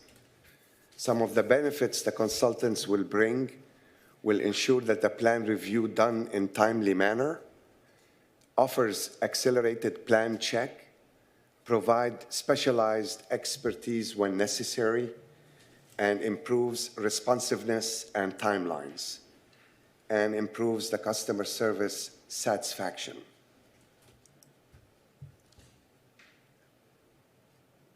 So based on the workload we are experiencing, on-call consultant services are required in addition to the in-house staff. So the staff recommends the City Council to approve the 5-year professional service agreements with the recommended firms for the on-call plan review, inspections, and staffing services. and to further authorize the city manager to execute any future amendments due to increase in compensation, so long such amendments are within the allocated annual budget. And with that, I conclude my presentation, and I welcome any questions that you may have. Council, do you have any questions of our building official, Mr. Dudar? Mayor Pro Tem Mar? Yeah, can you just put this in context? How much have we typically outsourced? Because is this more than we've done in the past? Or is this in keeping with sort of what we've been doing for a We're while? just keeping up with the same pace right now. Yep. And as we go along and we're filling out all these vacancies, things may change in the future, percentage-wise. But for now, we're keeping up with almost a similar pace. Okay, thank you. Is the level of consulting and supplementation into these building permitting functions, is that something that's common and typical in cities, or is it something that's unique to Costa Mesa? It is, Mayor Stevens, it is typical in this industry for all local jurisdictions. And I didn't mean to I didn't mean unique, but I mean how is our level, compared to other cities? City of Costa Mesa is, I would consider it as a medium level. Okay. Compared to other cities. In terms of our utilization of consultants? And in terms of utilizing those consultants. Okay. Yeah. All right. Well, I guess I got to open it up. Any other questions or comments? No? Oh, yeah. Sorry, Councilmember Reynolds. Thank you. Thank you for that presentation. Just a couple quick questions that I haven't been to Plan Check, hopefully sometime in the next couple of years, but I recognize Interwest. I don't recognize any of the others. I was curious if are there any consultants who have been working in this capacity that we did not continue with? Yes. We had worked before in the past with, actually the only two new consultants that I see on this list is Four Leaf and CSG Consultants and Dennis Grubb. And the rest of these consultants have been used in the past. Okay. And do they do business, when they're working with our residents or businesses, are these consultants doing business sort of as Costa Mesa, maybe not officially employees, but they appear to our constituents as Costa Mesa employees? Or do they know that they're working with Four Leaf or the Code Group or CSG and so on? No, not as a City of Costa Mesa employees. Okay. No. Let me ask that question a little bit differently. So how are these people at our desk, or how do our constituents sort of interact with all of these different groups? When we deal with the staffing, like over-the-counter operations, plant technicians, we may request and ask them to provide us with this service to be coming in-house in the City of Costa Mesa. Okay. But most of the plan check process and the reviews, they are done outside the City of Costa Mesa. We send them the plan, they either come and pick them up, or we send them the plans electronically. Okay. So in a lot of cases, our constituents aren't even interacting directly with these consultants, but if they are, it sort of appears to them that they're just talking to an employee at Costa Mesa. Yes. Yeah, okay, thank you. And I have heard a little bit of feedback about, kind of long lead times or long turnaround times. Do we have and I think that's the case, across businesses, everything's just taking longer right now. But do we have the ability in the contract set up to ramp up if we need to, if we wanted to try to reduce processing time? Yes, we do have this option for our customers to offer them the expedited or accelerated plan review, which would normally cut the plan review time in half. Got it. And that is a promise that we try to honor and to keep in the City of Costa Mesa. Got it. Okay. Thank you. You're welcome. Okay. Let's open it up for public comment. I don't believe there's anybody that wants to speak, do any public comment. No? Mark? No? Okay. So then anybody on Zoom? No, Mr. Mayor. Okay, close public comment. Motion by council member, I got in. Sorry, motion by Mayor Pro Tem Mar, second by me. Is it the motion to approve the item? It is, in fact. In that case, I second it. All right, do you have anything to say about your motion? I do not. I was joking with Raja. The company, I work for Willdan. Willdan does a lot of this work in like 300 cities across the country. So, maybe someday when I'm not on council, they can bid on this work. But yeah, happy to approve this. Glad we're doing this. This is pretty normal for most cities. So let's keep it going. All right, good. Okay, I second it. I have nothing to say. So let's call for the question. Councilmember Chavez? Yes. Councilmember Gameros? Yes. Councilmember Harlan? Yes. Councilmember Harper? Yes. Councilmember Reynolds? Yes. Mayor Pro Tem Mar? Mayor Stevens? Yes. Motion passes 7-0. Okay, our final item is new business item number 2. Would you please read the title? Thank you. This is adopt a resolution to and approve a letter of support for House Resolution 8. Okay. Presentation by City Manager Lorianne Farrell Harrison. Ms. Farrell Harrison, you have the floor.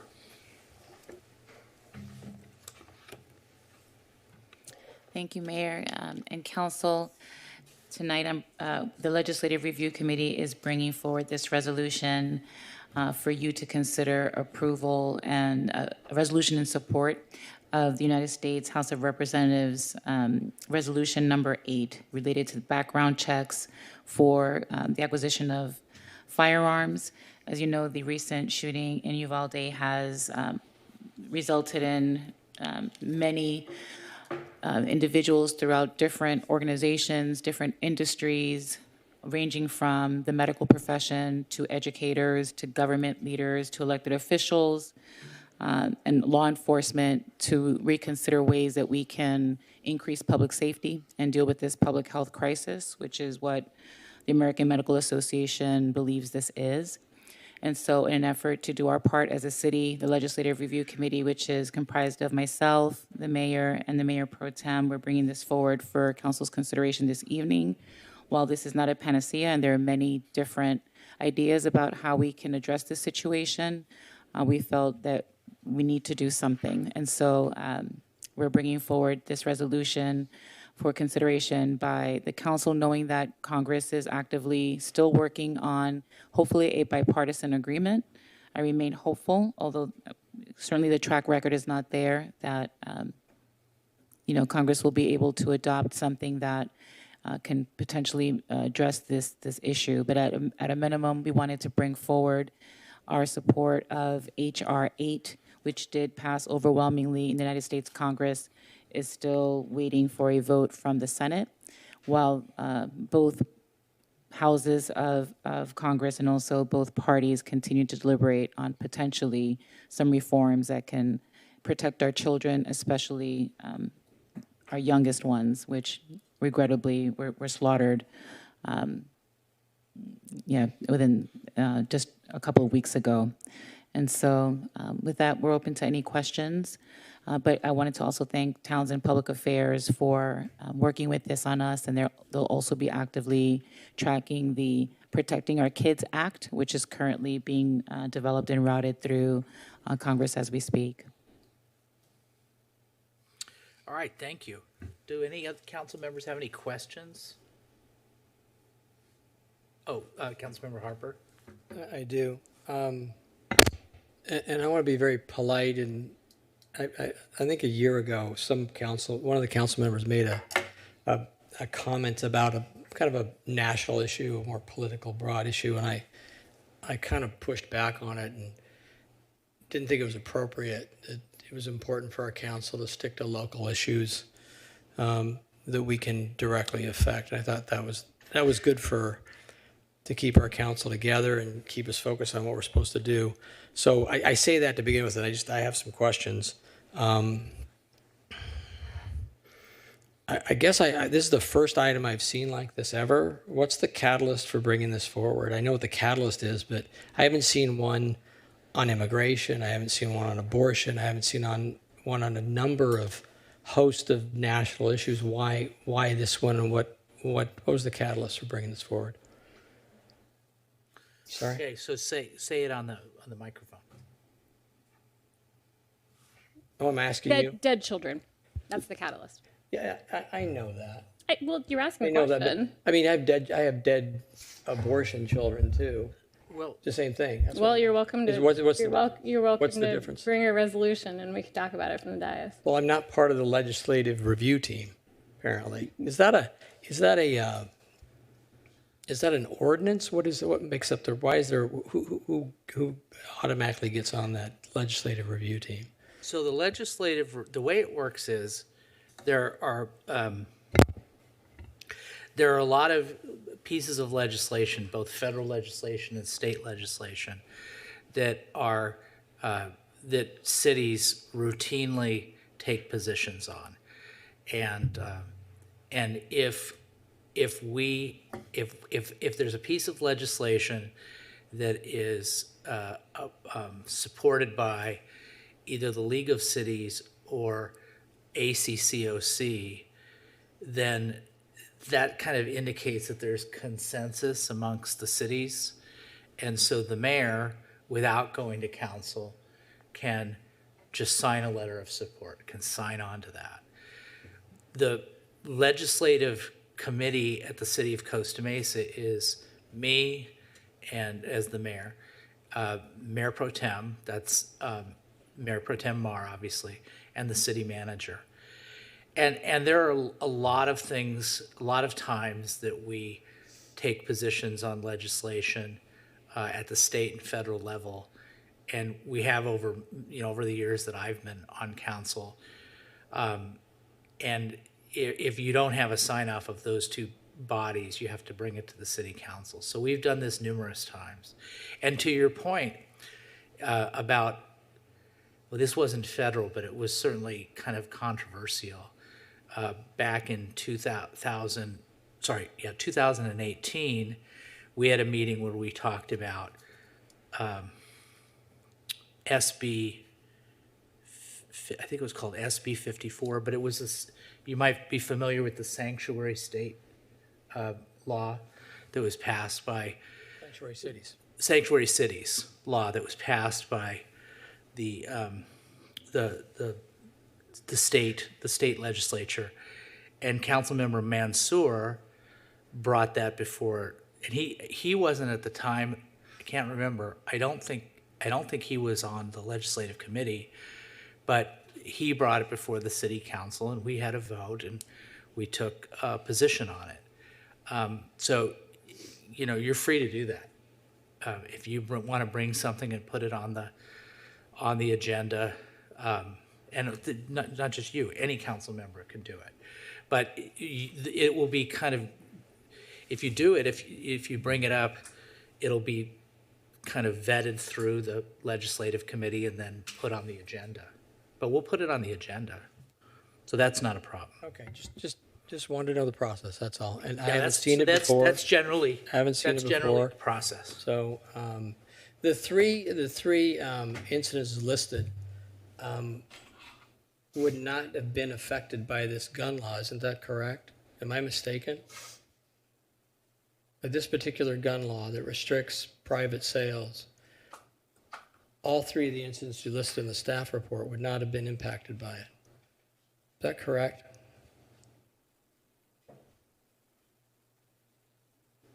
I don't think the killers bought at a gun show.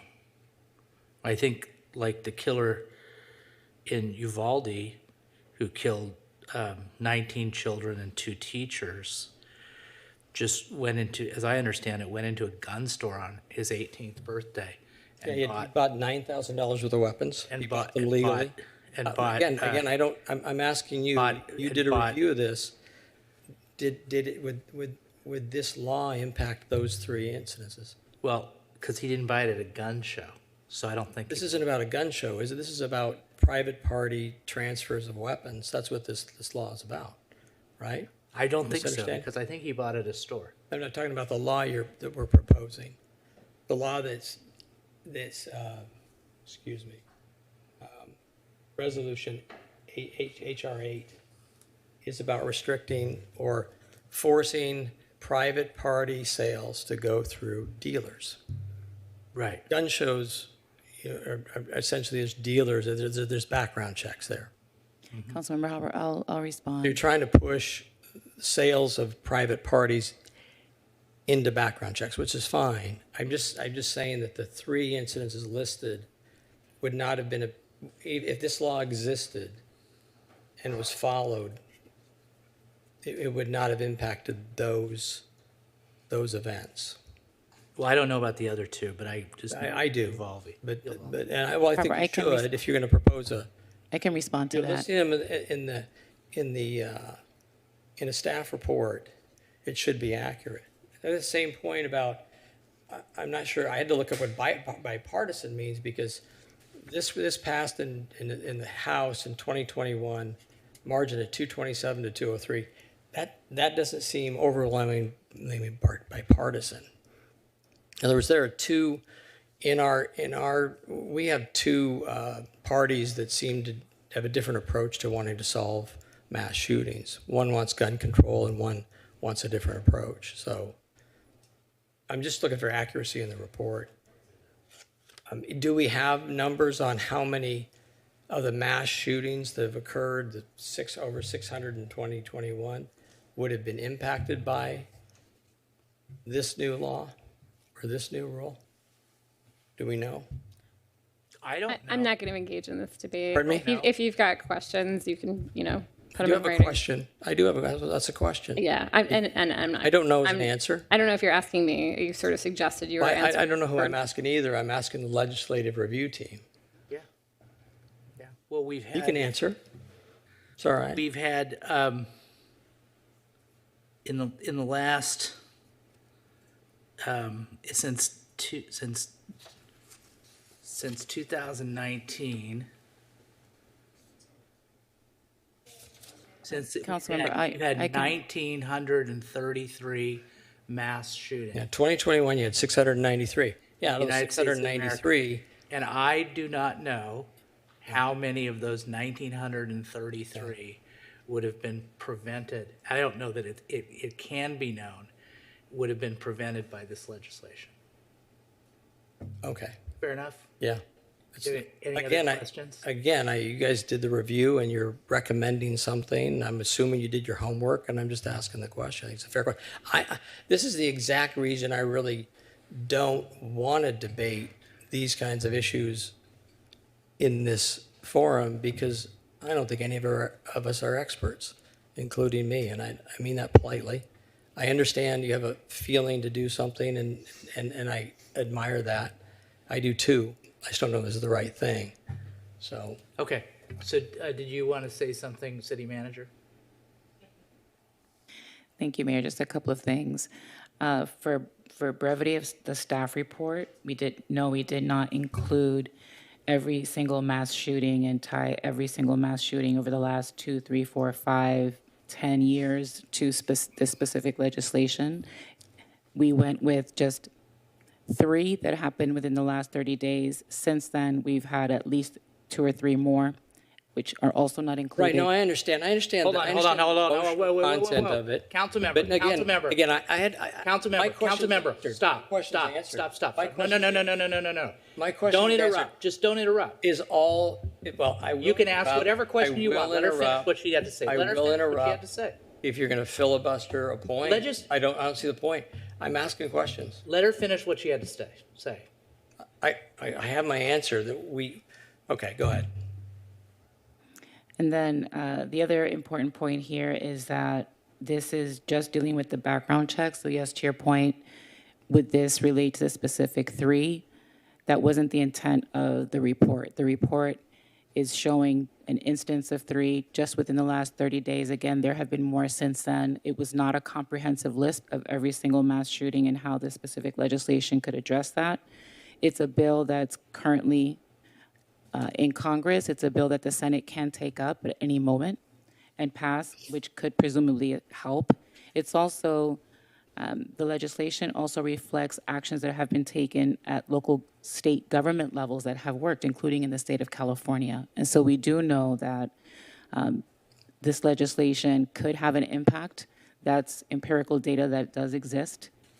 And so that's why we're bringing it forward. Is it a direct match to those 3 regrettable, horrific incidents? No, there would have to be much more comprehensive legislation than this. In fact, this doesn't go anywhere near far enough to address the different incidents that we saw. By having examples that don't relate to the law you're referring to, it just seems misleading to the public, to me.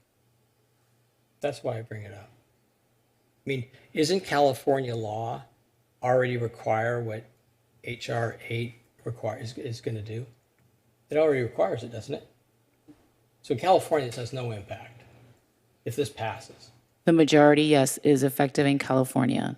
Right, we're commenting on a national federal law across all states. Yes. Yeah, exactly. Okay.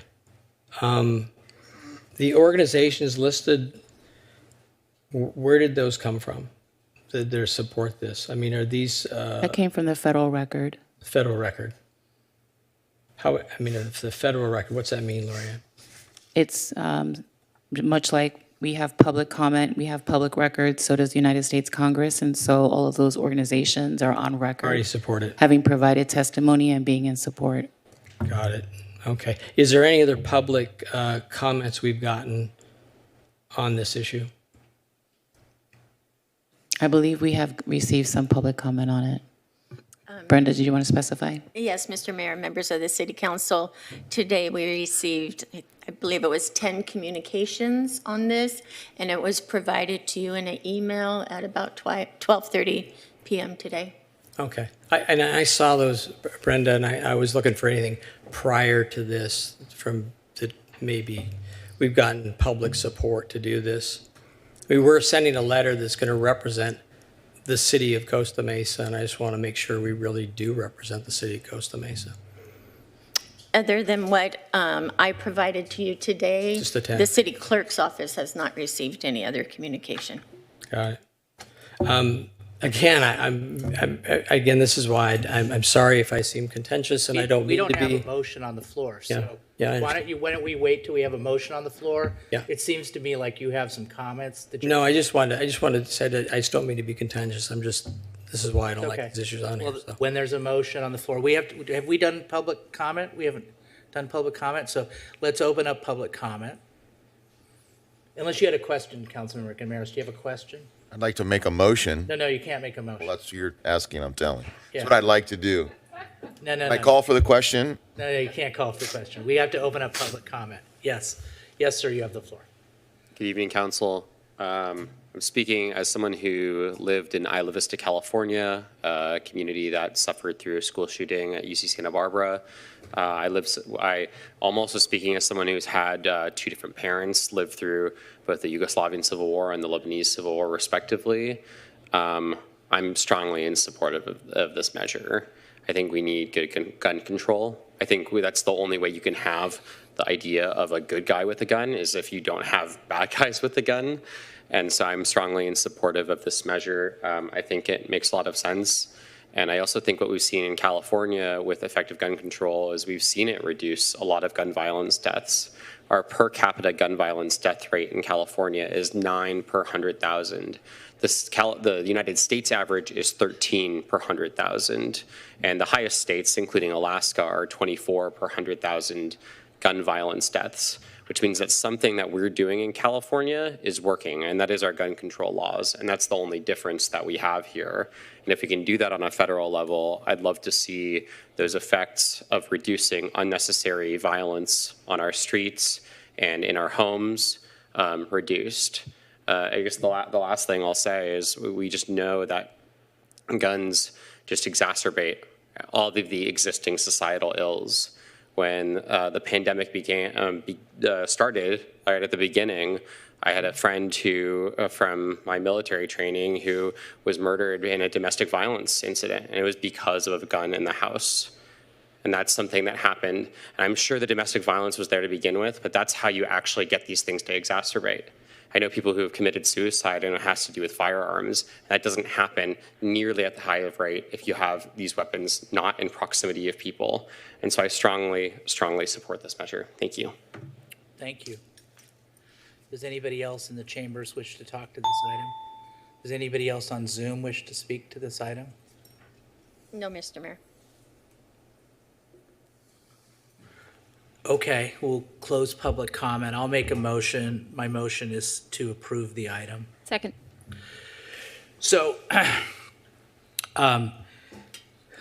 look, the problems we have with gun violence is really, it's a national disgrace, and something needs to be done. When we have 19 children dying and 2 teachers, and it's just one right after another. And then, you know, lots of people that I know have been touched by this. My secretary, who's been my secretary for 24 years, her niece was killed in the shooting in Las Vegas. It's horrible. And to sit around and kind of parse and debate and say, well, would this have stopped that? And would that have stopped this? The whole idea with this law is to have background checks be more prevalent and include them, purchases of guns through dealers so they could do background checks to slow down the process. So 18-year-olds on their 18th birthday can't get AR-15s and 375 rounds of ammunition and slaughter 19 children. So is this the panacea? Is this going to solve the problem? This H.R. 8, it is not. But that's not how problems, the problem may never be solved, unfortunately, but it can be reduced. And this law could be a part of that in making the problem reduced. And it could keep children alive. It could keep adults alive. It could keep people from dying of needless gun violence. And it could also keep our police officers safe. So I support the motion.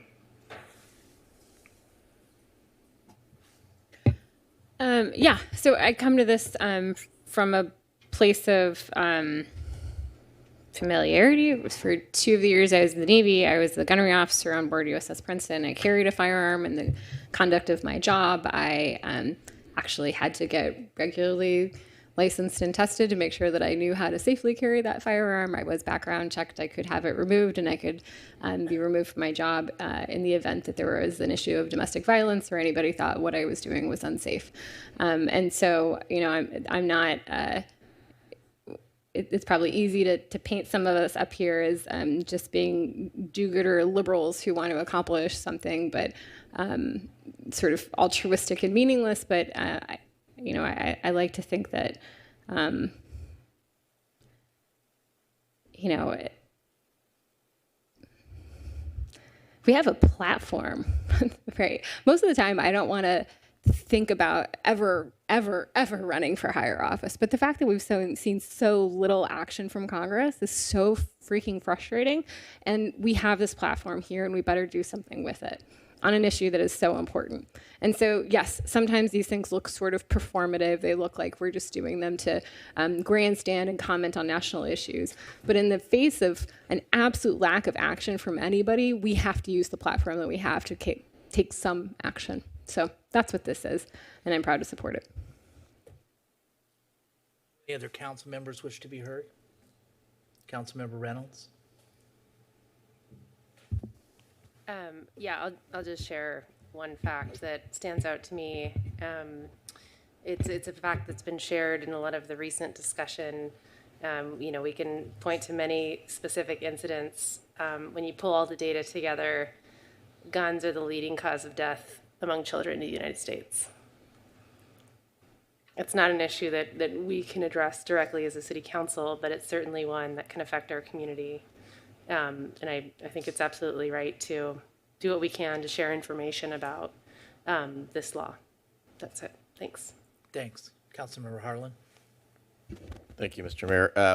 I'll join the chorus. I wholeheartedly agree with my colleagues' comments and perspectives thus far. I would simply add that this is, as the mayor stated, a national epidemic, and we have federal legislation to address it. It's common sense. That's reason alone to support this. And I think our community, at least the people I've heard from, especially over the last couple of weeks, are demanding something to be done. And to the extent that we do have a platform and can make our community's intentions known, I think this is certainly appropriate for us to do. So I'll be supporting the motion. Do any other council members wish to speak? Okay, let's call. No, sorry. Yeah, I'd like to talk. Yeah, go ahead. I think that I mean, all of us are bothered by this. All of us are. It's devastating to see what we see, and but you're proposing to send a letter that I don't think necessarily represents what the city of Costa Mesa might believe and our constituents believes. We've got 10 letters from public comment that say they don't want this. I sent this agenda. I got this agenda item at 5:30 on Friday, and looked at it and found it and looked at it. I saw it Saturday morning and sent it out to about 10 people, and all 10 responded. They either had reasons why they disagreed with the law itself, or they wondered why Costa Mesa was doing this, and they didn't feel that Costa Mesa was necessarily there to represent their opinion on a federal at the U.S., at the Senate. So it's that's what got me, and I'm going to vote against it because I don't think it addresses the real issue, the root cause of what's going on here. And my name's going to appear at the bottom if it implies like it did. John, you brought up the same issue, the 19 children that died, and I'll go back to, if you're going to bring that up, at least make it applicable to the law you're talking about, because it doesn't apply. It wouldn't have changed anything. The three things that occurred, the three events that occurred, this law wouldn't have corrected it. I would love to do an ad hoc committee and talk about what the root cause of these mass shootings are and what the real solution is. I don't think gun laws are solving anything. I can look at statistics in Chicago and other cities and go, all the gun laws in the world aren't changing things. We have a mental health problem, and I don't want to debate that here. I don't want to debate any of this here, sincerely. In the 1950s, we had one mass shooting. In the 1960s, we had 6. 70s, we had 13. The 80s, we had 32 mass shootings. The 90s, it went to 42. And now in 2021, we have 693. Do we have more gun laws or less gun laws? We have more gun laws. We have a bigger problem. And I continue to believe it's mental health, and branching out from that is prescription drug use, video games, violent TV, COVID lockdowns, social media. It's a broad spectrum of things that are causing the problems. I don't think anybody's got a clear answer. And so I hate that this clouds what we really should be doing. And that's probably my biggest problem with it. It's become a political football. I have a quote here from one of our presidents. You can guess who it is. I have never believed that additional gun control or federal registration of guns would reduce crime. I am convinced that a criminal who wants a firearm can get one through illegal, non-traceable, unregistered sources with or without gun control. That was Joe Biden in 1985. About the same time frame, another one of our presidents said, those who seek to inflict harm are not fazed by gun control laws.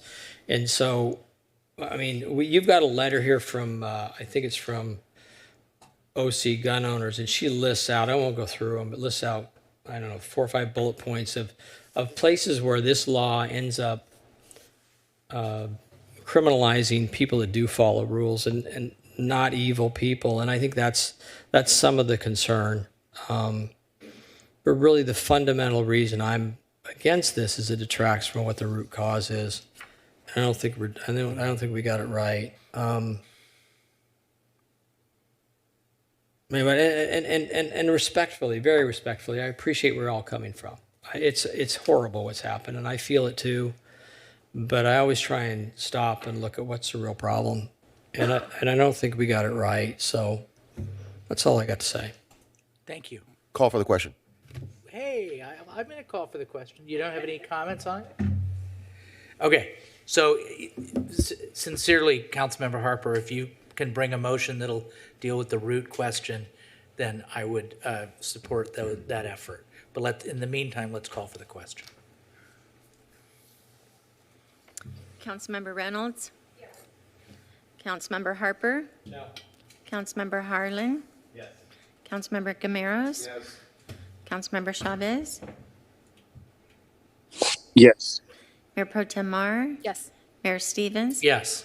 Motion carries 6-1 with Councilmember Harper voting no. Okay. So we're done with our business. Does any council member have anything else they want to say that they didn't say earlier?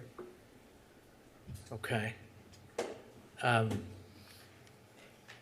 So we'll adjourn the meeting in honor and memory of Ann Paulo, Costa Mesa resident, who died at the ripe old age of 100. So God bless her and her family.